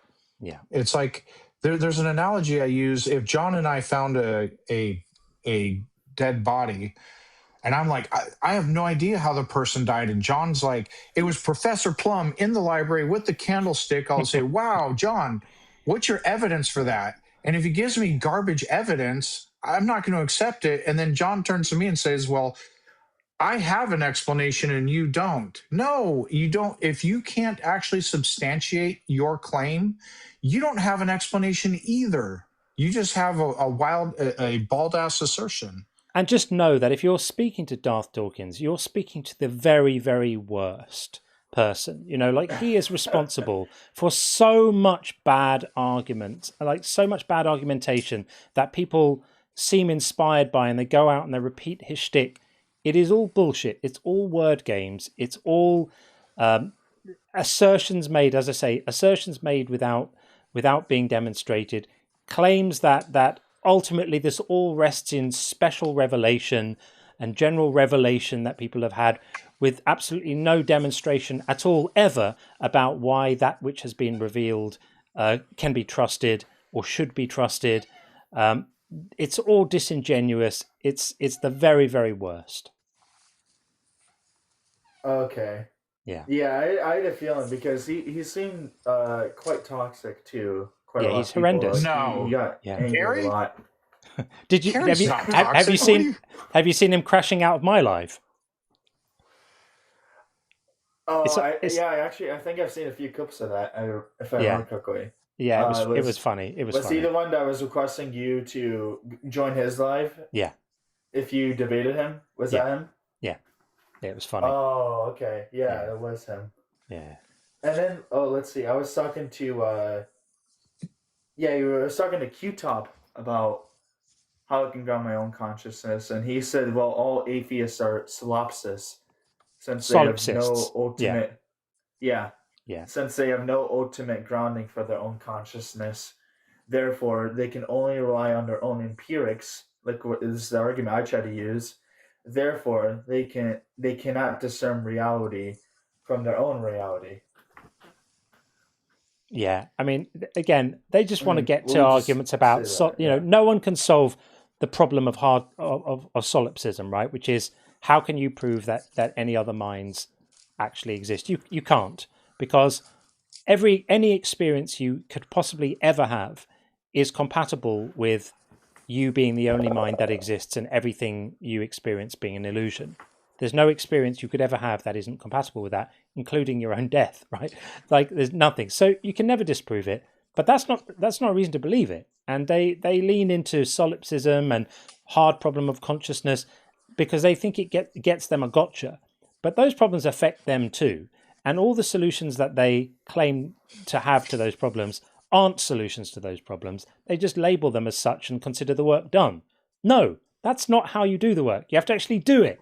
If you're going to say that you can solve these problems, you have to do the actual work and solve the problem, not just claim you have by fiat, which is what they do. Oh, okay. And so I was also thinking about morality too. So how would you ground? I know there's varying definitions among atheists even, but how would you ground your own morality in a non-God world, non-theistic world? Yeah. So I would start by saying that things are not intrinsically good or bad. There is no intrinsic good or bad. That labels like moral and immoral and good and bad are really statements about how we feel about things.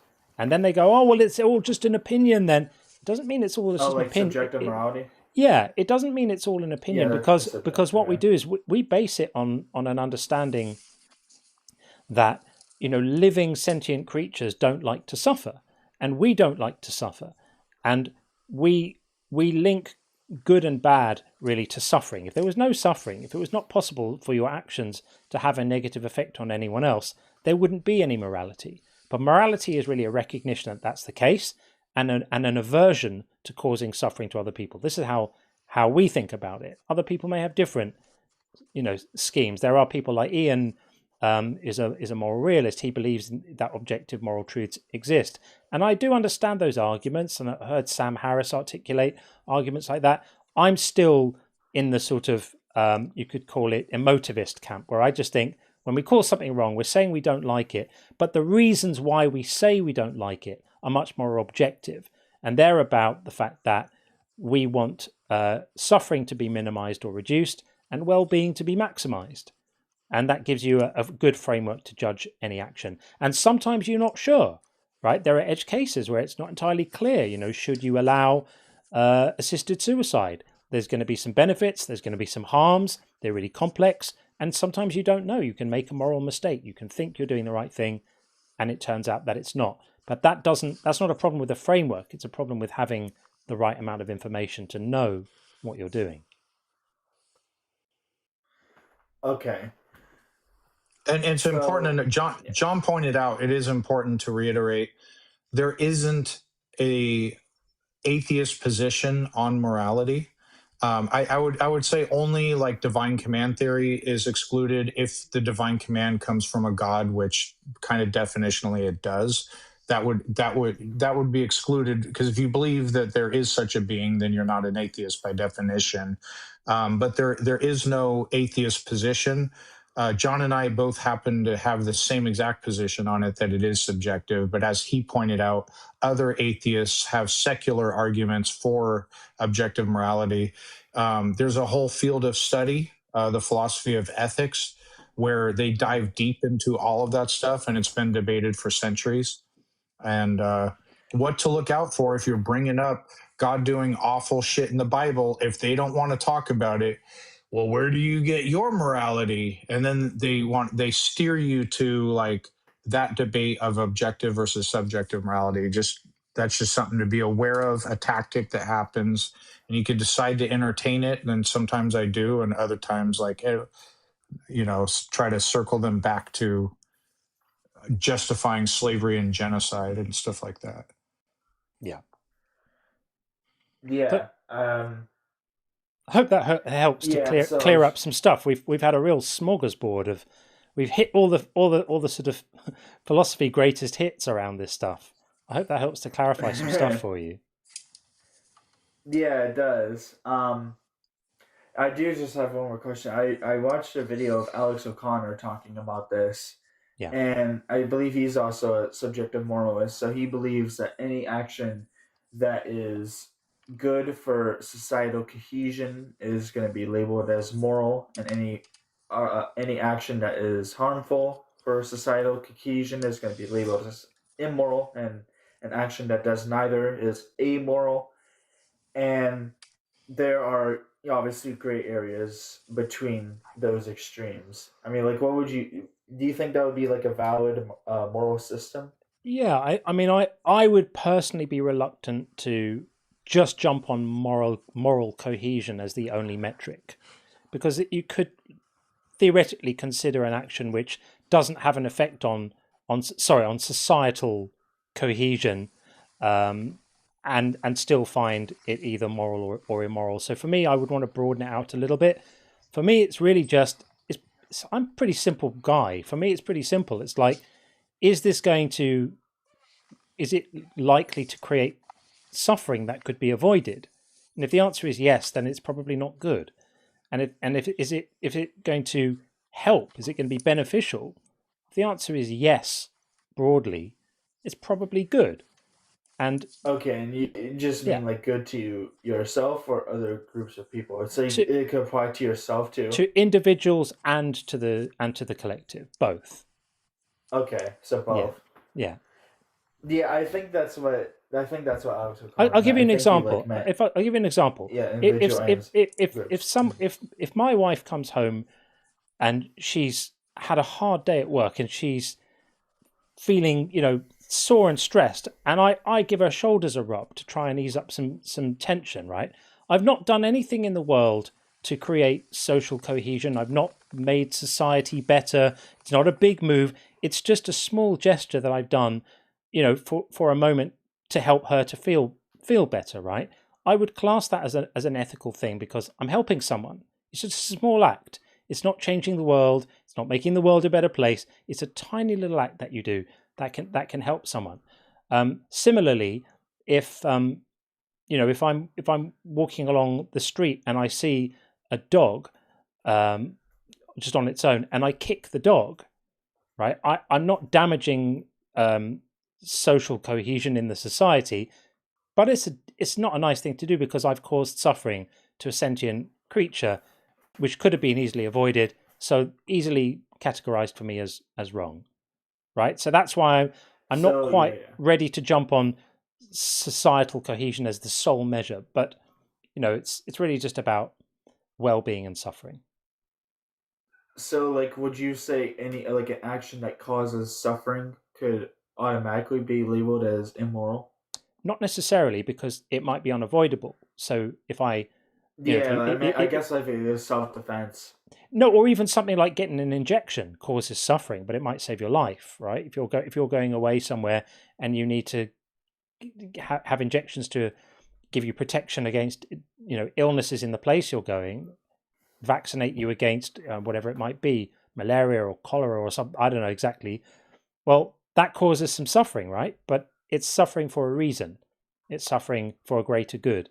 If you go to the dentist and the dentist causes you pain while they're doing things to you, but ultimately that pain is to avoid a greater pain later, then that pain is justified. We don't consider that to be evil just because it caused suffering. So there's nuances, right? Things are not normally simple.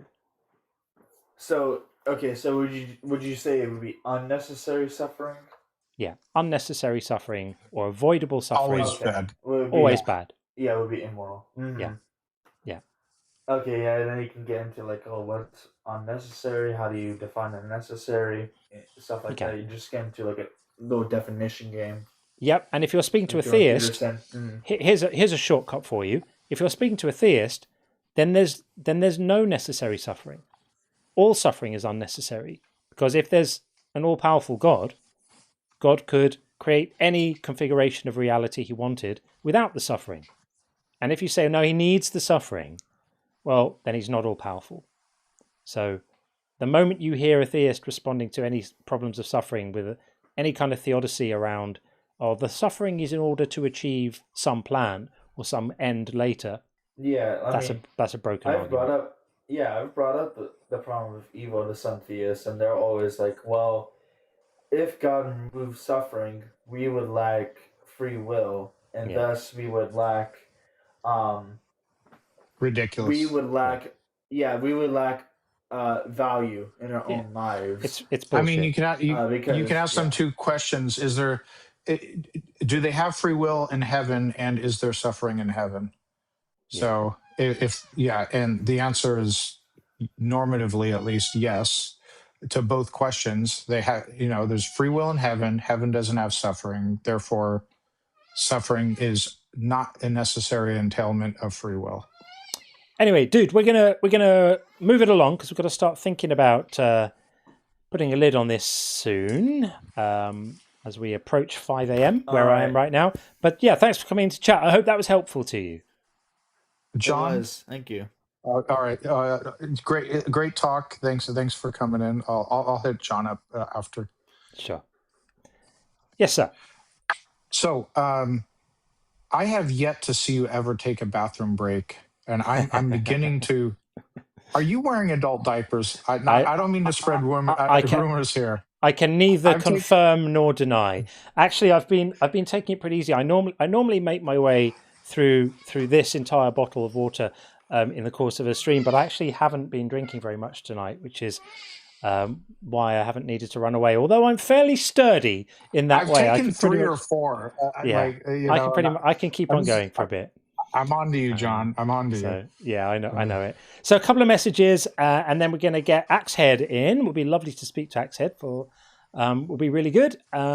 So this is going back to the P.T. Barnum discussion earlier, where PBG was talking about people.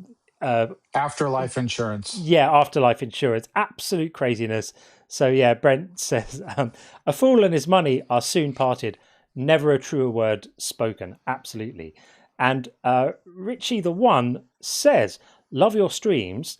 Thank you for doing this. Warm regards from Uruguay. Well, thank you very much, Richie. I appreciate that very much. Don't think we've had too many people in from Uruguay, so we're very happy to have you here. It's really, really interesting to hear where in the world people are listening from, and really gratifying to know that the internet can do this. It can just reach people all over the world. It's absolutely amazing. We get people from African nations, and I think we once had someone from Iran. Absolutely amazing. So yeah, thank you for the kind message, and thanks for listening in. We really appreciate it. And then Joe Skeptic said, Sean, if your mind were copied, not migrated, to an android, when would it stop being you? It would immediately start having different experiences from the original you. That's a great question, and I don't offhand have an easy answer. That's a really cool thought experiment. Yeah. I don't have an answer for it right now. You got me stumped on that. I love the question. It's brilliant. I think this whole area of thought experiments around transposing yourself are really interesting, like the teleportation scenario, right? Where if you teleported by getting into a machine and having your body completely destroyed, let's say, and then rebuilt in exactly the same configuration somewhere else on the other side of the world, say, such that all your memories were kept, all your experiences were retained, your sense of yourself was completely continuous, is it still you? Like, what is the you that's ceasing to exist in one place and then like another version of you is existing in another place? Is that still you? Are you still content? Like, would you step into the machine knowing that essentially your own personal experience is going to stop in a moment, but another one that just happens to be a copy of you is going to start somewhere else? I don't think you'd do it. It's interesting. So I think there's a lot of really interesting thought experiments around this. It's sort of in that vein, because I'm a big Star Trek guy. When they beam someone up, right, their particles disperse.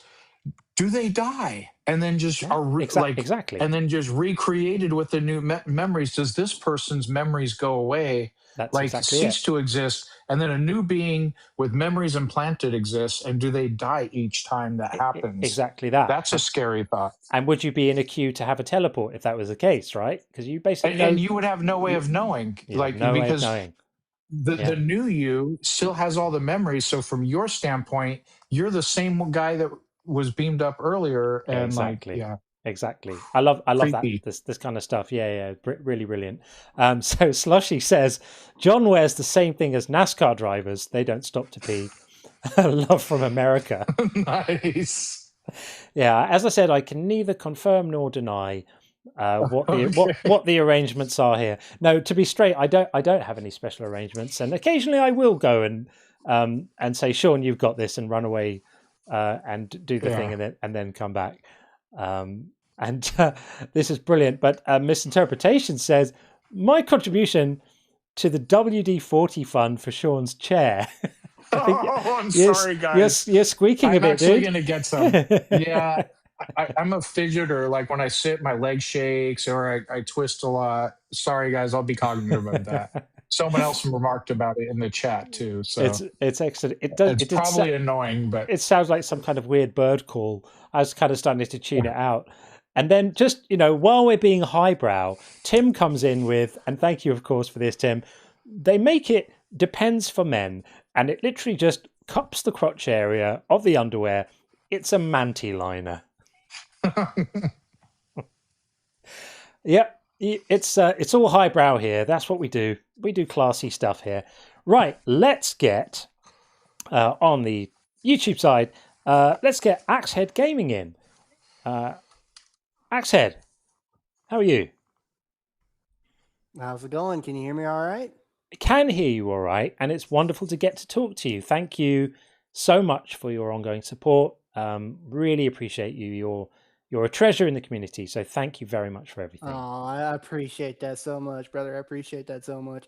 That was the one reason I wanted to call in. It was like I was listening to some of these theists. They call John, they call Ian brother, and I was like, oh my goodness, stop. That is what I do when I appreciate somebody's existence, and you're making me feel bad. Yeah, I know exactly what you mean, and there's something a little bit passive aggressive about it as well, because like they're clearly not they're not feeling that brotherly bond with you at all, right? So it's disingenuous. Yeah, but I like it when you do it, so you're allowed to. I appreciate it. I can't hear Sean, by the way. I don't know if that's. Can you hear me now? He's here now. I can't now. Okay, I've been listening the whole time, obviously, and I was like, I can't hear the other people. There's a. So have you been able to hear me on the YouTube side when you? Oh, you couldn't hear me while you were in the queue. Is that what the deal was? Yeah, that was the issue. I was just okay because I could hear John, and it made some of the conversations really funny. But so I can imagine. So yeah, again, that's a slightly technical engineering problem, which I'm still working on. Is to, as you can see, this whole stream is a work in progress. I do appreciate you all bearing with me as I stumble along through putting this thing together for you. But yeah, just routing the audio from the main feed into the call-in queue is slightly tricky, but I will get there. I will figure it out and make it work. Hey, you're doing a great job, man. Don't worry about it.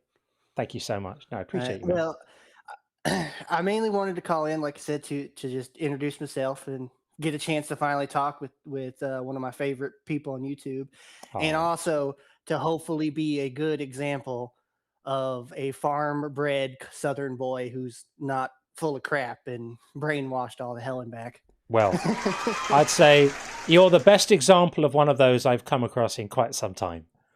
Well, I appreciate it so much. I do. I really do. Thanks, man.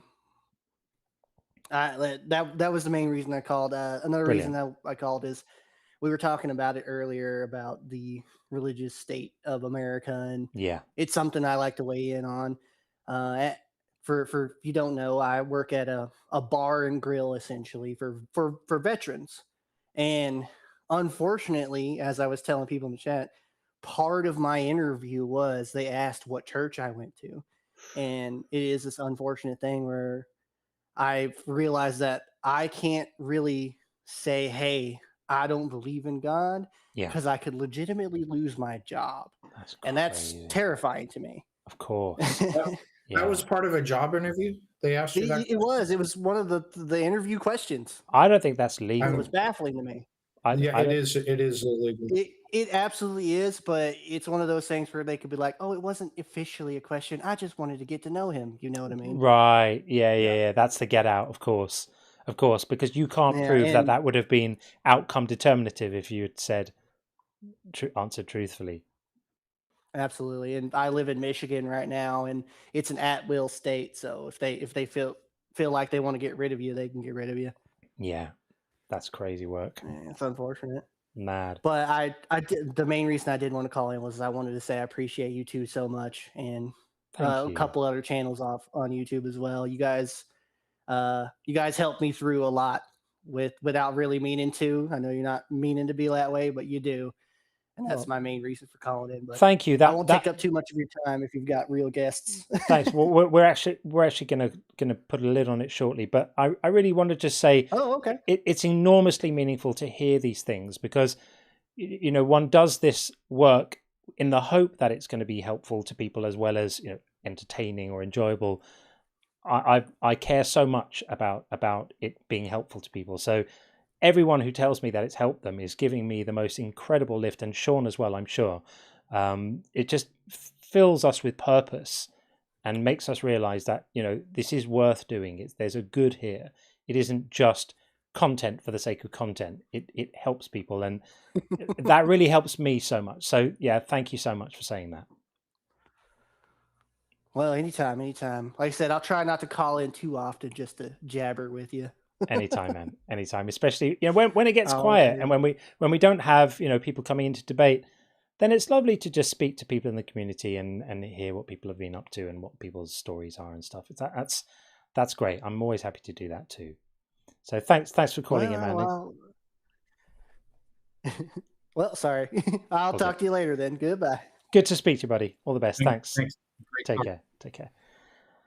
Nice. Okay. Well, that feels like it might be a lovely note to nearly end on. I say nearly end on because I, of course, would not be complete without showing you our wonderful Inner Circle members. If you've joined during the stream, and I think I saw someone, think I saw that someone did, then this may not be reflected. It sometimes updates afterwards. So forgive me if you've joined during the stream and your name's not on here. I promise it will be next time.